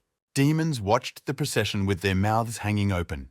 Many were seeing the 0 Squad commander for the first time. However, they had to like how cool Commander Arthur and his magnificent aura of victory looked. There was no information about him, so rumors spread instantly. Demons were surprised that a man could have such an aura. People wondered how the Demon King could elevate such a strong man without fear, for even the other commanders sucked up to him. Why the proud commanders accepted the assignment so easily, what Arthur's role is, and what he is capable of. Everyone gathered to look at the commander's face hidden by the cloth, and those who saw him were sure that he was as strong as the Demon Lord. Daon whispered quietly, with just his lips, "Get rid of it." Gaius leaned over and listened to his voice, saying he couldn't hear it. Daon reiterated his desire to end the ceremony, but Gaius understood it as taking everyone away and eliminating them, which he ordered his men to do. Dion wanted Guy to get rid of the stinky flowers that were making him sick and didn't understand why kicking out innocent citizens. He came to be horrified that the townspeople were rudely kicked out of town saying his name. Now he saw the angry eyes of the people of the city and realized that he had become their #1 enemy. However, the townspeople were persistent and sought other places from where they could see the face of the Zero Squad commander. At one intersection, their procession was greeted by an entire fan club holding up posters with his face on them. Demoness shouted his name and prayed for him in chorus with the other fans. He remembered how he had rashly talked religion with Riri, and she had invented Commander Arthur's religion on the fly. Now because of little Riri, he has become a revered demon deity. Daon was displeased, for he had given her cookies, so that such a thing would not happen. He found them in the carriage which the butler Ram had prepared. Seeing his displeased look, Gaius fell to his knees in front of him. He deeply regretted having upset Daon so much, and the Count noticed that a thread of silk was stretched around his neck. Adelia grinned and said that Guy had annoyed Commander Arthur before. Dion was shocked again. After all, there was a rule against commanders killing other commanders, but realized that demons were selfish. He told her to stop, for nothing had happened that required death, and said that since they had come for shopping, there was no time to waste. Daon figured he too could be put away at any minute if he made a mistake. Code Adelia put away her silk. Guy was happy to be left alive and vowed to do his best to be helpful. Dion's reasoning was grim. He thought there was a limit to killing commanders, but it turned out not to be the case. And therefore he must always be on his guard, the Count thought with horror. Adelia waved her hands contentedly. She had bought a lot of nice clothes today. Daon felt like a fitting mannequin again, but was glad to change his soiled clothes. As they walked through the markets, Guy kept trying to placate the commander, this time bringing ripe mangoes.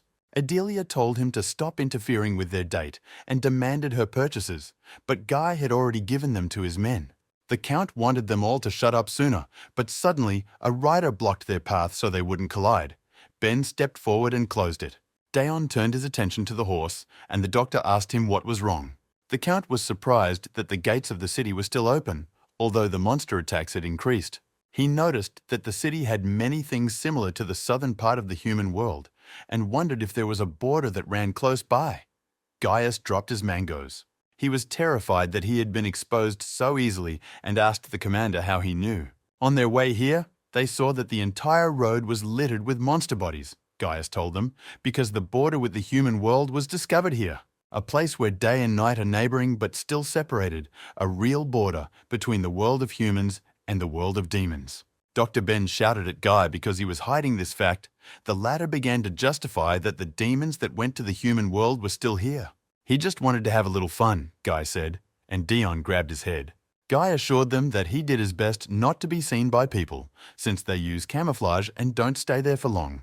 They killed monsters to keep them from breaking through to the human world. There was nothing dangerous about it for Earl, but he was still human. He had no choice but to report it to the Demon King, Daon said, and Gaius slumped his shoulders. But before that, he decided to check things out for himself to find out what region of people were on the other side of the border. At the same time, in a small region to the south, there was a commotion, the guards had learned, of the intrusion of strangers into their lands. The local governor, the Sarek, became despondent, and the servants said they would immediately bring the strangers to the palace. But the king was inconsolable. None of this would lead to anything good, even if the strangers showed up, he said. He himself hid the border with the demons so as not to agitate minds.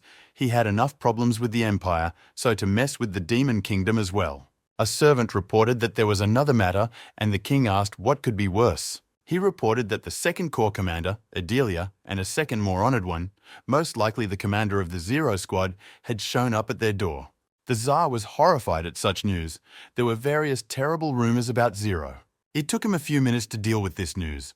He told everyone to hide this information, no matter what the demons were up to. No one was to know of their presence. The trio of demons moved forward, Dr. Ben insisting that the commander pull his robe tighter. The sun was more aggressive here. The sun was really scorching, so Daon pulled his hood up tighter. What he didn't understand was why the others were following him. He didn't need help in the human world, especially not in the form of demons. They decided to go to the market and scout things out when a man appeared on the way. They apologized for blocking the way of travelers. Dion assumed they were local knights. Their head said that they had come to send greetings to the mercenaries for stopping the monster's invasion of the human world. They had managed to survive the crisis, and on behalf of all the knights were thanking the outsiders. Dion was glad they were taken for mercenaries as well.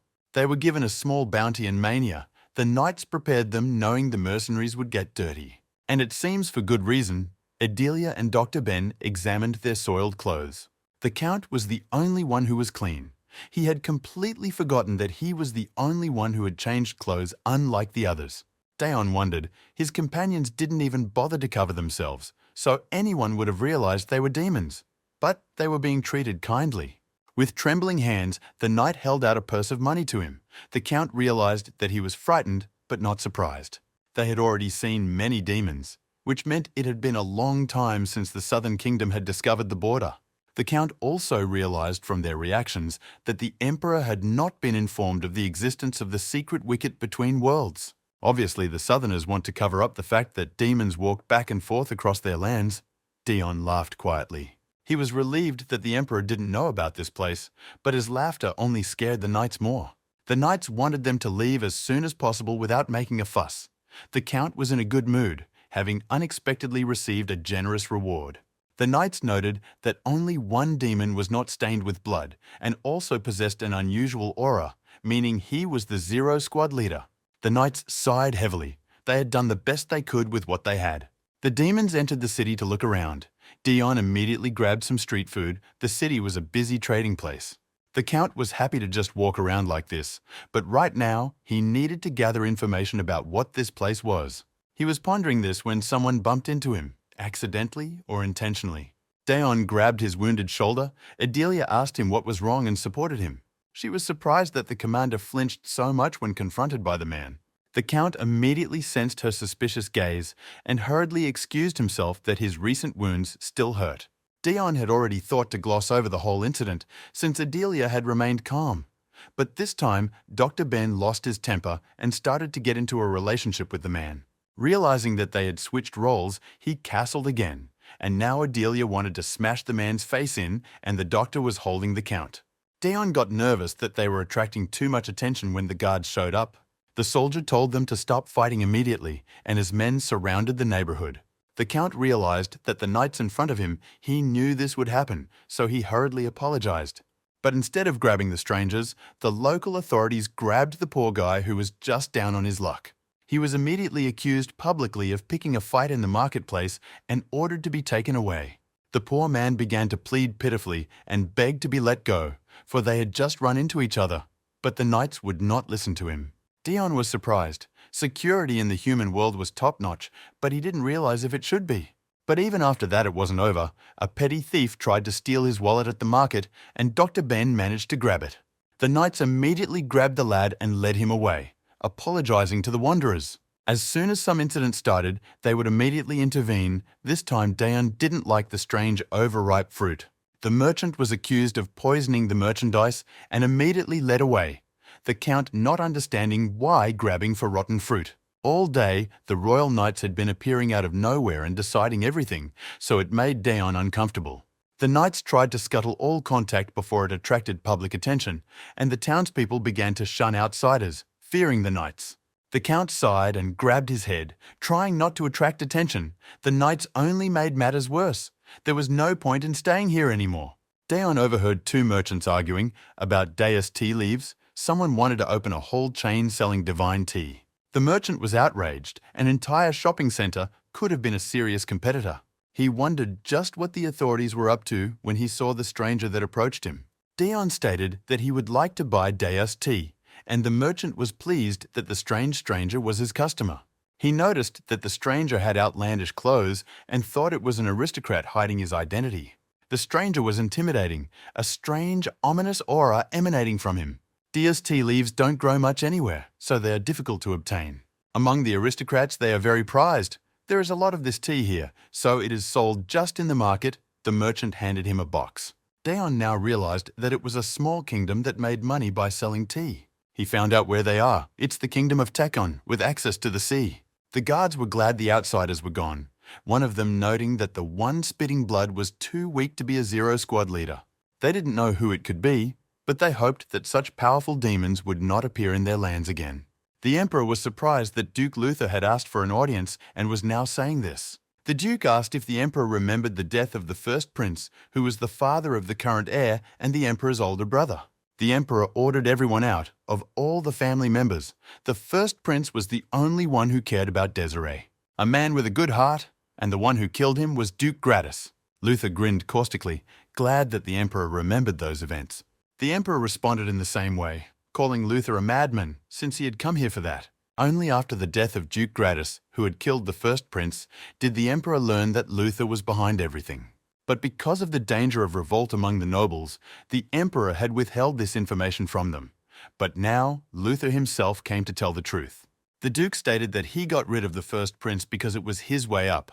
He was well aware that if the most important heir suddenly died, the other princes would go crazy to climb the throne. Luther wanted to choose someone he could control on the throne, but someone unheard of showed up and killed everything.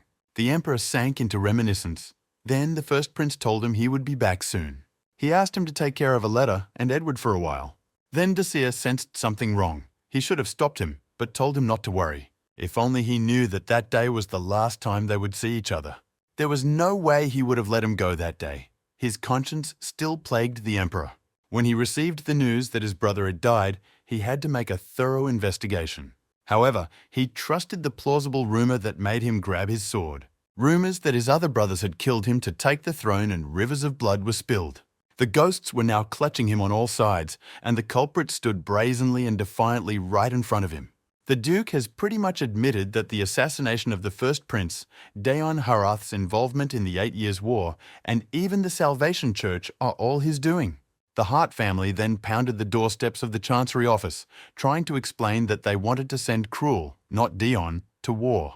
And they were denied. The clerk's office did not receive corrections after receiving the application. Daon's mother was beyond grief, not knowing how a sick child could survive the war. He was worried that he was so weak that she was even afraid to hug him. That woman was crying. Head Hart demanded to be allowed to meet with the Emperor, but they were again refused. He went there almost every day, but they kept getting turned down. The father asked to at least give the letter to his son, and this conversation was overheard by Duke Luther. He was the reason these letters did not reach the Emperor and Dion, as well as the request to replace the youngest with the eldest son. The Emperor found out through a post-war investigation and still watched Dion murder his family. The Duke couldn't wait for Dion's reaction when he was told the truth. The Emperor frowned hearing this. He looked angrily at the Duke and asked if he really wanted to die so badly. The Duke smugly declared that the Emperor could not kill him, for the Duke's honor would be clear, and Desire himself would be branded as a mad tyrant. But Desire was not afraid of labels. They could even be used, and the Duke understood that. But it was impossible to protect his heirs from this negativity.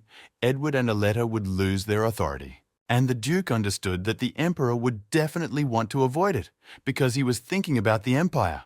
Besides, he was aware of everything, but pretended not to know anything, which meant he was now the Duke's accomplice in Daon's case.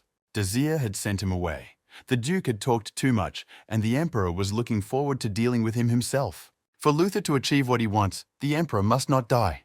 Desir thought exactly the same thing, that he wouldn't die until he destroyed Luther.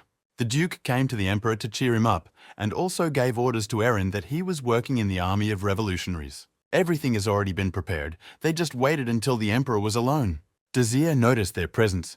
He stepped out to clear his head as the pesky gnats were right there. He grinned when they all popped out of the bushes like a roving troupe of performers.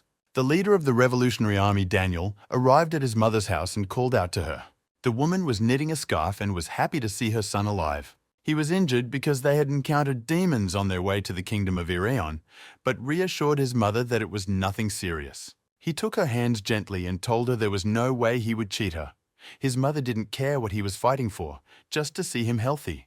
He believed in his son who fought in the name of egalitarianism, a world without estates. One man had united them all for the sake of killing the Emperor, Daniel thought. His mother insisted to himself. It was she who inspired them to rebel, suggested they create a world where all would be equal. She was a noble lady who ran away to marry a commoner. But even in exile, she could enjoy a simple life. But then his father was captured by some aristocrat's mistake and killed. Mother's body weakened and an ailment felled her. But she did not give up. Even in this state, she told him of her dreams, of a world without kings or nobles, where everyone was their own master. She dreamed that Daniel would one day see such a world, and the boy collected those dreams and kept them deep in his heart. Seeing his mother getting weaker by the day, he made a decision. Since then, he has fought in the name of the revolution. Because of his orders, many people are dying, Daniel said, pressing himself against his mother's lap. Besides, in the future they will start a battle from which the lives of many will be in danger, he said, and his mother asked him if he wanted to retreat. But Daniel didn't want that. Even looking at his comrades dying, this madman wanted to pull off a coup d'etat. His mother told him that she would believe in him and wait for him as she had promised, and asked him to return safely. If her son dies, she will use poison and follow him. A servant burst in with a report and told them that Aiden was now leading an army to attack the emperor. His troops surrounded the emperor, ambushing him in his hunting grounds. The emperor grinned. These dogs weren't the only guests. He got off his horse and decided to tell them the story of how he got those scars, or rather, how he ascended to the throne, and who was the hero on the battlefield of the 8 Years' War. Dazir had another aggravation with the ghosts, so something had to be done immediately. He pulled out his knife, and he stabbed it through his left arm like a madman, much to the bafflement of his pursuers.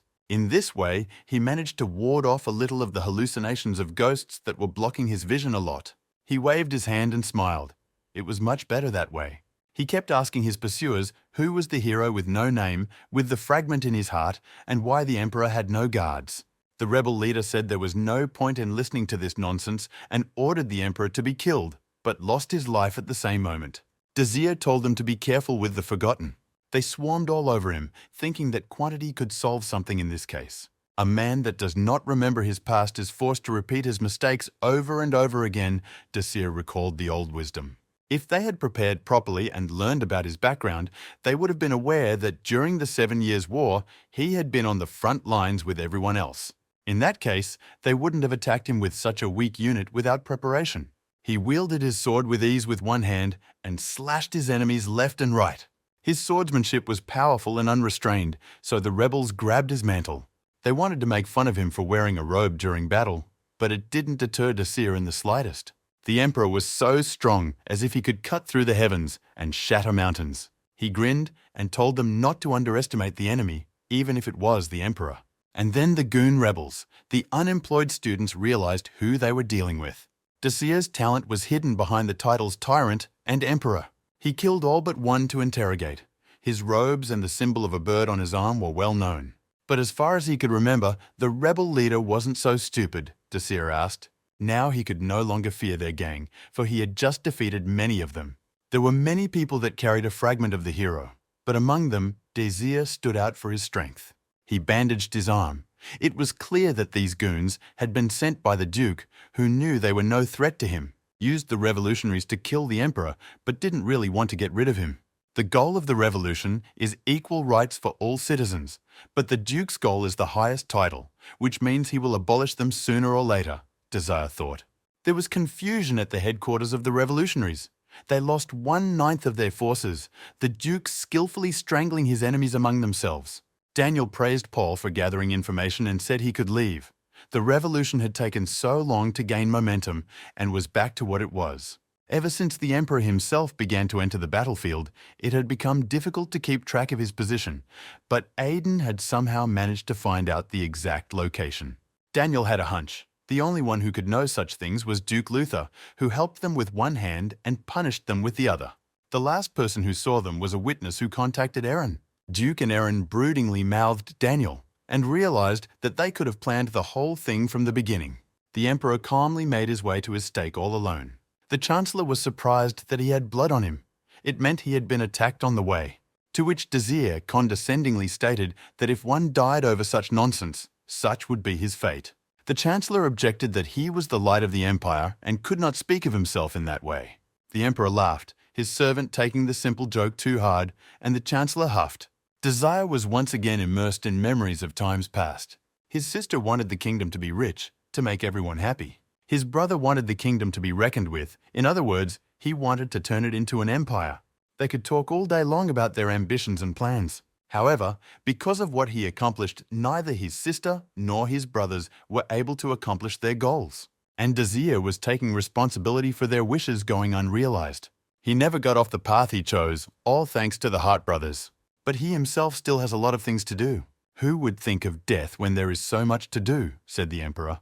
And the chancellor remarked that his wounds had ceased to heal, and surely there were new ones. The emperor is the heart of the empire. Even though the chancellor told him to watch himself, Desir no longer placed value on a body that had no soul. If he died, he hoped to at least not waste a lot of people for his body. He told the chancellor not to worry too much, for he intended to stand firmly on his feet until the very end. Besides, now he didn't even want to die. A new demon had taken over, the vacant position of Squadron 9 commander, and was being interviewed.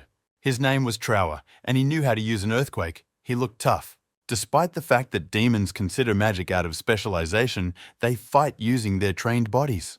The powerful attack nearly crushed the long-eared demon, but it managed to bounce back. He struck the redhead with his claws, and the latter had to defend himself. Jaikar and Asild watched the fight, their ranks far beyond mere demons. The second squad leader also returned to the castle to observe the battle. Dion couldn't understand why everyone was shouting spells if they weren't using magic, but more than that, he couldn't grasp why he was sitting here with everyone else. Trover had challenged him to a fight barely Dion had arrived, but had managed to refuse, citing fatigue. But then, the demon had asked him to be the arbiter this time. Trower told his rival to be more restrained when he interacted with his boss. The commander of the 5th Corps asked him to dedicate the victory to her, like in that novel she was reading. Her assistant didn't take his eyes off her and promised he'd win. Trower shouted that it was fight time and demanded that Commander Arthur quickly give the go-ahead for the fight to begin. The Count wondered what words to use to start a duel in the Demon Kingdom. Nothing he remembered was suitable for the ferocious demons. So he said in a creepy voice so they wouldn't kill each other. A strange atmosphere prevailed. Everyone fell silent and looked at the Zero Squad commander. The Count already thought that he had made a mistake because he thought it was an appropriate phrase for harsh demons. When he was approached by the commander of the 12th Squad, Mess. This demon was rumored to be taciturn and moody, and it seems that was true, Daon thought. But instead of saying what he wanted to say, he hid behind his assistant and put it on his shoulders. The aide bowed, introduced himself, and said he would pass on the Lord's words. Turns out they were thrilled with Arthur's suggestion. Fight as long as at least one could stand on his feet, so the fight wouldn't be easy. None of the commanders were this brutal, but it was worthy of a Zero Squad, the aide said. Again the demons got it wrong, Daon thought. Then the aide uncoiled like a spring, as if he had been impersonating his master all this time and could now relax. Dion was at a loss for words at what was going on. It was as if the commanders were being recruited in a circle of psychological help for the poor. Asild was pleased. Thanks to Commander Arthur, the demons couldn't just give up like before. Since Trower was given the title of commander, his abilities with his aide had to be equal. Quite a few demons had declined the king's offer to become commanders. The first was Ed, Adelia recalled. Daon was surprised that his aide was given the opportunity, but turned it down to remain deputy commander. The second was Durnovan, the third Trover, who were now fighting amongst themselves. Many wondered why Dern turned down the promotion, but it was simple. He didn't want to be separated from his love. The Count was surprised that the commander of the 7th Squad had appeared so suddenly beside him. The demoness touched her belly and asked him if a baby appears in her belly if she falls hard in love with someone. The Count realized she was talking about pregnancy, but it seemed the demoness knew about it solely from novels and children's fairy tales. She had heard somewhere that a child who came into being in this way was a blessing. Trover, meanwhile, had picked up a huge boulder from the floor and was ready to drop it on Dern's head. But the man calmly waited for this blow, as if he was planning something. His commanding officer, meanwhile, shared with everyone that she would like to receive a blessing. Riri noticed Daon's hands clenched and tried to figure out what had caused that reaction. But the topic of family was the trigger for Dion's difficult memories, who suffers from post-traumatic stress disorder. The words of blessing were in stark contrast to the way his family treated him, which drove him to the brink of insanity. Asild quickly gagged the amorous demoness, noticing how upset Daon was at her words. Riri didn't understand why Commander Arthur was so upset after all. The duel was supposed to amuse him a bit. She decided to tell him about Trover using magic, but noticed he wasn't interested. But Daon was distracted from his heavy thoughts and asked why. A cheerful Riri explained that Trover had already used up everything. Since the magic power consumed by magic doesn't regenerate, you have to be careful when using it, Riri explained. The problem is that Trover is unbridled and subject to excitement. That's why he has already used everything rashly. That's how stupid he is. Now the demon could not use any magic for the rest of his life except that which could only be used once, the demon's power. Since all demons are descended from the Demon King, their bodies are also shaped by his power. Their bodies can be described as the most powerful force of pure magic imaginable. Such as the magician's life, Daon realized it was an important secret about demons. The Count wondered if Trower would use this power for fun. Demons are crazy after all. Trover praised the werewolf for dodging well. The wolf motioned for Trover to surrender and rubbed his arm. But the giant wasn't going to give up so easily and jumped back into the attack. He applied many skills at once and further destroyed the castle floor. Daon covered himself from the dust and the countless stream of phrases before he struck. When he noticed one of the rocks flying right at his head, he was lucky that Ed had somehow managed to protect his commander, flicking the boulder away like a pesky gnat. Daon told them he was fine, but at that point his nose started bleeding. The duel immediately ended because of Daon. Trover was now worried that the Zero Squad leader would finish him off. Ed dropped to his knee and apologized for not keeping the commander safe. He apologized for not thinking that this dusty place was unworthy of a lord. He also didn't think there would be a fool to attack him. The demons on the platform also became nervous, and the Count didn't understand what was happening to them. Daon tried to reassure Ed, saying there was no need to do anything about it. He stated he would go rest and awarded a draw in this fight to continue on to the next time.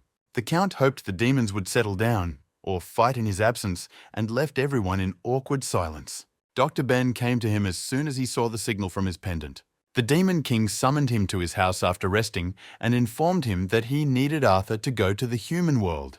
Daon realized now why he was feeling the mark, the Demon King, and asked what had happened. The king suggested he look at a map. The empire was expanding. And that was putting it mildly. The emperor was painting the continent red frighteningly fast. They had already taken half of it.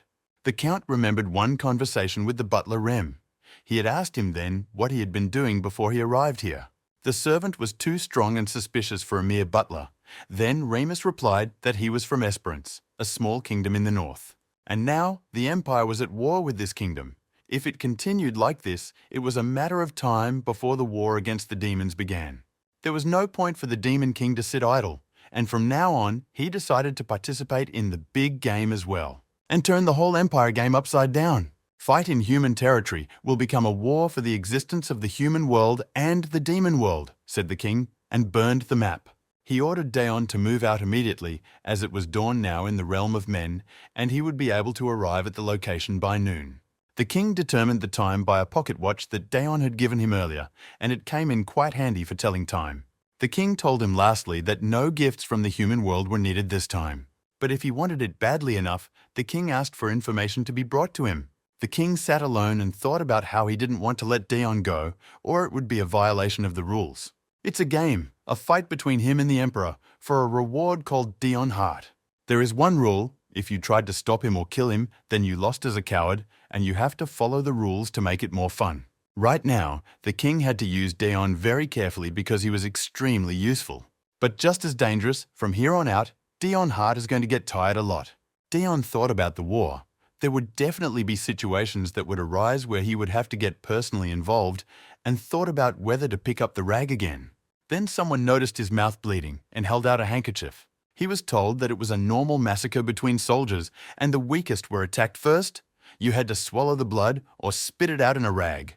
Better to hide the disease any way you can, Daon thought, and wrinkled his nose at the memory, which caused Ed more concern. It wasn't about what happened in the training room. It was about the fact that the Count couldn't remember who had given him the handkerchief. Everyone knew about his condition now, but back then that kid had helped him. The Count had reassured Ed again, saying everything was fine. This was the end of the packing, and the Count set out again for the human world by the usual route. The Count was not riding his horse alone. He was accompanied by a demonic Violet that had climbed into his backpack and now peeked out for air. Violet remembered the words of the one who raised her. She was commanded to protect Mr. Arthur. The butler Ram greeted the gentleman as usual and poured him tea. He said he was glad to see him whole. The Count noted his hard work in preserving the estate, the butler modestly remarking that he had done what he had to do. He asked for one thing: why the Count had not given his knapsack to the servants, and Daon shuddered and replied that the burden was to be taken care of himself. He was horrified when the crazy weed got out and started yelling out of control. If he was found out in the human world, he would have a hard time explaining the origin of the demonic plants. And that moment, something coughed in the bag. Ram told him to drink calmly, but Dion only clutched his backpack tighter, begging Violet to stall. Dion noted the taste of the tea, and the butler informed him that it was the Deus variety that the Count had brought with him. Ram reported that, as of late, there has been a lot of supply of this tea, and a trade association run by Dan has taken over. The Count remembered that he had given money before, and the little fellow appeared bright, knew how to handle the capital. He wanted to earn money, so the Earl sent it to Rem, who was in charge of the estate's treasury. Dana's trade association has grown rapidly in a short period of time, Ram reported. The Count remembered that when he was in the Takon Kingdom, beyond the border of the demonic realm, he heard a similar conversation in the marketplace. Rem also noted the lad's talents and suggested that Dion take a walk and see things for himself somehow. The Count was surprised that the butler was so attached to Dan and wondered if he had time, for the war between humans and demons was about to begin. Then Daon remembered something important, for Butler's homeland was about to be attacked by the Empire. The Count thought that this news would make Rem feel depressed because his homeland was in danger. The butler had heard about it, but claimed it was fine, which surprised Daon even more. His native land is called a natural fortress because it is surrounded by mountains on all sides, Ram said. In other words, we'll have to strain all the forces of the Empire for this campaign and attack the country from different sides. The losses will be greater than the gains. His Majesty will soon send troops there, but this country will not be an easy prey. With those words, the butler sipped his tea surprisingly calmly. The Count was surprised by his faith in his homeland and decided to look for more information about it later, when the communication stone on his desk lit up with a violet light. Since this was the Emperor's means of communication, Dion quickly brought the stone up to his face and reported at the machine. The Emperor was ordered to omit details and to report to him immediately. Desir realized that the Demon Lord was finally getting into action. To confront the demon world, humans urgently needed to unite, so it was time to put an end to the conquests. This was the era of his and the Demon King's psychological duel, and the Emperor didn't think of backing down. Daon said that there was still important information about the Demon Kingdom and asked whether to talk about it or not. The Emperor gave the okay. If he didn't, Daon wouldn't tell him anything.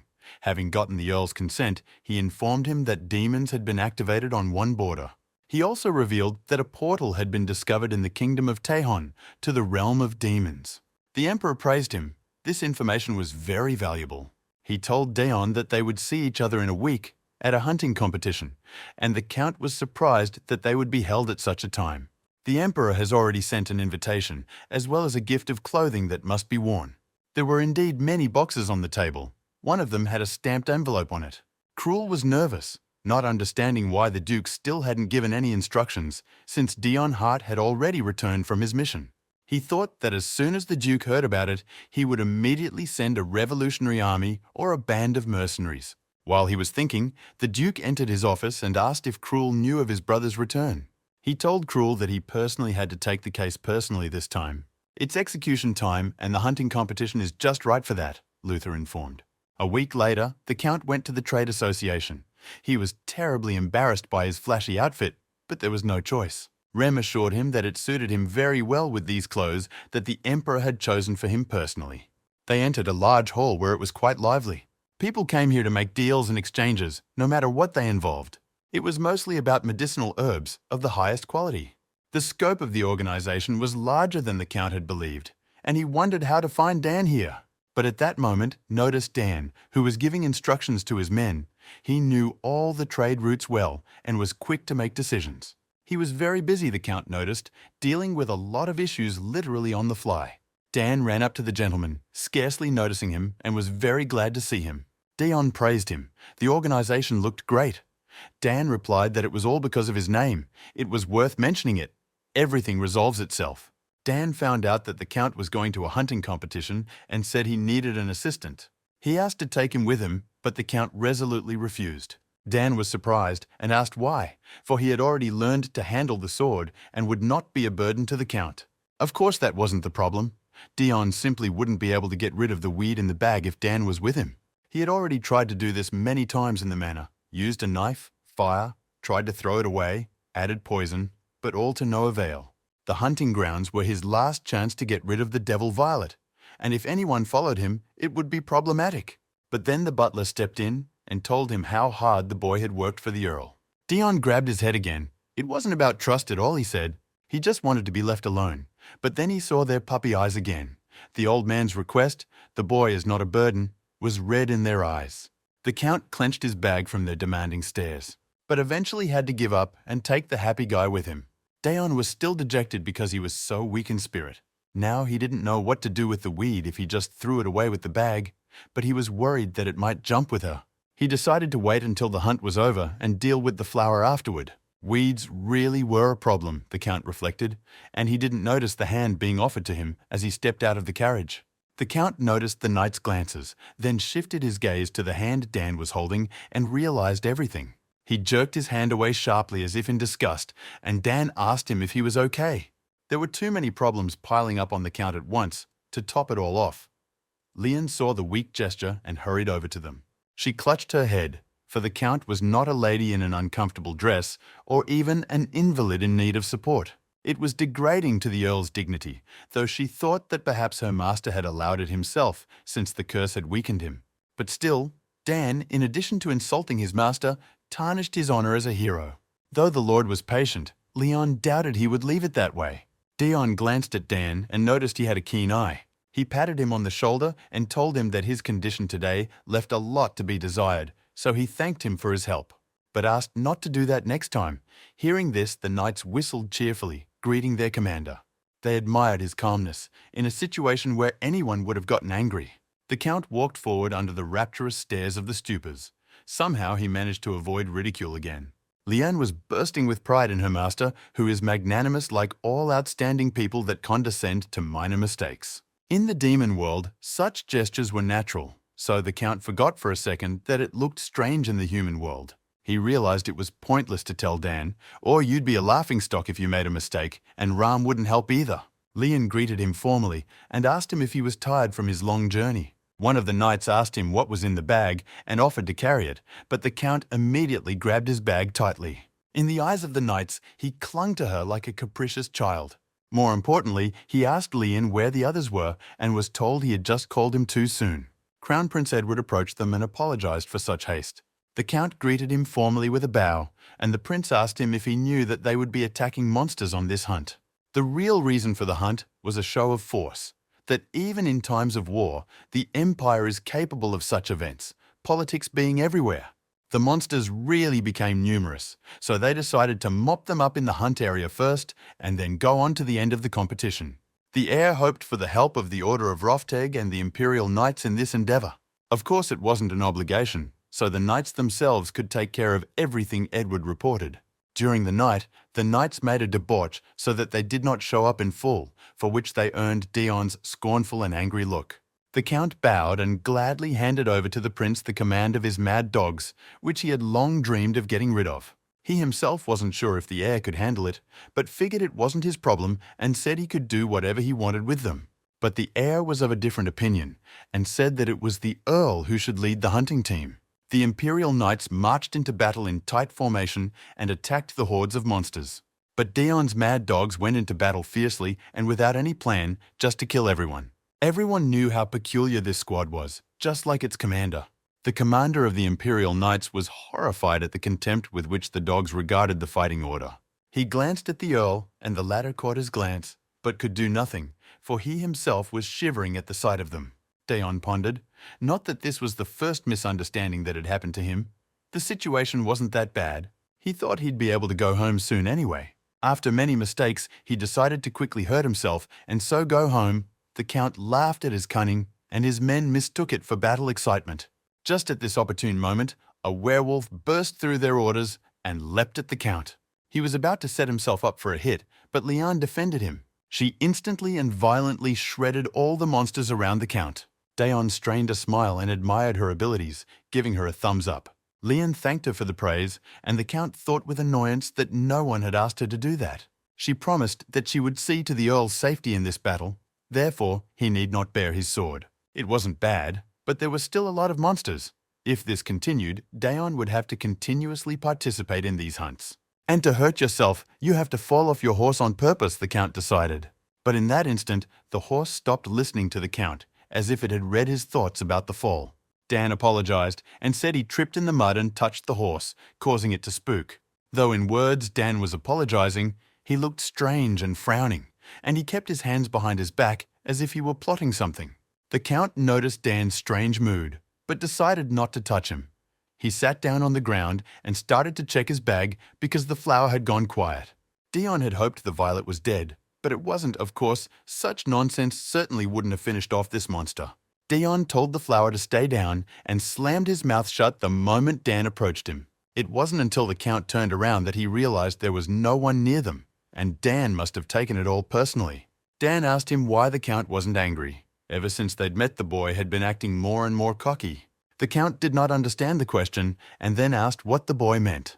The insolent man claimed to have been rude to him, but the Count is not angry with him at all. Since Dion Hart is a disaster, Dan followed him and hoped to piss him off but got a friendly attitude. And then he had the question, what if in fact the Count was not a disaster? Dan's question sounded like he wanted him to lose his temper, Dion realized. But in that instant, the monsters returned and the battle boiled over with renewed vigor. Dion told him to meet him after the hunt and galloped ahead. He really wanted to get home. Dan grimaced. If the Count wasn't a disaster, there was no point in going after him. Dion decided that he would definitely get hurt this time, pulled out his dagger, and approached the fighting men. He just saw the right monster in front of him and thought that if he did it right, it wouldn't hurt much. But the brave and loyal Leon outran the Count and killed the monster with a single blow. Dion realized it was a bummer, so he raced off to find the next one. He came across one vicious monster that was already a bit weakened. But he was immediately finished off by a rabid hound who began to argue over who should have saved the Count. But instead of thanks, they saw Dion become enraged and dismount from his horse. The Count didn't understand why these fools kept interfering with his plan and became very angry. He thought about the other side, their hunting zone, but it was the same there. Knights everywhere were fighting pretty well when another werewolf broke through the cordon. The Count rasped even more and rushed towards the monster that appeared. This one would definitely be his. His dogs noticed the Count's strange movements and realized he was going to use that technique.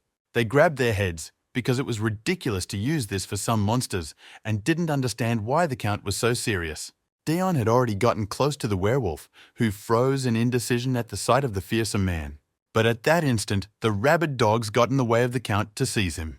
They swarmed at him from all sides and completely immobilized their commander. Dion asked them what was the matter, for they were putting him in danger, to which the knights were indignant, for he was the one who could be hurt by using that technique. A technique for pushing the limits of your leg speed. As well as the strength of your arms, pushing your physical limits makes you stronger and faster. But this method is a last resort that damages muscles and bones. On the battlefield, they survived by the sacrifice of the commander. But now it was of no use, because the knights grabbed him. The Count kept trying to break free because he only wanted to get a light wound. Their arguments and excitement made the Count's mouth bleed again as the commander of another unit of knights approached them. He said that since the hunt was over, they could hit the road, to which Dion demanded to be given more monsters.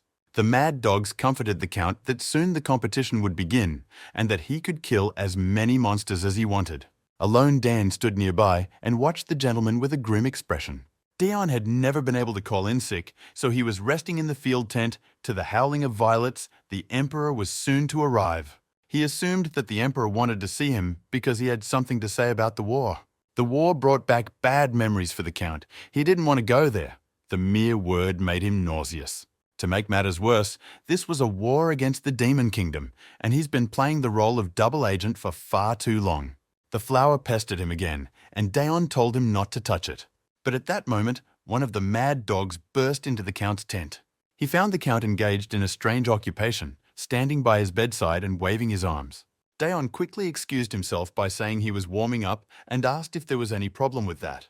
Mad Dog asked to take one more person to accompany him besides Dan, and the Count asked why he would do that.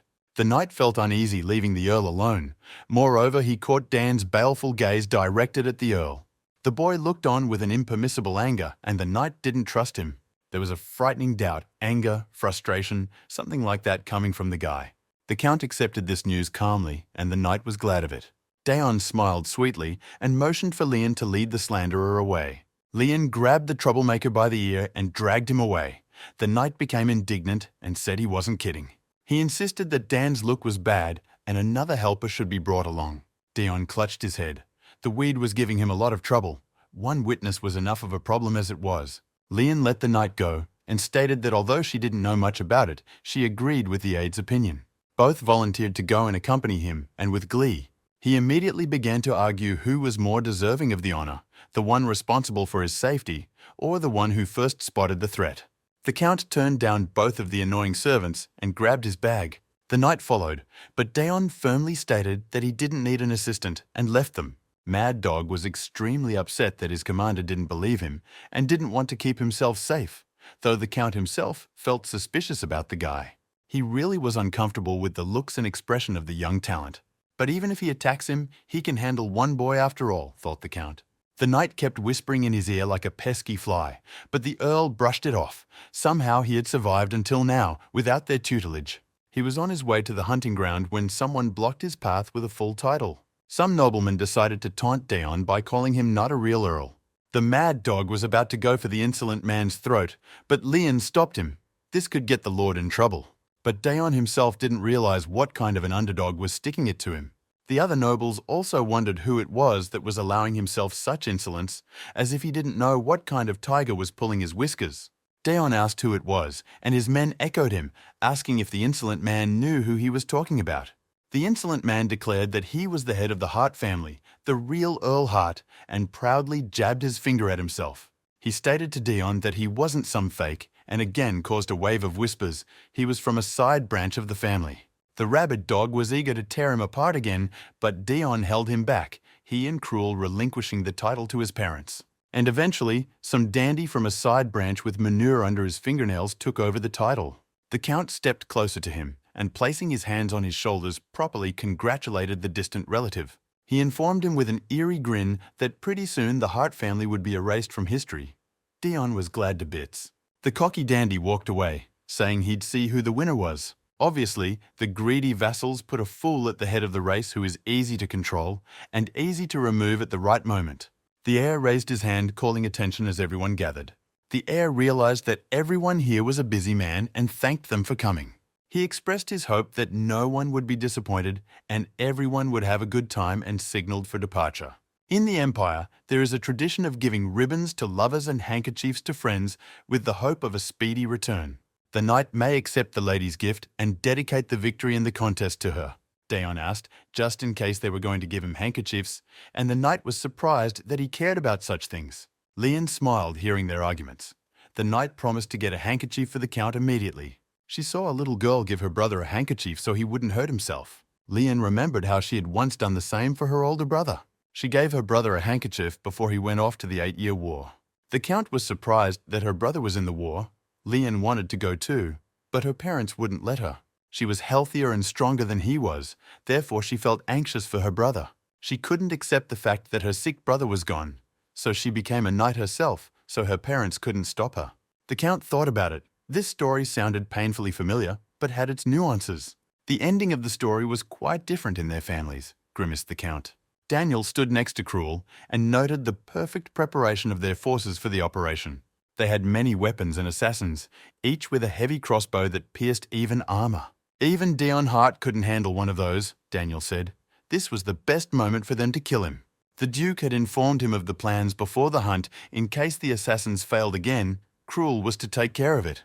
Daon Hart doesn't like crowded places. If you go away from the others in the direction of the monsters, he can easily be found, Duke said.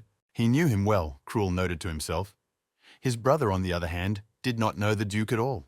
Not knowing who the prey was, Daon took part in a hunting competition, and just as he did, a dummy from a side branch followed him. Once they were on the border, he needed to pretend to catch monsters and deal with the weed, Daon thought. Dan lunged at the Count and pushed him to the side.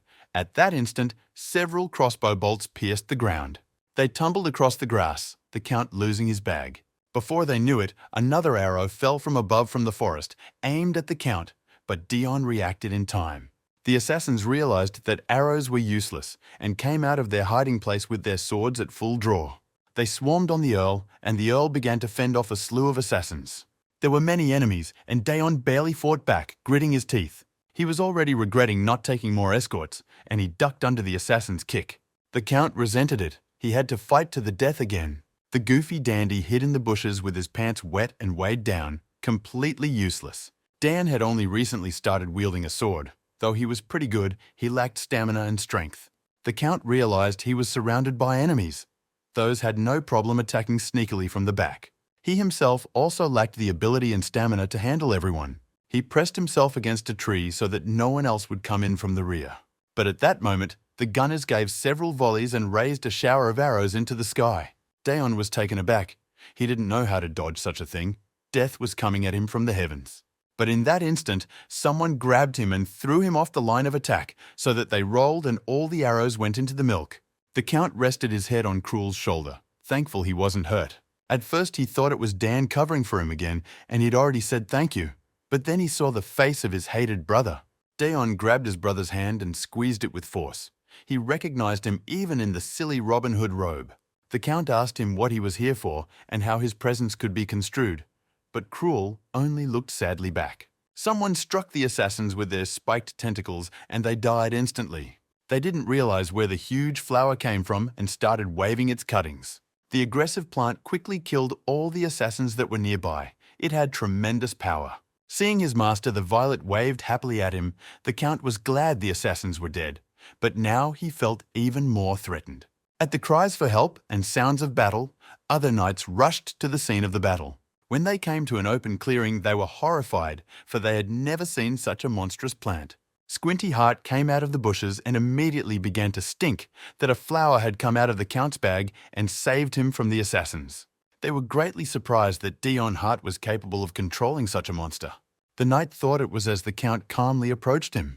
Daon glared angrily at the goofy relative. Regardless of the truth, this underling must have been aware of the rumors that were going around the Count. Apparently due to his stupidity, he had become fearless. Turning back, he saw that Cruel had already fled, both relatives annoying the hell out of him. The situation was not in his favor, so he had to deal with the demonic flower first, the Count decided. This time, he had to really finish him off, though it was difficult, as if hearing his thoughts the flower attacked. He grabbed it firmly with his vines and slammed it to the ground with a deafening thud. Daon lay senseless and able to breathe, Violet still holding him tightly. The knight looked incredulously at the chirpy man, who had said that he and the Count were on the same side. Daon couldn't understand why the flower was acting this way. Not so long ago, it was waving at him in a friendly manner. The Count began to gasp, and the monster approached him with its mouth open. He swung his hand and with a dagger demanding the plant to let him go. The demonic Violet immediately shrank and snickered, and Daon was able to crawl away. Shouts erupted. Everyone rejoiced that the Count had defeated a new kind of monster. Dan immediately rushed to the Lord. He inquired at once about the Count's condition, for he had lost a great deal of blood. Daon was surprised to have defeated Violet in one blow. He was spitting blood again because of his weak body. From the outside, it might have looked like he had survived a brutal attack. But before he fell, the plant protected his head with its vines. And when he instinctively swung his weapon, Violet set up a weak spot and killed himself. Someone had the nerve to kick a flower and call it ugly. Plant realized he'd be in trouble if everyone realized they were on the same side, so he attacked to prove otherwise. No matter how many times he tried to kill this flower, he survived. But for the sake of it, he had parted with his life in an instant, the Count realized. Dan also all saw the monster come out of the Count's bag. The situation was extremely suspicious, no matter how one looked at it. To top it all off, the monster attacked the Count by presenting himself under attack and ridding him of suspicion. Stegel kept convincing them that it was an act, but no one believed him, because humans couldn't control the monster. Daon flashed his red eyes and asked Dan coldly, now satisfied. When he saw the monster in the bag, he stopped helping the Count, but now he made sure he was definitely a disaster. He promised that he would never doubt the Count again, and at the evening meal they noticed a chirp that would not quiet down. Mad Dog asked the Earl what was wrong with this deranged man from the side branch, for he was the first to hide in the bushes. The true Count himself thought that he should leave this place as soon as possible because the rumors were true. He was resenting the whole thing being set up when Daon grabbed him by the shoulder and asked if the dandy was staying at the Hart estate. Dion grinned grimly, noticing that he had apparently managed to clean the blood off the walls, even though he had tried very hard to stain them. Then the dandy realized that those rumors about killing everyone in the house might have been true. The Count looked at him with a chilling stare and asked him to let him know if any more cleaning was needed, especially from unsettled souls walking the halls or something, and warned that if the dandy didn't want to join in the cleanup, he'd better let him stay out of it. The Count smiled as he recalled the conversation and suggested that the competition had been too exhausting for the Chiga. In the evening, the Emperor appeared and everyone fell down, praising the son of the Empire. Desir asked his subjects if they had enjoyed the hunt, which was led by the heir on his behalf. He noticed that there had been a little excitement, but was glad that everything had ended well. The Emperor moved quickly to announce the winners, as he still had more to say. Cruel Heart took third place, defeating 4 monsters, with Heir Edward taking second place. To everyone's surprise, the first place was given to Dion Hart, which put him in a stupor. The commander of the knights congratulated him for his efforts, but the Count still didn't understand what the favoritism was. After all, he had killed 1 monster. The Emperor reported that since the monster plant was discovered for the first time, he added a few points. The competition came to an end, but before everyone dispersed, the Emperor said he would make an announcement. Everyone knew that the Empire was at war with many countries, but the Emperor declared that all wars with humans would be over. Because a war with the Demon Kingdom awaits them, he thunderously proclaimed. The Demon King has announced that he wants to participate in their war, and they can't refuse it. The humans took the news very coldly.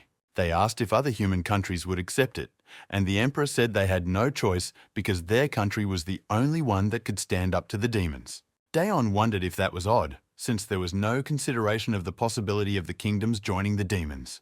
The Demon King accepted the Count as a human without question and even awarded him a high rank. He has no prejudice and can reward people for loyalty to demons. Many could positively accept such an exchange. The Emperor asked how the Count was feeling about the sudden invitation, but he replied that he was fine. Desir praised his choice of clothing. In the eyes of the nobles, his servant in blood-red robes was meant to inspire fear. He promised an extra reward for that unfortunate assault incident, though Daeon didn't need the money. At these words, the Count noticed that the Emperor was wearing a glove on his left hand, which he had not done before. The Emperor called out to him, noticing the excessive thoughtfulness in the conversation before him. The Emperor wanted to say something to him, but he stopped talking and frowned. The Earl's ability to hear only what he needed to hear was truly amazing. Desir told him that in this war he had to decide whose side he would take. The Emperor stated that he had already given him ample opportunity to make up his mind. Daeon was sent to subdue the Demon King and returned with the body of a hero, which was a great accomplishment but turned into a disaster. Though not badly wounded, Daeon was spitting blood, and the branding at his collarbone was the seal of a Demon King. Then in the past, Desir asked him if there was a way to get rid of the stigma. Daeon replied that time that he had to go to the demon realm again, something the Emperor couldn't imagine. He provided Desir with a lot of useful information about the demon world and again had to leave because he hadn't gotten rid of the seal. Then the Emperor began to suspect something wrong. He could still use Daeon as a spy, but so could the Demon King. What would happen if the Demon Kingdom found out that Daeon was a spy for the Empire? Desir wondered. The information he had gotten from the Count was very detailed. It could only be obtained by a close associate of the Demon Lord. And with his appearance, rumors of a Zero Commander began to spread in the demon world. Then the Emperor realized that Dion Hart wasn't just working for the Empire. He and the Demon Lord both used it, but Dion kept it neutral between humans and demons. It was obvious that this ambiguous man was working as a double agent. Even after all this, the Emperor did not get rid of Hart and asked him if he still needed more opportunities, and the Earl replied that he had not always lied.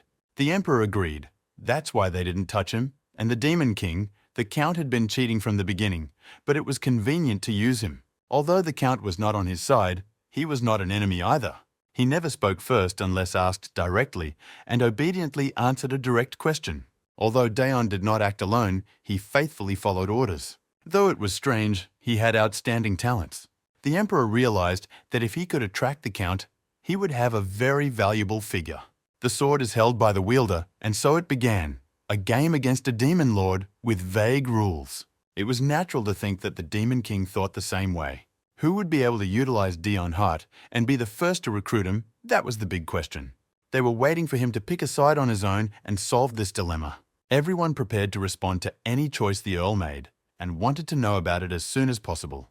The participants in the game are the Demon King and the Emperor, the hero Dion, aka the prize. But he might want to be part of that party himself? The Emperor told him with a pat on his shoulder that the Demon Lord's branding would disappear if he was killed. Everything the Count has achieved is right here in the empire they're building. There had to be a reason why he was born on this earth. And it's not like the Earl could have lived his whole life where there's no sun just because he's an albino. The Emperor explicitly suggested that he stay here as a human being. Daeon bowed his head. It had been a long time. He knew this moment would come someday. Daseer recognized that it was a sudden question and it didn't require an immediate answer. He asked to think hard before doing so. Also, as a token of his faithful service and hard work, he promised to raise Daeon's title to honorary Marquis. The Count smiled and thanked. He could see right through the Emperor. Aleta gnawed her nails in frustration. She had to present the ribbon to the Count before the competition and blamed herself for not being able to help her uncle. The Count returned, and the courtiers at once began to whisper about him, wondering what the Emperor might have said to him. Daeon walked right up to Aleta and greeted her formally with a low bow. She thought it might not be too late and, feigning concern, asked about that incident on the hunt. She was thinking of taking the bull by the horns herself when Dion took the initiative and suggested we talk in private. Aleta replied that she was ready to follow him anywhere, and they went out into the garden, where she again expressed her concern for his health. Dion replied that he was fine, but he still wasn't comfortable with the situation. He didn't understand why she forgot to give him the ribbon. He looked at her with a devilish grin and said it was fine. Aleta didn't understand the grin and thought he was disappointed. She couldn't understand what he was getting at, but the Count said he knew all too well. He knew and understood that he didn't like Her Highness at all, the Count said, and grinned again. Aleta stopped, his words sounding like an obvious taunt. He was embarrassed, realizing that the Count knew everything and was just playing up to it, and admitted he was right. She was very embarrassed, but Aleta grabbed his clothes and told him that they could work together and it would be very profitable for him too. But Daeon stopped her half-heartedly. Aleta realized it was a complete failure. He asked her not to waste her life like that, since she had one anyway, and left her alone. Aleta sat on the ground, hugged her knees, and cried bitterly. The Count was too determined. There was no point in pushing further. It was strange that he wasn't seen in scandals with the ladies. Looking at his looks, thought the princess. She thought perhaps the Earl had fastidious tastes, and he shivered as if he had heard those thoughts. Daeon felt that perhaps his refusal had been misunderstood. He was pondering his own thoughts when someone grabbed his shoulder from behind. The Count recognized Marquis Stephen at once, with his distinctive green hair. The Marquis asked him where he was going. Daeon didn't know what to say. He looked around, for it seemed that he had been talking to the Emperor not so long ago, and he didn't realize when he had gotten here. The Count realized he was in memory trouble again and cleared his throat, embarrassed. The last thing he remembered was that the Emperor had promised to give him time to think. That could be left for later, Daeon decided. The Count looked at his companion again and asked him what he wanted to talk about. Stephen thought the Earl was lost, but was still glad to meet his youngest in this way. At that moment, some courtier popped up and said it was wrong to delegate judgment to someone who was close. Daeon was taken aback by this phrase, but the Marquis objected that they were not friends, for they were seeing each other for the first time. Then the courtier objected that you can't call a man junior anyway, to which the Marquis hugged the Count and said he liked him, which immediately raised the stress level. It was the first time they'd seen each other, and it was like this. Then the courtier said it was up to the Earl to decide, though Daeon really didn't want to be mixed up in anything strange. The nobleman extended his hand to the Count and introduced himself. His name was Tent Amble. It was their first meeting. The green-haired Marquis also introduced himself, though the Count already recognized him, but bowed courteously anyway.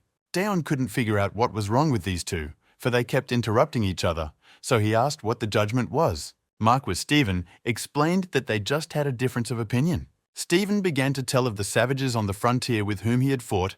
Tent immediately interrupted him, reminding him that they were called barbarians. Barbarians periodically invade the empire, stealing, killing. Because of this, the Marquis informed the Emperor that he didn't need support, but he must destroy every single barbarian before the war with the demons. But the Marquis of Tent thought it was nonsense. Stephen quickly explained their argument. The Emperor wanted them two marquises whose lands bordered the territory of the barbarians to decide what to do. Stephen suggested destroying the barbarians before the war started. Trent wanted to recruit them to use in the war against the demons. The Count thought that they were pondering just like the Emperor. Marquis Tent seemed pretty sure that the barbarians would not side with the demons, said Daon, and dumbfounded him.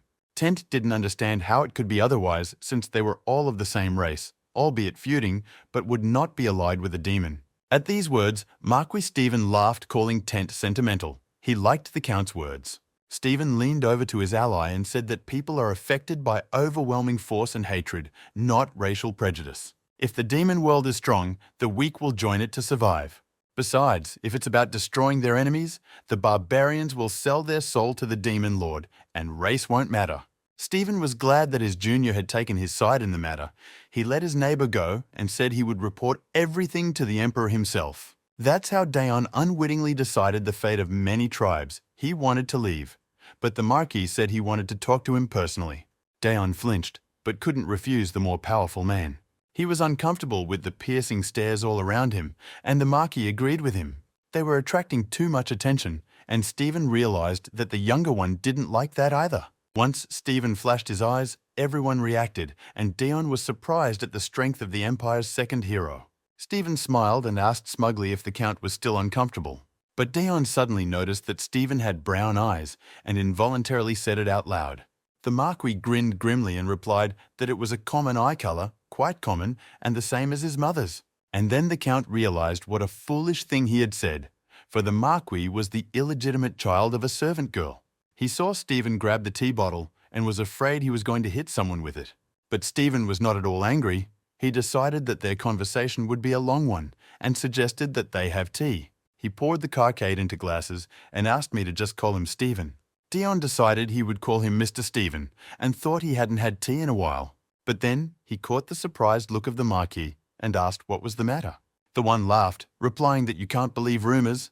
He thought that the Count was a cold-blooded man and couldn't think that he had a naive side as well. Steve was glad to have such a junior in his life and said he understood why His Majesty loved him so much. The Marquis stated that the Emperor values those who have risen by their own strength, those who are like him, whose status is unrecognized and in need of proof. And of course he appreciates the man who killed his family with his own hands. For this he liked the younger one very much, so the Marquis asked how he had come up with such a brilliant idea. Marquis said that after an 8-year war, his youngest asked him. Daon sank into reminiscing, then he came to study with his brother. He remembered how his father had changed and told him to sit in his room and think about his behavior when Daon was the victim. Remembered a mother who only pretended to love him and thought he was a monster. The Count had barely escaped the abyss of depression, so that even the Marquis had grown uneasy on his account. Stephen realized that a man with such a request to the Emperor could not be normal, and offered another kind of tea that he had brought from the south. Despite the late hour, the Emperor did not rest. He still had a banquet to attend, so he hurried his enemy. He changed his clothes and told Duke Luther to get right down to business. He smiled sweetly and asked if the Emperor was hallucinating. Desire demanded an explanation, for he had been asked to meet to say some nonsense. But the Duke had already guessed everything. The Emperor's left arm wasn't healing despite being a shard of a hero and looking away quite often. The Emperor is a man who must always look forward, while Desire only focuses on the past, which is already lost. Rather sadly, thought the Duke, the Emperor is steeped in guilt and therefore easy to destroy. How can a man who pays with his life for the weight of the crown be a ruler? The Duke explained that he simply thought the crown was too much of a burden on the Emperor, and offered in that case to gently hand her over to him, holding out her arms. Desire grinned. Why such tongue-fluttering if the Duke could try to remove the crown from his severed head? Luther laughed, covering his mouth, and said that such menacing speeches were unnecessary. He was just looking for a suitable place for the crown. After all, the Emperor must have been aware of the fact that the Duke was calculating everything. It was hard to disagree with that. Luther is the head of the noble faction, and under him is one of the heroes of the Empire. He incites people with the help of the Church of Salvation. He also has ties to the rebel army of revolutionaries. Revolutionaries are being kept on a short leash so they can't raise a wider uprising, Desire thought, and wondered why he should. The Duke never tried to overthrow the Emperor, but he didn't need a reason to want power. Luther said it takes a lot of power to protect what is dear, and the place of Emperor is the pinnacle of power. Desire grinned. Someone like the Duke could have a dear man. It sounded like a joke. The Emperor didn't want to know. He didn't care.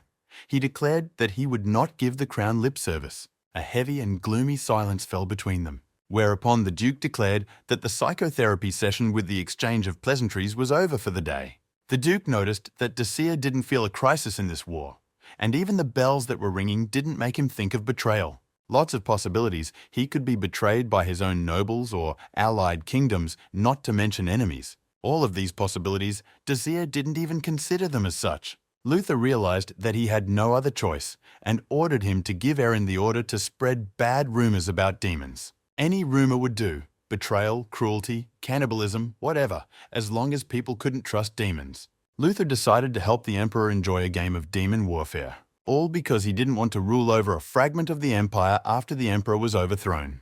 The silence and dullness of the stuffy feast was interrupted by the clanking of weapons. Daon and Stephen were in a duel. The count was panting and staring like a madman, his red eyes seeming to be hidden by a veil. Stephen offered to stop before the banquet turned into a disaster, but Daon replied that the man had called himself an enemy. Stephen wiped his cheek and claimed he was just kidding to see not his reaction. But the count did not relent, for he had clearly heard that they were enemies, and again attacked the careless Marquis. Stephen was pleased with this reaction after all. He was only joking a little. After they had emptied a couple bottles of tea, Daon suddenly hung his head. Stephen then decided that this was the perfect opportunity to get the count into an honest conversation. However, Daon couldn't even speak properly. All he could do was ask him if he was an enemy or not. Stephen replied that anything could be, and he was immediately jumped on. If it wasn't for the hero's reaction, he could have been badly hurt. Had he known of the count's quirks beforehand, he would not have made such a rash joke. Stephen was a little confused at first, but now realized that these were not the attacks of a man with a hero shard, but the riot of a strong tea drinker. So he felt there was no way he was going to lose and easily kept his distance between them. But the count's madness knew no bounds. His hands were trembling, but he didn't even think of stopping. However, without the tea, the count would definitely attack faster. Stephen realized that he would be in trouble then. Stephen yelled that it was going to hurt a little and swung his sword. The count stumbled back, and then someone covered him from Stephen's blow. Then an imperious voice told them to stop, and turning around, they saw the emperor who had come to the noise. But Daon wasn't stopping and quickly pinned his defender to the floor. He was the enemy, the count told him, and nearly slit Cruel's throat. All enemies must be slain, said the count in a frenzy and swung his arm. But his hand was intercepted by the emperor, who again told him to stop. The emperor told him to surrender, for the count couldn't do anything about his hand anyway. But Daon didn't stop resisting and forced his wrist to break. Then Dacia anxiously released his hand and recoiled from the count's madness. Daon broke his wrist with his own weight and dropped the dagger from his palm. But his madness did not go away. He kept saying that the enemy must be killed and glared at his brother. He had to kill all enemies and kept saying die over and over, clutching his brother's throat with his left hand. Then Dacia quickly prescribed a sedative with his muzzle on the floor to his servant. Daon angered the emperor by taking advantage of his weakness. He knew that Dacia wouldn't be able to hold him off for long, lest he hurt him even more. He reminded him that he had already told him to take better care of his body, but the madman kept insisting that he be allowed to kill all his enemies. Cruel stood up and touched his throat. It was sore, but he was more worried about his brother who had broken his arm. Dacia called the count a fool. He used his subconscious personalities as an advantage. The emperor told him this was not a battlefield and let go of his broken wrist. "Welcome to reality," the count heard, and a piercing pain hit him so that he shrank back and fell. Dacia patted him on the back thoughtfully, reminding him to breathe to get through the pain faster. The emperor set Daon's wrist, but the man still needed to see a doctor. A servant approached Cruel and asked if he was all right. Since the count was still out of it, the hero asked permission to leave. He saddled his horse and thought about the mistake he had made, his body reacting before he realized. But Cruel could not forgive the Marquis for daring to swing his sword like that next to his brother, because it was his dear little brother he couldn't hate. The hero told his servant to stay and to give the message to Daon when he woke up. No wandering the streets today and going straight home, the servant heard and frowned. The count woke up in the tent. They put him on a bed and let him sleep. The doctor examined his injuries. Daon, as usual, couldn't figure out what he was doing here and why the doctor was examining him. He told him his wrist was fine, but it needed to be taken care of. The emperor reprimanded the Marquis for giving Daon tea, for at the banquet any tea was forbidden. Because the count was weak before the tea and the hardening pills, then they noticed Daon had come to his senses. He got out of bed and apologized for causing a disturbance and said he was fine. But Stephen apologized too for giving the Earl too much tea. Daon replied that it was no big deal and hoped he hadn't caused too much trouble, to which Stephen said it had been fun. According to the Emperor, Stephen realized that the incident was no ordinary oddity caused by strong tea. It is a phenomenon in which a person suffers from visual, verbal, and auditory hallucinations, depression, or aggression when everyone is the enemy. It's post-traumatic stress disorder, which is common among those who have been injured or killed others. Stephen had heard that Daon had been sent to war at the age of 14, but he was still human despite the foul rumors about him. In that case, he delighted the Marquis even more than before. The fact that his hidden personality only shows up when he's had tea suggests that without it, he suppresses it with great effort. The Marquis realized he had a terrific junior. However, the Count's nose blew sharply and the doctor rushed to him again. He looked pityingly at Daon and mentally asked him to stop hurting. Aside from the sprained wrist, Earl was badly beaten, but that couldn't have caused the nosebleed. Then Stephen asked what it was. The doctor wanted to reply that the Count was born that way, but the Emperor beat him to it and told them about the Demon King's curse. Desir looked glumly at the doctor and said that he had done enough and could go now. The doctor bowed and so left, and Daon rose to dress. They saw his branding under his collarbone. Seeing the effort the Earl made to not look weak, Stephen admired him even more. Cruel appeared before the Duke, and the latter met him coldly, saying that the hero was late. The grim Duke was playing a chess game with himself.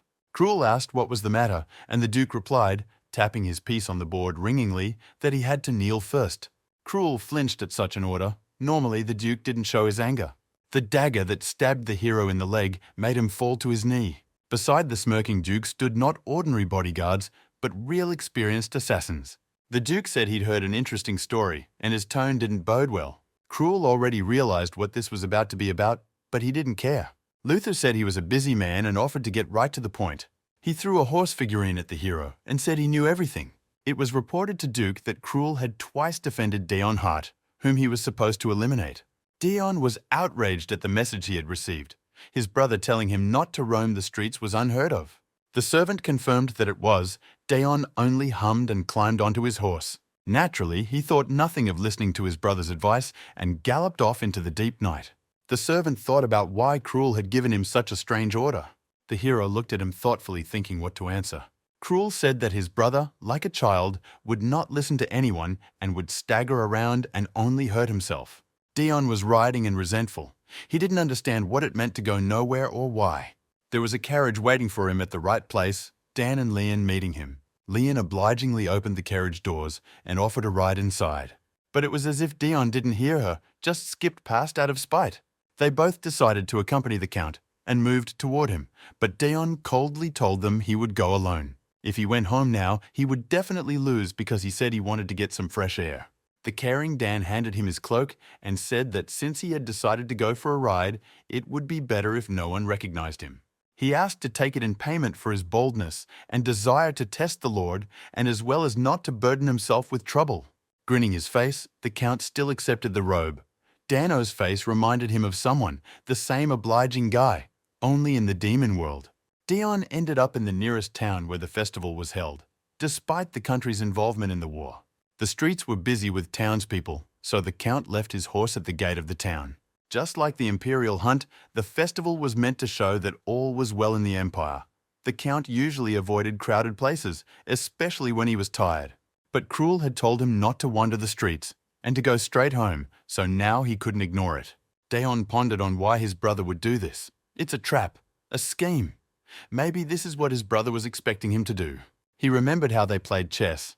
Daon took up the White King and thought about where to go, but his brother cautioned him. Daon was confused then, and his brother noticed it immediately. His brother often praised his moves, but was the phrase really a bait or a true warning? If it was just imagination, bad, he was only wasting his time. If bait, also bad, putting himself in danger. Now the Count really wasn't in the best physical shape and was already thinking of going home, for he had already failed to return home as he had been told to. While he was doing some self-digging, someone shoved him in the crowd. The Count immediately bumped into the next man ahead of him, and the man asked if he was all right. He saw a passerby who bumped into him bleeding from the mouth. Cruel thought back to their last conversation with the Duke when they were still trying to use the Revolutionary Army. He had promised to send assassins for money, and now the Duke was asking him if he had really made this one. The Duke learned that Cruel had changed the terms of the order and paid for any wound inflicted on the Earl, half the sum. Moreover, at this competition, Cruel personally saved his brother from assassins and then protected him from the Marquis. Luther demanded an explanation as to whether Cruel really wanted to kill his brother. The hero said something out of line. He said he didn't want to give Daon to the others, and he wanted to kill him himself. The Duke stood up and asked why Cruel hadn't talked about it before, since they had wasted a lot of money. Luther understood his motivation, but said he would no longer trust him as before and offered to make a wager. As he wished, the Duke will give him the opportunity to kill Daon with his own hands. He can do it any way he wants, but with Luther involved. Whoever can kill the Count first wins the bet, said the Duke. As a reward, the winner will ask anything he wants from the defeated. Before Luther left, Cruel asked him why he was so eager to kill Daon. His younger brother was born albino, red eyes, white hair. Plus he was born before his due date, was tiny, looked like a white rabbit.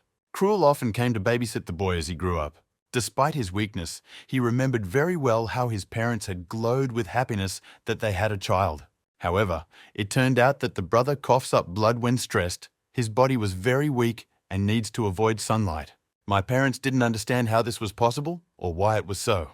But Cruel supported his brother as best he could. He told him not to worry about anything. All he had to do was stay home, the boy said. He was walking with his parents at the time, and they were worried that the boy's unusualness would reflect on him. He would have to face this attitude all the time. His father suggested treating Daon as normal. If you treat him like a weakling, then the boy would then think he was useless. That meant he had to maintain a certain distance with him, so no one would suspect anything. His parents asked him to take care of his brother, and he gladly agreed. But in an aloof family, a special child from birth got it all wrong, which eventually instilled in the boy insecurity and anxiety, mistrust of his family and misunderstandings. While they tried to keep him out of trouble and hide his weakness, ignore his peculiarities, they only exacerbated his unloved complex. Cruel blamed himself for not noticing it sooner, as his brother became detached as well. And then he was taken off to war, and the wall he'd built around his heart only got higher. Cruel failed to protect him when Daon found himself on the battlefield, something he was completely unprepared for. After an 8-year war, he returned with hatred. Seeing Daon kill their parents made Cruel feel like his world had been shattered, but seeing his brother suffer made him feel even worse. Even if Daon hated him to death, he couldn't hate him back. After all, it was his family that made his little brother suffer. Then after the war, he couldn't kill him when his brother was unarmed. The reason they couldn't protect him was because their family changed him. Cruel ran away. How could he hate him when his brother was dearer to him than life? He did an in-depth investigation, stole important documents from the clerk's office. There was only one reason for what happened, Duke Luther, who for some inexplicable reason hated Daon. It was quite inexplicable how this high nobleman even knew about Daon Hart, for the boy had never been out in public. Even after the war, this inexplicable anger toward Daon did not disappear, so Cruel became the man's tool. The Duke then asked him why Cruel came to him, and he answered to defend, referring to his brother. After all, his main goal from the beginning was to protect his brother from the Duke. Cruel had his reasons for pursuing his brother on the other hand, but had never heard of why the Duke wanted it. Cruel could block the Duke's orders by being near him, but he never figured out the reasons why. Luther replied that as a representative of the Emperor's faction, this dog needed to be killed. That reason alone was enough. But Luther couldn't say that the reason was, of course, because of the contract with the Demon King. A hugely versatile force that can challenge the rules of the world if desired. Even a portion of the power obtained from the Demon King under contract was incredibly powerful. Back then, the Duke was young and greedy with a desire to rule the empire. He obtained a forbidden book, made a generous sacrifice to summon the Demon King and make a contract with him, but he said he wasn't interested. Unexpectedly, the Demon Lord remained indifferent to such a suggestion. Then the Duke came up with a brilliant idea. As if the sky was helping him, he offered the demon a wager, a toy that could interest a bored demon. The Duke said he met a strange nobleman. Even though he was human, he had white hair and red eyes like a vampire. A boy that was born with a weak body that only appeared at one imperial banquet. That's when Daon Hart caught his attention. He certainly didn't look like a man. The Duke asked the king how long such a man would last in the war. It was a cruel wager without shame or conscience, worthy of a demon lord. The Lord laughed upon hearing such a suggestion from an incredibly cruel man. Luther realized that the demon lord was not interested in his soul, so he offered this wager. It was to his liking, but there were doubts that a war would break out. In the end, the demon decided to be merciful and bet on survival after laughing. Duke was surprised that the demon was betting on survival instead of betting on the time the boy would last. The bet was very unfavorable, and Luther had doubts, to which the demon replied that just when you bet on losers, it's just more fun that way. The deadline was set until the end of the war. If the Duke's victory died, the demon's victory would survive, and so began their long struggle. Why would you send a boy to war because he had to die? He was sent to the front lines and made commander because he was supposed to die. Therefore, all the machinations were carried out so that the mistake would not be known in the palace and the Hearts would not get their son back. This way, the Duke could win his bet, however. Dion's squad became immortal, and leading them into battle was the master who led the brutal assassins and became a hero of the Empire. Dion Hart survived and saved up the Emperor's rewards, and the Duke risked losing the bet. But the Demon King changed the terms. If the Duke sends him Dion Hart, the King will give him some strength. It wasn't a contract, more like an intermediate form of it. Duke had assumed that the Demon King would be interested in Dion after 8 years of watching, but he didn't even think it would turn out that well.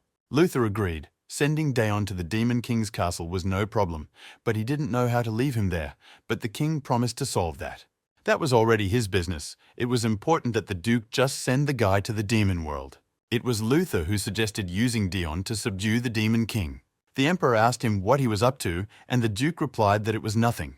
The country was prone to chaos, and more talented people were needed. He offered to turn Dion into the Emperor's sword. Even though Dacia was skeptical, he accepted the offer. That's how it ended up working out. Barely back from the war, Dion was once again sent to another front on the hero's team. The Count met this coolly, but still joined the hero and left the Empire. The Duke hoped the Count would die along the way. But that was no longer his problem. He had fulfilled the terms of their agreement. He hoped never to see Hart again, but then he got word that Dion was back. Taking the hero's body, the man he hated managed to return from the demon world. The Duke became furious. He tore more than one wig before he took all the anger away. The Demon King let go so easily the one who belongs to him, the Duke decided to find out what was behind it and asked Cruel if he knew anything. He told Cruel to sort things out and see where his brother was headed, but the future hero replied that he hadn't seen anything. The Duke didn't know if Cruel was telling the truth or pretending, but he said Dion's death was something that couldn't be avoided. With that, Luther was gone. There was no place in the human world his eyes could reach, and so he had already guessed where Dion Hart was. The commander of the Zero Corps that appeared in the demon world, the hero of the Empire in the human world. That meant they were both the same person, Luther realized, which made him despondent. A double agent, how was it possible to have two high titles in hostile countries, thought the Duke. One day, Dion needs to choose a side. And it would be bad if he chooses the Demon King, because Duke should have killed him before then. The doctor examined Dion and said his life was not in any danger. He was just weak and needed rest. He asked Daniel if he knew who he was leading into their hideout. He denied it with embarrassment. He was too distraught about what had happened. Because of the robe, Daniel didn't immediately see the Count's face, and all he thought was that the poor man needed a healer's help. The doctor promised to keep it a secret anyway. His memory wasn't good lately. Daniel thanked him and stood over his mortal enemy. This man he had to destroy in the name of his great goal as the leader of the Revolutionary Army. And right now, he could easily kill him. All he had to do was reach his hands to his throat. Daniel kept saying to himself that he wanted the hated Earl Hart to die. But still he could not clench his hands. For some reason, he thought of his sick and weak mother. Horrified at the abomination of his act, Daniel jerked back. He was breathing heavily. In a way, Dion was very lucky because they had a meeting today. They discussed the possibility of a coup, but a war with demons was looming. Daniel tried to reassure them, for they had prepared long and carefully for this. But his counselors would not relent and argued with him. Then Daniel pounded his fist on the table. The leader of the rebellion insisted that the survival of their world depended on it now, and they could not recklessly go to their deaths. Their raison d'etre and the legitimacy of their actions derives from the people. Daniel rattled off propaganda. Without the people, they cannot exist as a movement. Paul immediately agreed with him. Otherwise, they would exist as a collection of traitors, he said. Convincing the people that they are fighting for a world of equality for all, they kill nobles with dignity, and thus exist as a revolutionary army. Daniel smiled. It was exactly like that. they should reach the imperial palace through the main gate, and asked his counselors if they had enough power for this plan. Then they told me that someone acting arbitrarily had severely reduced the rebel forces. Someone knew about the plan and didn't prevent it, despite willful failure. This man was helping the cause of the revolution, as they all were, but Daniel advised those who felt it was right to step down. Most of the council left without saying anything. Only the loyal Paul remained. He asked the leader of the rebellion if he was all right. Daniel shrank back as if from a blow. He gave the guy a flick and told him he had to go too. Daniel praised the boy for growing up and staying at his side. Paul was annoyed at being treated like a child. He already knew that when a leader is upset, he goes to his mother. Daniel laughed. The boy had really grown up. He promised him that very soon he would show him the world his mother had dreamed of. But when he lashed out at his mother, the world showed him its cruel side. The mother that had long suffered from an incurable disease was lying on the floor. He picked her up in his arms and asked how long ago this happened to her. And not realizing what those who were watching her were doing, the guards flinched. His co-workers knew everything but kept it a secret from him, and his mother asked him not to be angry with them. After all, they did it because she asked them to, Daniel cried. With his mind, he understood it. The vicissitudes of fate, the inexorability of time. She didn't want to hurt her son. You couldn't undermine the spirit of the leader of the rebellion, the mother said. And Daniel walked forward without taking the road. Because it was worth keeping it from him, she said. And he realized that his mother was really going to die soon. Never having gotten a glimpse of a world where there is equality and freedom, Daniel thought, as another passerby came upon him. He immediately recognized him as the same unfortunate man with a weak body. It wasn't his mother, Daniel demanded of himself to calm down. He grabbed Dion and dragged him to the shelter where he would be assisted to save someone. He was overreacting emotionally at that moment because his mother's condition was superimposed on the event. But even now he couldn't kill his enemy, the rebel leader thought, and rubbed his arm. Dion Hart never realized how lucky he was. Before, Daniel would have gotten rid of him barely revealing his identity, but he couldn't do that now. Seeing the seal on Dion's body, he realized that it was the same Demon King's curse that had been rumored so much. The Count was cursed, spitting blood from every sneeze. There was no point in killing him, for he was soon to go to the next world. As he left, Daniel said that if Dion was cursed by the Demon King, his mother was cursed by the whole world. The world that had always been cruel to this woman, and at least before she died, he had to show her utopia. Dion was left alone afterward and rested quietly after all the tumultuous events of the day. But it turned out he was only pretending and waiting for Daniel to leave or finish him off already. Dion distinctly remembered that they had tried to strangle him and had spared him for some reason. He realized he had to leave before the crazy person who brought him here came back. Except he had no idea where he was. The room looked like a hospital. Just as suddenly the doors opened and he came face to face with some mustachioed man. The Count did not see the face of the one who was strangling him, so he did not know whether it was he or the healer who had returned, and said he had no intention of fleeing at all. But the man handed him a cloak and a blindfold and told him to put them on as he was about to leave. This way, he wouldn't be able to memorize the route. He needed to wear a blindfold, even if it was uncomfortable, said the mustachioed man, and promised to lead him out of the building. Dion realized that this was no ordinary place at all since he was being hidden.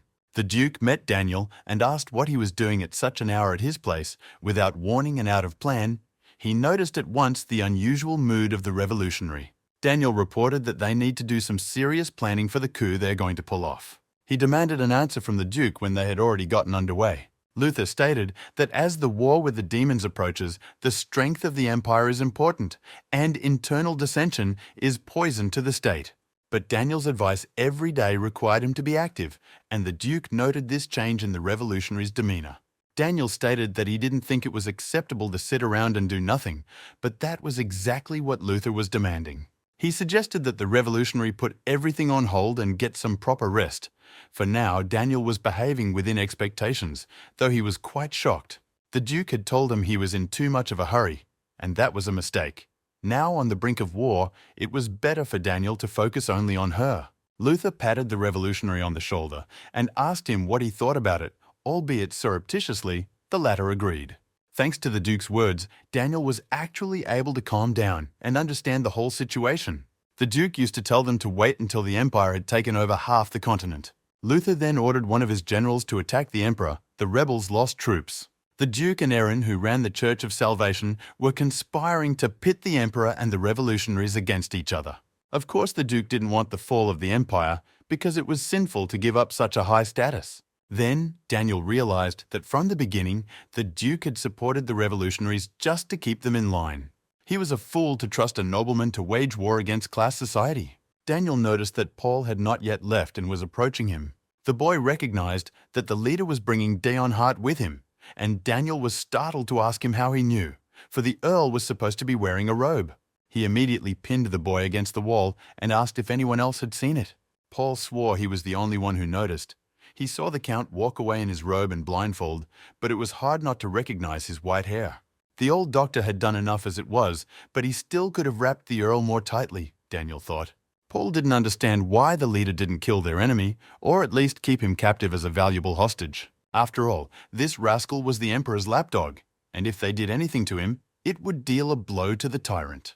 Because of Dion, the Salvation Church was destroyed, Paul shouted, and he himself lost a dear friend, the girl Shia, who never recovered from the turmoil. After the destruction of the church, Paul came to him alone, though he said he would take Shia with him. Paul replied that his friend didn't want to go anywhere.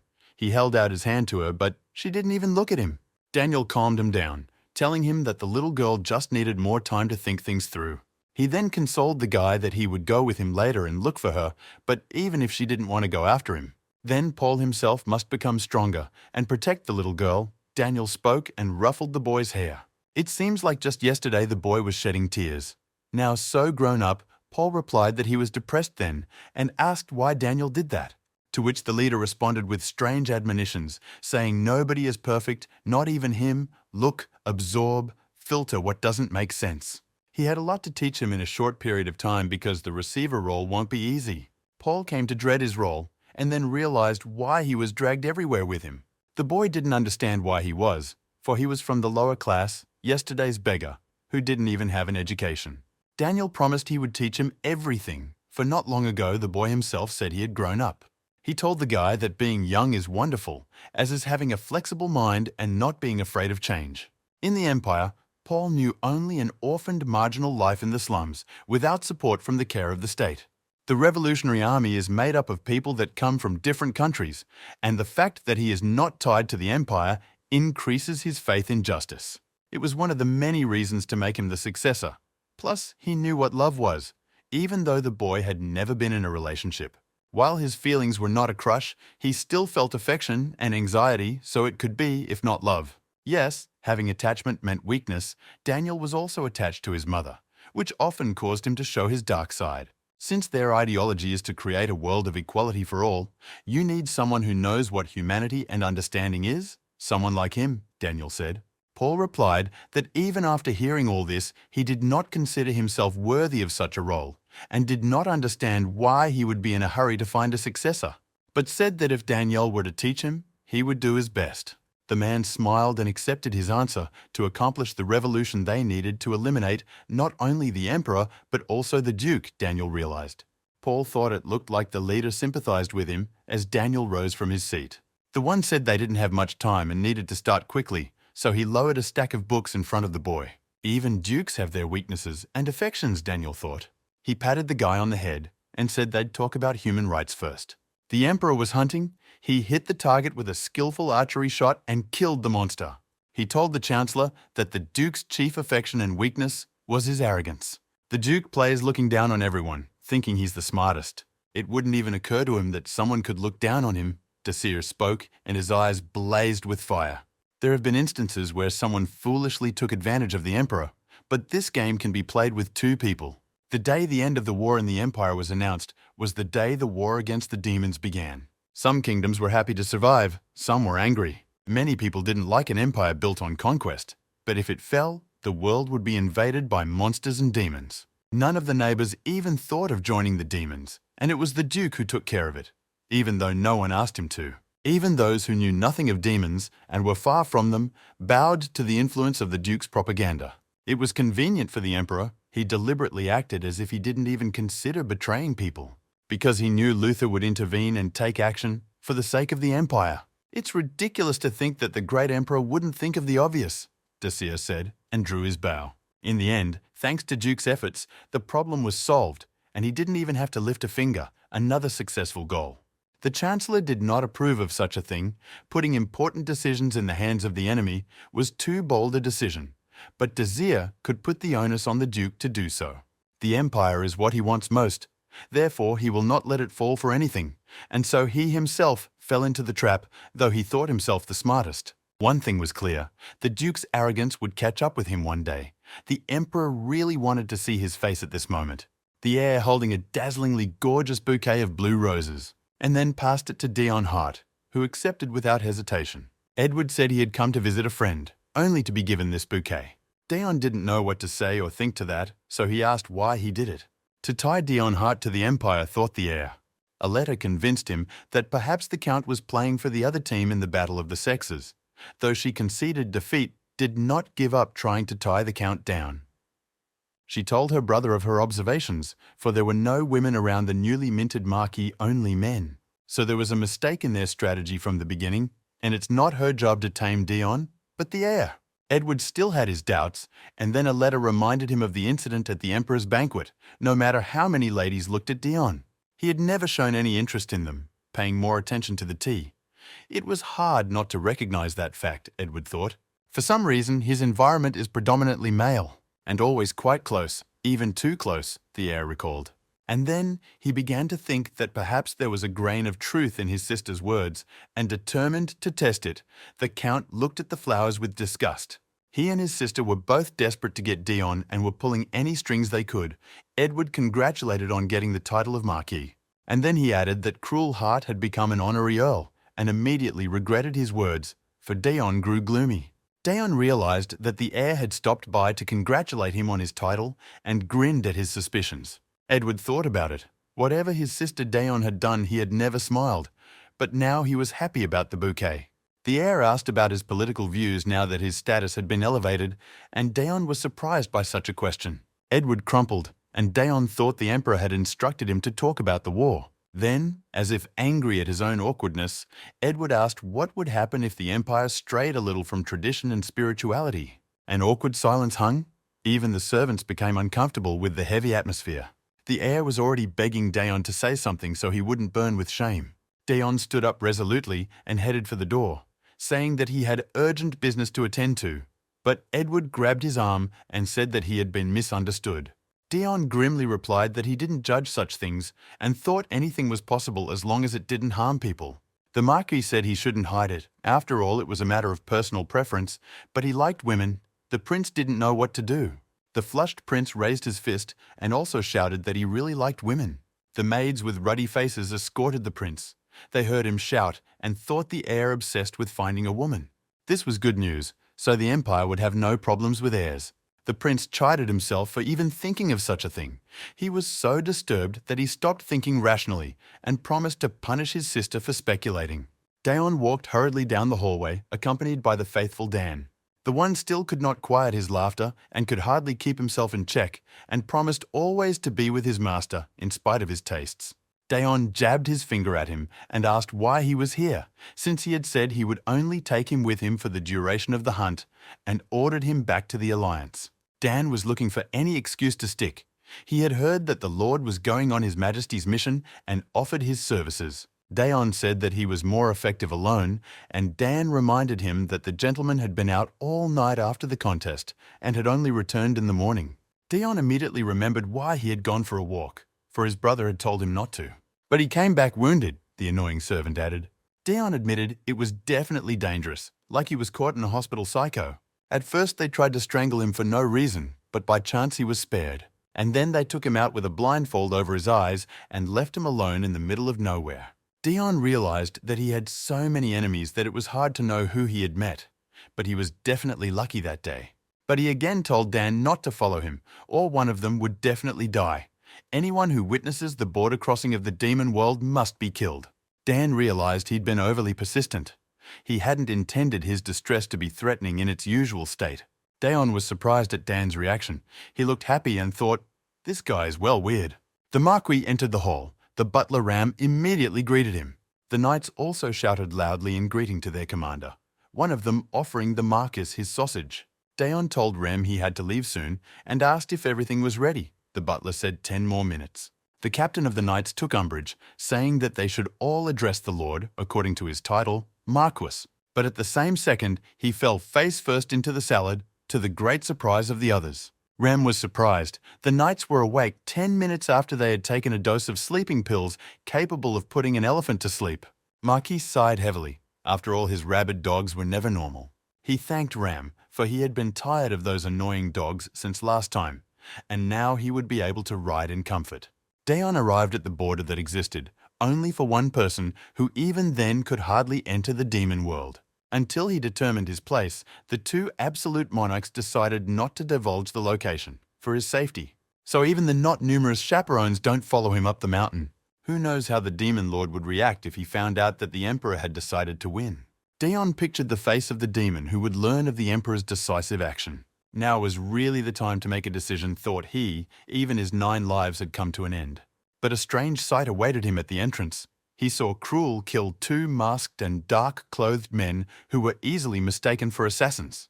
Daon didn't understand how Cruel knew about this place, but it was definitely impossible to let him know about the border. The Marquis told his brother that he was just in time, for a witness must be eliminated. To top it all off, his brother was a subordinate of the leader of the noble opposition, making them natural enemies. Daon attacked first. A no-joke duel broke out between them with an exchange of deadly blows. Cruel fended off all attacks and broke the distance with his brother. But Daon noticed that the hero wasn't even trying and told him so. Despite his anger, Daon felt confused. Cruel should have hated him with all his soul. All his life, Daon had been a useless and troublesome little brother to him. Cruel must hate him, since Daon killed his entire family, but instead continued to defend time after time, so obviously and uncovered. One of the half-dead assassins grabbed the Marquis' leg with an iron grip. Daon wondered why his brother was acting like he was trying to protect. In one move, he finished off the masked man. But while he was distracted, Cruel ran off, again leaving him without answers. Daon was once again visited by a feeling as if a large piece of the painting was missing. The Duke was furious that Daon had decided to leave right now, the moment he and Cruel had made a bet on who could kill him the fastest. The Duke had to destroy Daon before the war started. The Marquis had gotten lucky again. Luther felt like he was getting pretty hung up on it. It felt like the world itself was protecting Daon. Obviously, it was impossible. But the Marquis possessed infinite luck. Daon was surprised to see the Twilight World horse. Apparently, the Demon Lord had been watching him through the seal and took care of it. It felt awful to be watched, Daon thought, and remembered the medicine Ram had packed for him. He regularly threw these bags of herbs and powders into the gorge when he arrived at the demon world, and there was already a hefty pile of them. Daon was relieved to be rid of someone else's prying eyes. He had no idea that the doctor had been working on the flavor of the herbs for a long time, for his sake. There was no calm and quiet arrival at the castle. He was greeted by a whole fan club who shouted Arthur's name and held flags and badges. All had red heart symbols and red badges. Daon was horrified by this spectacle the demons had put on. The culprit smiled carefree and said hello to him. He asked her what kind of heresy she had set up, and Riri explained that she had created a cult of Arthur, uniting all those who respected him. Daon demanded that this society of crazy fans be disbanded immediately, which sent the demons into a stupor. Riri tried to object, but the commander threatened to disperse everyone for good, so the sorceress told everyone to disperse. 5 minutes later, with great disappointment, the demons cleared the area and left him alone. To further embarrassment, Arthur's chief admirer turned out to be the Demon King himself, who also wore an Ego fan club badge. The Demon Lord grabbed him by the shoulder and said he noticed Daon's heartbeat increase as soon as he entered his office. He asked him if Daon had learned anything important about the Empire, and the Zero Squad leader became alarmed, remembering the conversation with the Emperor. The Demon Lord really wanted to know what it was, for Daon couldn't hide his emotions. From his silence, the demon realized that the Emperor had made his move and was trying to lure Daon to his side.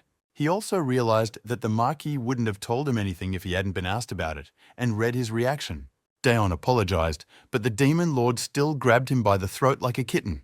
He asked him if he was afraid, and inquiring what the Emperor had so seduced him with, the Count felt utterly powerless. The demon was surprised that Daon didn't care at all how he might react to his actions, and never thought his life was in danger. Daon thought he was really going to be killed now, but the Demon Lord laughed and let go of his toy. He poked him in the chest and stated that he should have known whose side he was on by now, though the Lord didn't know if Dion deserved such a fate. One thing the Demon Lord knew for sure, he didn't want to go back to his boring life. In this place, Dion won't have to suffer from the bright sun. It's always night here and a bright, beautiful moon, the Lord told him as he opened the window. Hiding in the dark for an eternity is not necessary either, because if he wants a world of people, he can conquer them, the Lord promised. The Emperor had promised something similar, Dion recalled, to stay in the human world. The Demon Lord was sure, no matter what the Emperor offered Dion, he could always offer more. The Demon King was even willing to beg him on his knees like last time, just to win this game. Dion refused, and the Demon King realized that if he kept pushing, he would scare his toy away, so he decided to stop there. So the Lord let him go to think, and waved his hand. For the sake of victory, he could not lose his favorite toy. Marquis was so agitated and annoyed that he went out for a walk. Even after a few days, he didn't find the answer he wanted. The common demons were surprised to see Arthur outside the castle, and in such attire. There were 2 rules that Dion was to be avoided, if he had tea and if he was dressed in black like he was now. Dion didn't mind being shunned, but he heard what they were saying about his black clothes and wondered if demons didn't like black. He had dressed in black so as not to attract attention, but who knew that color could scare away demons? Dion laughed ominously. Ed, who shadowed the commander, noted that the latter was very sensitive today. Normally, Ed would have left the commander alone, but the Demon Lord had told him to keep a close eye on him and to report if there was anything out of the ordinary. The commander seemed calm, but it was clear something was irritating him, and Ed wanted to cheer him up somehow, but didn't know what to do. Plus, the commander was holding his head like it hurt, and Ed resented that Dr. Ben wasn't around when he was needed. Ed couldn't leave it at that and offered the commander a place where he could rest properly. He was sure he would like this place. That's what Ed thought, but it came out that the commander completely lost his temper. Dion was surprised at his aide's assertiveness, suggesting a place to freshen up, though there were no such places in the demon world. But they came to the training ground, and Ed demanded to bring something. Then Dion thought his assistant wanted to fight him. Ed insisted when the servant told him they didn't have any authority, and he shuddered with fear. Dion didn't understand what was going on after all. Ed had wanted to get some air with him, and now he was threatening someone with violence for who knows why. He decided to clear up the misunderstanding before it escalated and went straight to them. But suddenly he stumbled, and with a resounding thud, slammed his fist into the wall above the demon servant's head. Marquis instantly lost his temper, cursing his body that kept stumbling on flat ground like some kind of manga. Ed went over to him to calm him down, and told him that now was not a good time to kill demons. Even the Overlord would not approve of such a thing. Ed told the servant that this was his last chance. For insulting Commander Arthur, he was angry that they had wasted a lot of time. The servant thanked them for letting him live, though Dion had no intention of killing him, and ran away. At the same instant, an anxious Dr. Bayun ran out to them on the platform. The signal from his tracking pendant heart rate monitor was just off the charts. Then he sprinted as fast as he could. He shouted even louder when he saw the Zero Squad leader smash his arm. Ed reprimanded Dr. Ben for only showing up now, but Doc objected, replying that he had come right after the signal. Ed stated that now was not the time for bickering, as their commander had been feeling ill for a long time. The doctor became even more worried, thinking that his pendant was faulty, because he had tried to improve it several times before and had taken Dion's blood from somewhere. Doc asked if the commander felt a change in himself, and Dion wondered if it had been a long time since he'd spit blood over nothing. Ed rejoiced, thinking that the effects of the battle with the hero were finally starting to wear off. But Ben was sure that wasn't the case. The commander's body was still a ticking time bomb. He told them that over time the signal from the magic stone would start to weaken. It could be due to changes in the commander's body. Only then did Ben remember that he had forgotten to give the commander an anesthetic and had been sewing his dissection without it all this time. The doctor pressed his forehead to the floor and began to beg for forgiveness. He was willing to pay for it with his life. But Dion replied that he shouldn't. He was used to the pain. In fact, he couldn't even squeak because of Dr. Ben's serious face. Ben told him to hide his pain from his own doctor no longer, and the servants marveled at the commander's stamina and mercy. Later, a servant appeared and brought some bucket of sticks and said they were sticks of snowflower. Dion didn't understand why a demon lord's permission was needed for such trinkets and asked what to do with these things. Ed suggested that he just cut the top off, and when he did, fireworks lit up the sky and snow began to fall to the ground. Dion was greatly surprised by such disposable magic. Unlike the human world, Where there are seasons and sometimes it snows, the demon realm doesn't change. And Ed thought that would please the commander. Dion caught a couple of snowflakes and thanked with a smile on his face. It really wasn't bad, he thought, because he hadn't seen snow in a long time. The servants were annoyed that garbage was falling from the sky, which they then had to clean up. Dion opened the red stick and the snow turned red, and he also smelled an odor and became alarmed. The Demon King came into the arena to them and said that the snow smelled like blood. He asked Dion how he felt about the snowflower sticks that were supposed to cheer him up. The Demon King said with a smile and proudly stated that he had worked very hard to create red snow with the smell of blood. He thought it would be useful when they went to the human world. Dion immersed himself in the memories and agreed. It was useful, for weather conditions greatly affected the battle. Just being in a place with the smell of death can sow panic in the ranks of the enemy. The Lord praised him as expected. Dion was one of a kind, fought well, and knew the tactics and strategy of battle.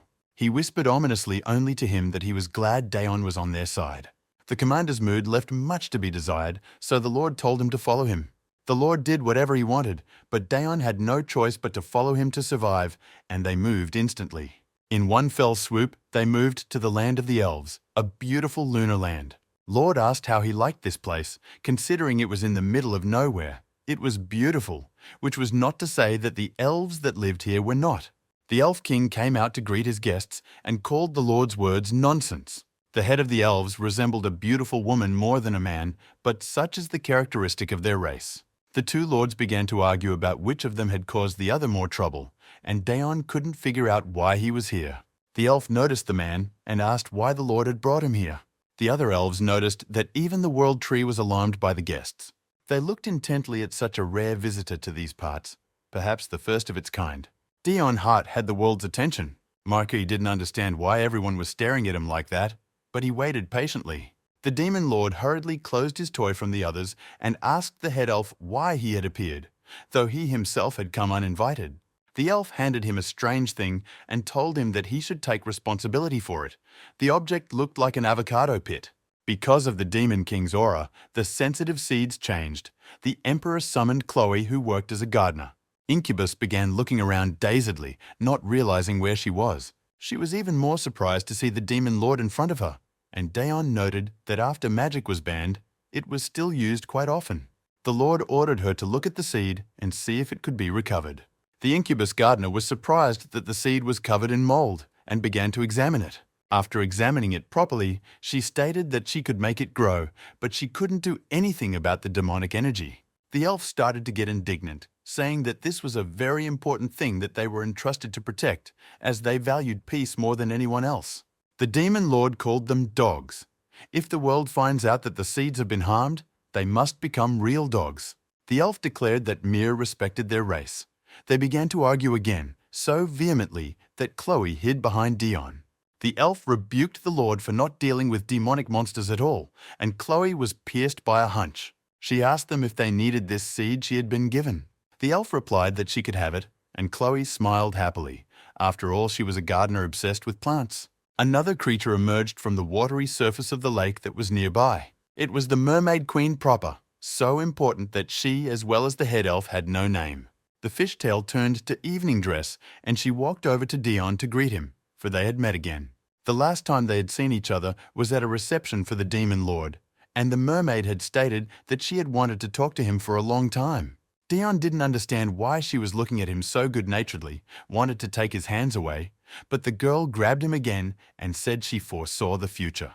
The prediction said that a new hero would be born, and he would be much stronger than the previous one. And this hero will decide the fate of the Demon Lord, said the fish, holding Dion's hands. The Lord looked at the fish carefully, considering whether to roast it or boil it for such revelations. Everyone was very surprised by this news, except the Demon Lord. Although the mermaid told him that the world didn't like him, he took it indifferently. From the beginning, the demon race was disliked by the world. Not even a drop of hate could hurt them yet, except the future she sees is changeable. The mermaid replied that it was possible, but this time it would be a miracle if anything changed. Banning magic is useless. The world is after the Lord as it is, the elf said. But the demon countered that he just wanted to delay the hero's appearance until the end of the war. The elf grabbed Dion's hand. He realized that the demon had done this to balance the powers. The more magic, the faster a new hero appeared. That is why the demon has not healed Daeon properly and is using primitive healing methods, the Elf Lord stated. He said he had no choice, so he'd take care of the arm himself. They stepped back to the fallen tree, and the elf began to use his abilities. There was an awkward silence between them that made Daeon want to fall under the ground. First the Mermaid Queen, now the Fairy King began to favor him. He remembered that the first time they'd seen each other, they hadn't liked him much. The longer the commander looked at the elf, the more he reminded him of Jaikar, Daeon casually said aloud. Daeon was horrified at his foolishness in comparing the Elf King to a demon, but the latter suddenly asked how the first squad leader was doing. Even though Jaikar was infected with the aura of demons, he was still a warrior of the Elven tribe. Daeon was even more surprised by this reversal. The elf smiled and gently announced that the treatment was over. He noticed that Daeon was burdened with this unwarranted kindness. The elf realized that if he offered to give his guest a tour of the Elven lands, he would most likely decline. But the elf didn't show this attitude to just anyone.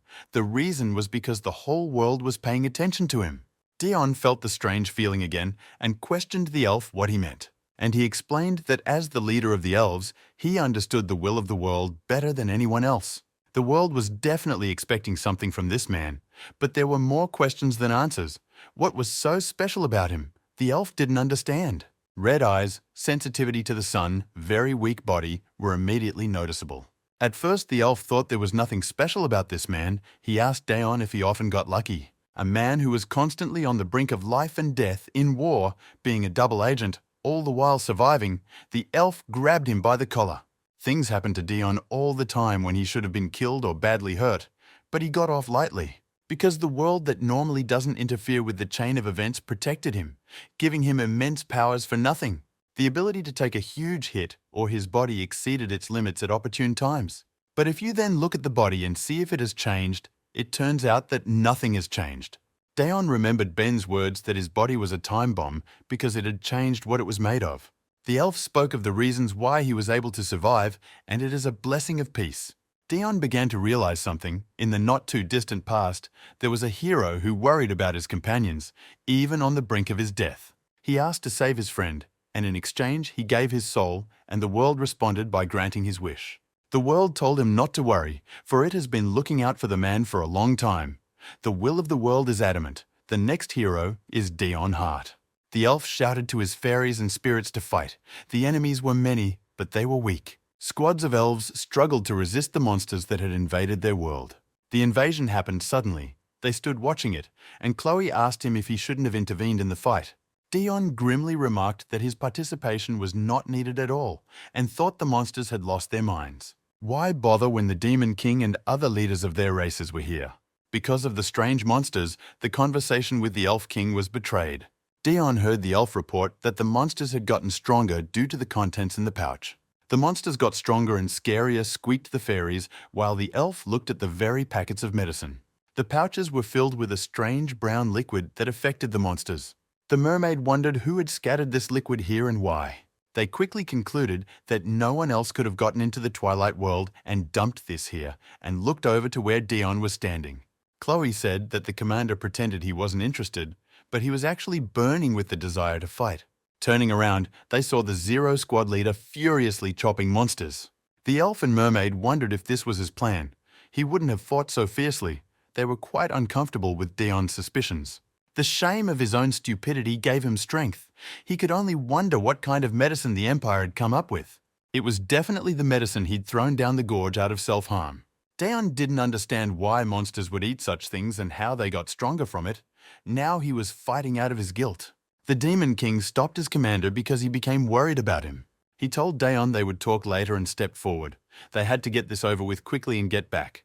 The elf ordered everyone to step back, away from the monsters when the demon decided to use his ability. As soon as he waved his hand and snapped his fingers, the purple napalm instantly incinerated all the monsters. In one fell swoop, he burned them all to the ground, leaving behind only a carpet of charred bodies. Daeon was horrified at the power of the Demon Lord that he could do such a thing with one blow. The demon turned around and with a smirk said they could go back now. The Lord sighed heavily. It had been a long time since he'd had a surprise like this, and Daeon apologized. He explained that there was medicine in there to help him recover. not a dangerous substance as they first thought. The Lord was surprised that humans were capable of doing such a thing, that Doctor was supposed to do alchemy, and he wanted to meet him.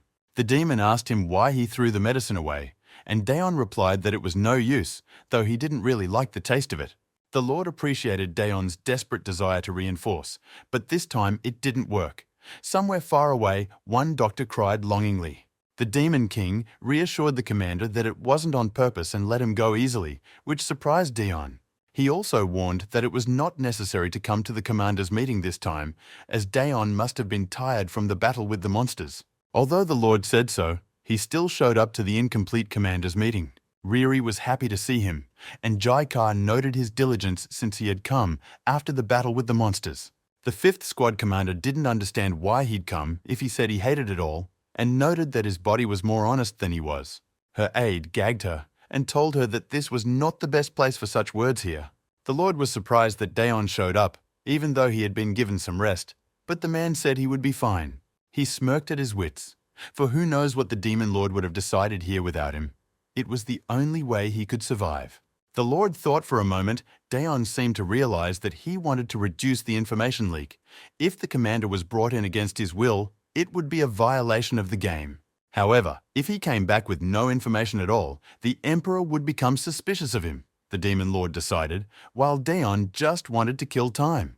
The 0 Squad commander pulled out his Rubik's Cube and began to put it together, and looked not at all interested.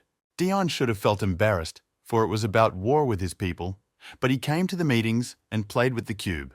When the Lord asked if they knew the purpose of the gathering, Asild blurted out that it was about war, for humans had always been their goal. The Lord watched Daon's reaction. How he would turn the die meant whether or not he agreed or disagreed with this war.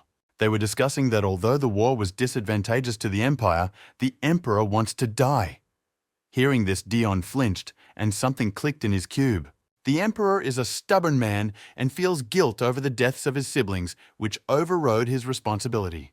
But he couldn't die even if he wanted to, for he had the entire empire on his shoulders. An emperor who chose war because he couldn't die otherwise and thought to spend his life taking over demon territory. On the other hand, if he died in battle, it would be seen as him doing his best for the country. To the very end, the emperor is a pathetic but selfish man because he gave so many lives in the war, for such a ridiculous reason. They had no choice but to kill Desir as he wished, Lord said, but he understood the Emperor well, and his life without the right to die. The Lord envied having an enemy to kill, which Desir had. The Demon King told him to think of this war in a simpler way and take it as a warm-up. The humans would attack then when Daon went on a mission. Asilda resented it. People would attack then when they didn't have the strongest weapons. The Lord grinned. The actions of the men could be seen as a rejection of Daon Hart. It was entertaining, and he decided to leave it at that. Everyone shifted their gaze to the 0 Squad leader, who didn't seem to be listening to them at all. But he stopped moving, for he had assembled a Rubik's Cube for the first time. From his calm actions, everyone thought that he thought war with the humans was the best solution. Which meant there was no turning back, everyone realized, and Daon said he would go on the mission right after the meeting. The fateful war between the world of men and the world of demons begins. Daon arrived at His Majesty's house and made a report to him, confirming that this was all he could say. Only 5 demon units should take part in the war, not even half of them. 1st Commander Jaikar, 3rd Asild as combat power, Sylvia and Hel, as well as newcomer Trova. The Emperor was surprised. Even the entire demon army wouldn't be enough, and they were sending 5 units. The demons were too arrogant. Which means the Emperor will have to make them regret their decision. His grim look made the Marquis shiver. Their relationship was already not the best considering Daon's role. Desir decided not to pry out important answers right away and told the Marquis to rest. The Emperor didn't want to rush. After all, the Demon Lord was probably counting on it. He was pondering when someone entered with a report. It was the Chancellor, breaking the breaking news that the demons had launched an offensive. The Emperor jumped up from his seat. He wasn't really surprised or excited. The image of Jaikar's 1st commander appeared in front of him. The demons used magic to communicate. Thoth reported that although the demons valued peace, the land grab had turned the Empire into a threat, and to protect the humans from collapse, the demons were going to war. The Emperor demanded that the court magician be brought in immediately. Daon grinned, seeing Jaikar, and listening to his propaganda speech about war for peace. The demons were leaving room for negotiation. They promised not to continue the war if the humans didn't react, as if the demons didn't want war, then they devalued the emperor's speech. The emperor also tapped into the universal magical connection and declared that all the words of the demons were lies and provocation. According to the history recorded in the palace, he stated, the demon kingdom had always coveted lands under the sun. In other words, demons have always watched over the human world, so why should they believe the words of one of them? Desir asked. The demon king suggested that the humans should retreat and check if the demons keep their word or not. If not, you can always make your move. The Lord's speech greatly influenced people. His image went against the bloodthirsty propaganda. He looked peaceful. The Lord, as a wise teacher, told Desir that it was foolish to sacrifice people because of greed, because war is not a child's play. The emperor just denied everything and said he didn't start the war because of greed. But it was a weak move. It was about depriving oneself of the future. For the sake of temporary peace, while the empire is at the peak of power, one must use it for the sake of the future. Better bad now, but good, and long afterwards, people understood his wishes and supported the emperor. Daniel noted the ease with which Desir turned war into a noble cause for future generations. He drew Paul's attention to how to make speeches and to influence people's emotions. The demon king clapped his hands. It was a beautiful speech. The emperor was a far more entertaining person. But no matter how much he embellishes, the reality is that he will still seek domination without regard for people's lives, the Lord said. He would have no answer, realized the demon lord, and considered that he had already put Desir down low. The atmosphere became heavy. Paul watched carefully as people reacted. Since people were hesitating, the scale was on the demon lord's side, and if people stopped believing the emperor during the war, chaos would ensue. If the emperor loses this debate, Daniel said, the morale of soldiers and citizens will be damaged. But the emperor knew the consequences and was not going to be the loser on this field. He said that the world of demons builds up righteous people, but he himself is only looking for an opportunity to invade the world of humans. Paul laughed. He realized that at this rate, neither side had a reason for a just war. The demon lord laughed. Desir definitely took a liking to him. Not having met Dion was sure to pull him over to his side. He concluded that the negotiations had completely failed and asked to be entertained in the future. The war between the worlds had begun. With small skirmishes to test each other's strength, Dion had to go back and forth so often it was sickening. He was constantly maneuvering between the restless demons of Squad Zero or his rabid knights. Ironically, both teams were eager to meet him in battle and kill him, so Dion nearly died of overwork. In addition, the pressure of both lords had increased. At times, Dion lost his memory in the battles. He reported to the emperor, and the emperor noticed that his voice sounded strange, as if Dion felt guilt for the fallen men. The emperor pressed him more and more on the receiving end. He asked to let go of the reins of control and promised to take all the blame. Maki was angry and didn't understand what he was in for, what karma he was working off. He wanted to live his life in peace and quiet. It would be better if the emperor and the demon lord faced off one-on-one. But when the demon king called, he again assumed the posture of a servant dog. The Lord asked if he was rested, and Dion replied dutifully that he was, feeling like a miserable slug. The Lord asked him to deal with a group of monsters near the front lines. It was an important place, and the Lord decided it would be useful to mop it up before fighting started there. They couldn't send troops to avoid attracting attention, so the dangerous task fell to Dion. But luckily, the monsters were coming to him. The servant reported to Cruel that despite all attempts to kill or poison Dion, he had figured them all out and had managed on his own. Cruel noted that Dion was a hero after all, and thought that a couple of failures wouldn't stop the Duke. Cruel ordered the mustachioed servant to keep an eye on his brother and to remove any threats to continue guarding him until he received the letter.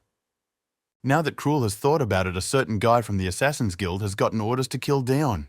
As long as one pays to kill and the other pays to save, it becomes a battle of the wallets. It was today that Dion Hart was to leave the country, and until then he was to be guarded by the mustachioed man. They hoped that everything would go smoothly. The Marquis would just leave the Empire. But things didn't go according to plan. It was at this moment that many monsters surrounded Dion Hart. He looked like a madman who keeps calm even in such a situation. The Marquis gloomed and promised to beat only one to death. The Emperor wanted to rid himself of the pesky visions and even pulled out a knife, but General Nemesis stopped him. The general apologized for raising his sword at the Emperor, but said that he was aiming at the back of his hand and at his wrist. Desir sighed. It had been hard to keep a clear mind lately, and Nemesis suggested calling a doctor. However, there was something strange. The emperor felt an unaccustomed anger. It was a hallucination not caused by his imagination.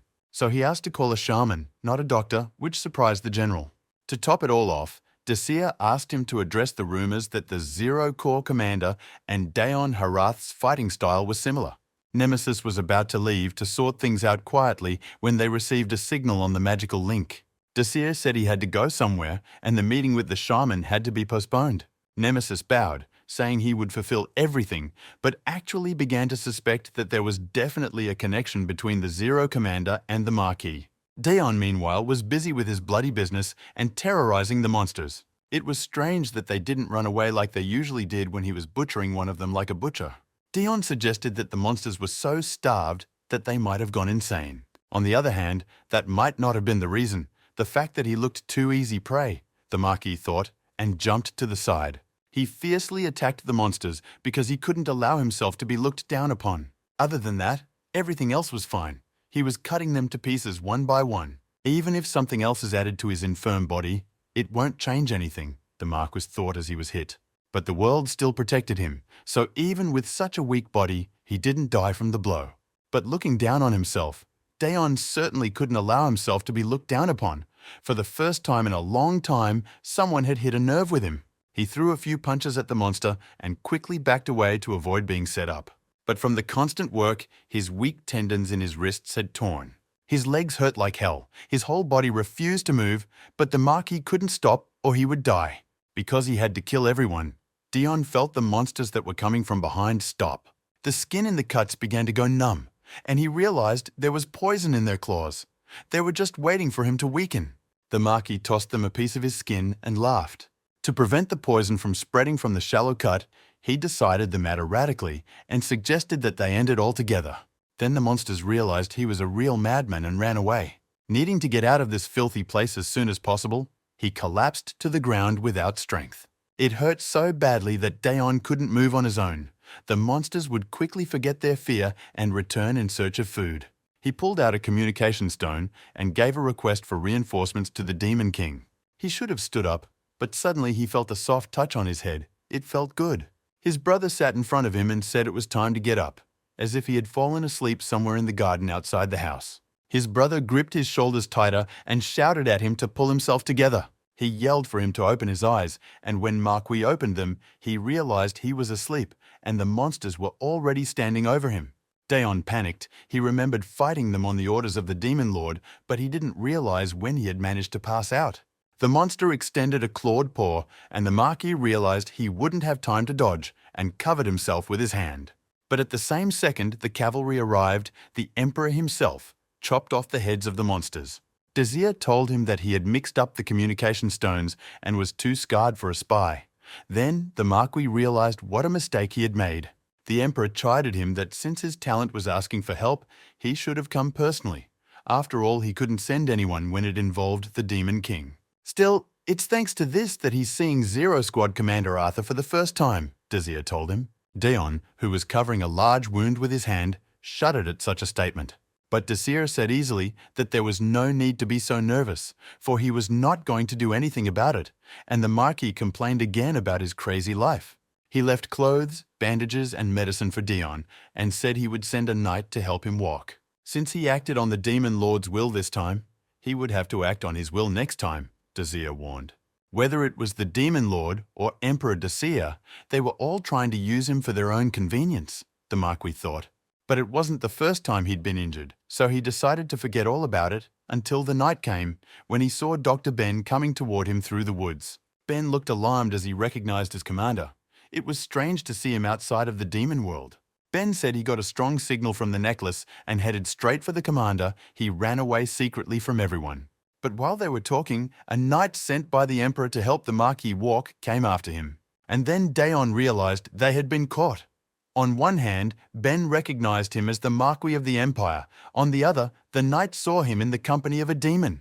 Ben looked contemptuously at the man with an expression of mauling at what you're looking at, you pathetic man. Daon didn't understand why he was making a showdown, but the knight quickly realized what was going on too, and bared his blade. Daon grabbed the doctor and realized he was in trouble. He was about to be exposed. The knight demanded that the demon move away from the Marquis. Still, he hadn't guessed their connection yet. Dion was already figuring out if he could explain this knight's death to the Emperor if he had to kill him. But that was a bad decision, so he attacked Dr. Ben, plunging the dagger in next to his head. While he was in that state, he couldn't fight anyway, and it was best to avoid it. He ordered Ben to push him and leave. Ben asked as his treatment as the knight moved closer to see what was going on. But the demon had no choice but to listen to the commander and push him. The knight yelled stop, but the demon Ben ran off with all his might. To keep the knight from chasing him, Dion pretended to feel worse. He coughed up blood picturesquely, but when the knight came over to ask how he was, he said he was fine. Luckily, the Marquis managed to get the knight's attention. Even acting was hurting him. Lucky the Emperor gave him painkillers. The Marquis's wounds looked serious. The knight marveled that in such a state, Dion was able to kill more than 10 monsters. He marveled at the enormous responsibility which the Marquis had undertaken and said that he had prepared a carriage by the roadside. The knight hoisted the Marquis on his back and dragged him, saying he would take him to safety. Dion was greatly embarrassed at being taken like a child, but the knight wasn't listening. The knight realized that the Marquis would rather chase the demon than take care of himself, which meant his wounds needed to be treated first. This was the first time Dr. Ben had ever seen such a strong signal from the pendant. It had even made its way into the human world, but was only a nuisance. He realized that the commander was playing the role of a spy in the human world, and that he had nearly exposed him because of his carelessness. Ben was already thinking of how to pay with his life for such a misdemeanor. Dion was uncomfortable, but his wounds were aching, so he couldn't help but recognize that it was comfortable to ride. At last he could rest at home, thought the Marquis, when he saw the luxurious carriage. The Emperor invited the shamaness Lan to his house, and she told him that he was cursed. The girl barely held back a bout of nausea and covered her mouth with her hand. Nemesis told her off for her insolence, but the Emperor stopped him by saying he understood. It must have been a very powerful curse for her to react like that. But Lan stated that wasn't the point. The curses were something she could handle. However, the karma and resentment borne by the Emperor was so great that she wondered how he had managed to still retain his sanity. Desir grinned. He had expected something like this and asked her about the curse. She explained that an evil spirit had attached itself to him, confusing his mind and sucking out his life force. This curse is cast when you want to kill, and it requires the use of a dead person. But this one was over a year old and has only recently begun to have an effect. The Emperor replied that a man who uses not even his own hands but a corpse to kill is not worthy of even a mention, let alone a search. Curses and karma, Lan thought. Any normal person would have gone crazy over this by now. She said she would burn the repellent talisman. The perpetrator could not expect his target to have a strong will, she thought, and said he would feel better after burning the paper. But at that moment, another cursed man, darker than a cloud, returned. He bowed and formally greeted the Emperor, appearing at his will. Lan saw the Marquis, could no longer hold back her gagging, and ran away. Desir grinned and said that the Marquis must be carrying a lot of grudges. Just as Desir had warned, now it was his turn to use Dion. The Marquis became nervous. The Emperor had been quiet lately, and he thought that he had already forgotten about him. Since Dion has already recovered, he needs to prove that he's on the side of the humans.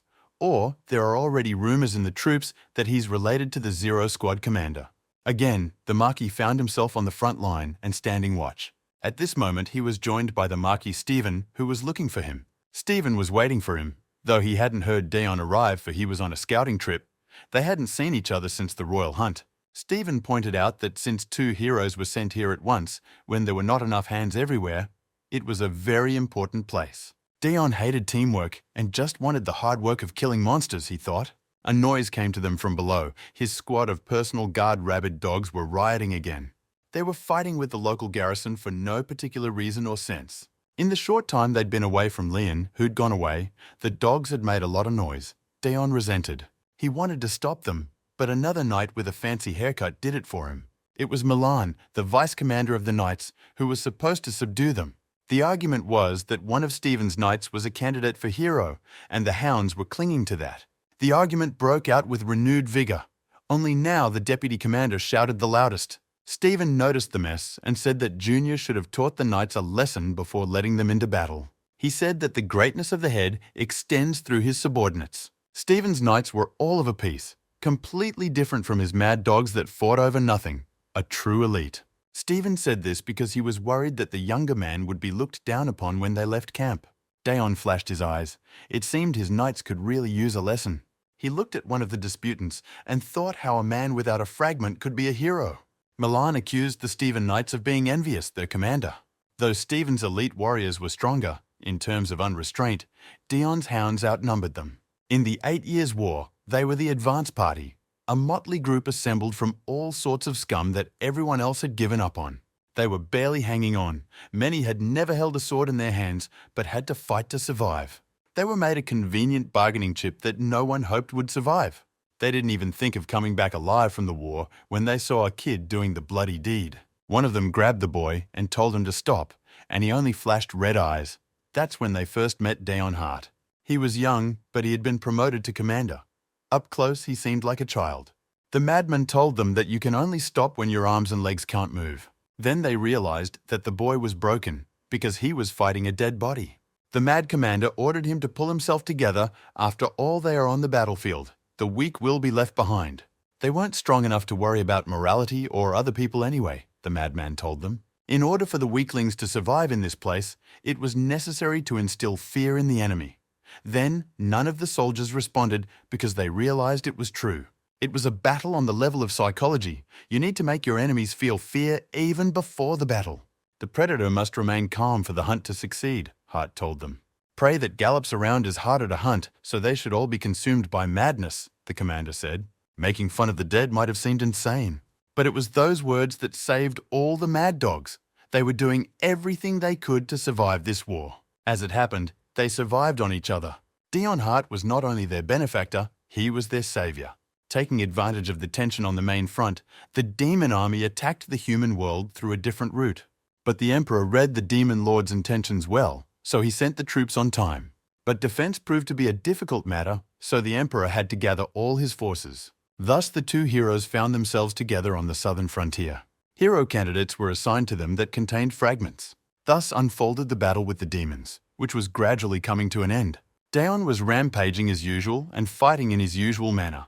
Stephen's knights were horrified at such cruelty. Then the hero candidates realized that they would lose to these madmen even with a hero shard. Even fighting for his life, he couldn't move as if he was a wild beast in front of him. The dogs were disappointed. The boastful knights had acted as if they were ready to fight to the death, and now they were scared as rabbits. Despite their terror, they noticed that the demons no longer rushed at them recklessly, and fighting became easier. Daon didn't stop having fun. Having entered this state, he could no longer control himself. Stephen stopped him saying that enough was enough. He was worried they would lose Junior altogether. Stephen dealt with his portion of demons and showed up to see how Junior was doing. But this place too had already dealt with minor demon forces. Mad dogs were good, which isn't surprising, otherwise they wouldn't have survived the 8-Year War. Stephen asked, shouting die during battle is a habit like that. He told Daon that such barbaric outbursts were ruining his credibility, so it was best to get rid of them. Daon didn't care what others thought of him, but Stephen wouldn't listen and told him to keep his back straight. As well as squaring his shoulders, lifting his chin, all over he was teaching Daon how to walk properly.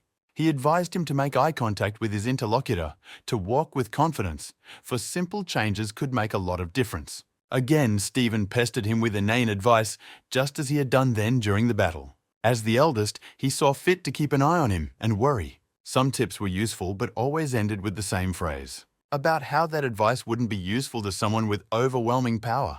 Daon averted his gaze, as if he could get the power if he just wanted to. Those words were meaningless to him. But while they were talking, the unkilled demon raised his spear and attacked Daon. They turned around at the noise at the last moment. Luckily, the stupid demon screamed before attacking, otherwise they wouldn't have noticed him. The spear pierced Daon's shoulder through and through, but a fatal wound was avoided. Even though he was weak, he was still able to stop the demon and then finish it off. But a wound in his left shoulder, dangerously close to his heart, hamstrung him. After the demons found out that Daon was knocked out of the battle, they started pestering Stephen again. He asked the spy he caught who sent him. With anger, Stephen pressed the neck of the fool whose employers didn't realize the importance of this war since they were sending assassins. The spy left this mortal world due to Stephen's negligence. Daon had a lot of enemies, but the fact that they were coming after him in a war zone was out of the ordinary, Stephen thought. On the other hand, that would mean that the one who protects the younger one would also come here. the Marquis realized. Though the second spy concealed his presence completely, Stephen noticed him somehow. He questioned him as to who had sent the assassins, but the second infiltrator remained silent. Stephen hoped he would do a good job on the defense, that the killer and the defender were both assigned to the same person. The knowledge that something wasn't clean here kept Stephen on his toes. The infiltrator felt sick, the mere thirst for the blood of a glorified hero. He didn't understand why it was so dangerous around Dayon Harath. Milan grabbed his head. His commander was in a terrible state and was still going to go into battle with such a wound. Marquis didn't understand why he did it either. He couldn't remember what happened, so he told them not to be dramatic. At that moment, Stephen came in to check on his youngest. He was displeased that his youngest was always using himself as bait. Stephen looked angry, and Dayon didn't understand why. His men had known he was like this since the beginning of the 8-Year War. He used to be so sloppy that he even had help with his buttons. At times, he acted like a child and others had to look after him. But when it came to battles, he completely changed and was most brutal and ruthless. Even when he was exhausted from the war, the wounds, the pills, he acted like everything was fine as long as he could survive. Dayon excused himself to Stephen that he had no other choice, but the latter said that was not the case. He himself had rashly thrown himself into the fight. Dayon vaguely began to recall the last fight as he ran forward. He remembered that he had killed the commander after all, causing the enemy troops to scatter, but then Stephen asked if they had run away without him. He reprimanded Dayon for not leaving the little thing alone and taking care of his safety. Because of this incident, the enemy scout also learned of his injury. That means that this information will quickly spread in the demon troops, and they will gather the retreating ones, Stephen said, and Dayon could not find anything to object. Stephen said it's about Dayon not doing the best thing, and it's better not to do that and take care of himself. Even his knights relished the picture, for when they said the same thing to the commander, he didn't want to hear them. Everything happened exactly as Stephen had predicted. The retreating demon army was returning. It was quite problematic, Stephen said, and Dayon was dumbfounded. He felt guilty about it, but got a flick from the older man who told him not to start a panic. He said that having held off the enemies with his troop, and Dayon and his dogs would retreat to the rear, then the Marquis expressed concern for his elder. The one only laughed, asking if he looked so weak, he and his knights were more than enough to fight back the demons. Even though Dayon was injured, he should have been able to escape, Stephen insisted. So they did. Saddling their horses, quickly regrouped in the rear. Intelligence reported that the main forces of demons withdrew. Hence, the battle here was the last one. Once they defeat the returning troops, they will fulfill their main objective. Cruel and the Duke met again. Of still had a strange relationship. Even though Cruel was the one who came to Luther for protection and support. It was a peculiar relationship where they were not equal to each other, but still not vassal and suzerain. Cruel conceded defeat in this game, and Luther noted that Cruel had difficulty concentrating today. He asked if it was because the Duke had sent assassin after assassin to Dayon, with most unable to even get close to him. But their relationship suddenly leaning to one side, Cruel experienced anxiety, and for good reason. At the same instant, the Duke pressed his face against the board, for he had intercepted one of Cruel's spies. And so, Luther figured out that all this time his ward had been protecting his brother. If he hadn't been so valuable, the Duke would have killed Cruel by now. But now he decided to leave it at that, because this hero was very important to him. Luther reminded him that Dayon had killed their parents. He stabbed Cruel in the arm. The Duke was surprised that Cruel was not saddened by the death of his dear parents. They were wonderful people, and yet Dayon killed them without remorse. Let there be reasons, let there be misunderstandings. Could that be an excuse? Wondered the Duke. Choosing between his own life and his brother's, which is more important, Luther asked him. But Cruel didn't make a sound. He was giving him one last chance, and said he'd put a watcher behind him so Cruel wouldn't think of doing anything stupid. And if he's not willing to die, he should bring Dayon Hart's head. Cruel was going to hike. With a heavy heart but a clear head, he already knew what to do. He thought back to what the fortune teller had told him, that before he died, he was obligated to kill his brother. The Duke demanded exactly the same thing, to put his life on the line. If he didn't want to die, he should have killed his brother. Cruel realized it was time to end it all, but when he grabbed his sword, it slipped from his wounded hand. Luther had damaged a nerve with his dagger, and now Cruel couldn't squeeze his arm properly. But something like this couldn't stop him. Outside the tent, he was spotted by someone who was supposed to be watching over him for the Duke. The dog that Luther caught was from the guild that Cruel had hired to protect Dayon. He was stealthy and skillful. The servant wanted to go with Cruel, but the hero said he would stay here and do what he had to do. The hero grinned when the servant defiantly stated that it was his job to protect him. There was only one way to discover the men sent by Cruel: bribery. It was a servant who informed the Duke of them. Then the hero asked him since when did he become the eyes of a duke. At some point, this servant stopped calling him master, and Cruel asked him again how long he had been reporting everything to the Duke. A trustworthy man who had been following Cruel even before they met the Duke. It was shocking. That question didn't matter now, sighed Cruel. He said he would no longer allow himself to be followed. Because they're not kind enough to keep a traitor by their side during a mission? It was the last time, so it really didn't matter, Cruel thought. The last act would have no witnesses. That's why it's better to end it that way, so no one sees or knows anything. When he's with the demons, he's the Empire's most wanted enemy. When in the Empire, the most hated by demons because he's Dion Hart, has fallen on hard times again. He had killed so many demons, but there was no end to them. It was an ambush. They thought to quietly withdraw to the rear as so many enemies came out of nowhere, and more arrived. In the distance, they saw the demons that accompanied the laden wagons. This meant that by chance, their squad went behind enemy lines and found his supply lines. Daeon turned around when a poor demon screamed behind him.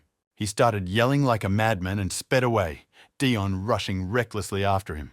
But it was the perfect opportunity to deprive the demon army of valuable supplies. The demons blocked his path with their bodies and said he couldn't, to which Dion smiled, for he still as he could, after capturing the wagon, the mission would be completed finally. While everyone was desperately fighting, several rocks formed a rubble pile. After the war began, the humans united, with the 4 main countries forming an alliance against the demons. During a brief lull in the Empire, a fateful storm broke out and snowed everything. Stephen returned to camp and was told that Dion had also arrived yesterday and was resting after his treatment. Rumor had it that he had looted the demon wagon. Dion caused a landslide and covered an important supply route, greatly damaging the enemy's morale. Near the tent, Stephen noticed several knights that were lying in the snow. He walked past them without paying attention. They were guarding Dion.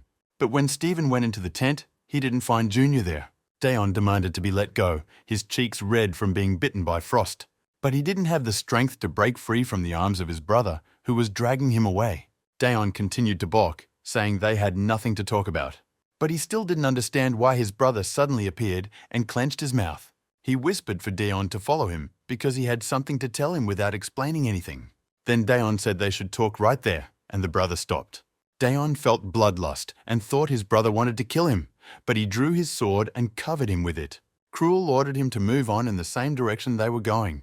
Dion realized then that if he continued to go there, he would enter the demon lands. He wanted to question his brother about everything, but he said there just wasn't time for that and fended off the arrow flying at them. This time it was hard to escape from the assassins since Cruel was sent. It was a squad capable of killing heroes. Cruel patted him on the head and told him to go to the other side and never come back. The words sounded like goodbye, but after all the animosity that had been between them, it was strange. Dion was surprised that his brother knew about him going to the other side to the demon lands. The mercenary commander was annoyed that Cruel had sided with their target, fighting 2 heroes they didn't want to fight at all. But Cruel didn't care how many assassins were in front of him, he resolutely stepped forward. The ringleader gave the order to eliminate both of them, and the assassins rushed towards them. Cruel quickly showed them what it takes to fight a hero. He fended off all attacks, even flying arrows, and those that could catch Dion. After telling the Duke he had seen nothing that day, Cruel followed Dion deeper into the woods, and ended up in the Twilight World, the world of demons, where the sun never shines. Now all the pieces of the puzzle fit together, and Cruel realized who he had fought with in the last war. Cruel realized that since Dion was a Zero Squad leader in the demon world, he was well taken care of there. Dion intervened and killed one of the mercenaries. There were plenty of enemies. Even if he escaped, they would still catch up with him. He didn't know the reason his brother had decided to help him, but right now they had no choice but to fight together. An arrow whistled past Cruel's face, tearing him from his heavy thoughts. Unfortunately, it was not him who was shot, but his brother, so he had to cover him with his body, and he was wounded in the shoulder. Dion asked his brother what he was up to if he was acting so reckless, as if he cared about him. Dion scrolled through the whole chain of events as if in slow motion. He remembered his childhood when he told his brother about his desire to see the world outside the walls. Whether or not his brother really hid his disgust for him behind a mask of indifference, he quickly corrected himself and said he liked to stay home and read books. Then his brother patted him on the head and suggested we all go somewhere together when he was older. Cruel told him as usual not to look for underlying causes, just accept and forget, and ran his palm over his head again. He grinned as he had back then in their childhood, and a new batch of mercenaries were coming their way again. A family had died at the hands of Dion, all because of a misunderstanding, thought Cruel, nicknamed Itachi. If it wasn't for this misunderstanding and the Duke's intervention, their family would be normal, and his affable little brother wouldn't be a monster.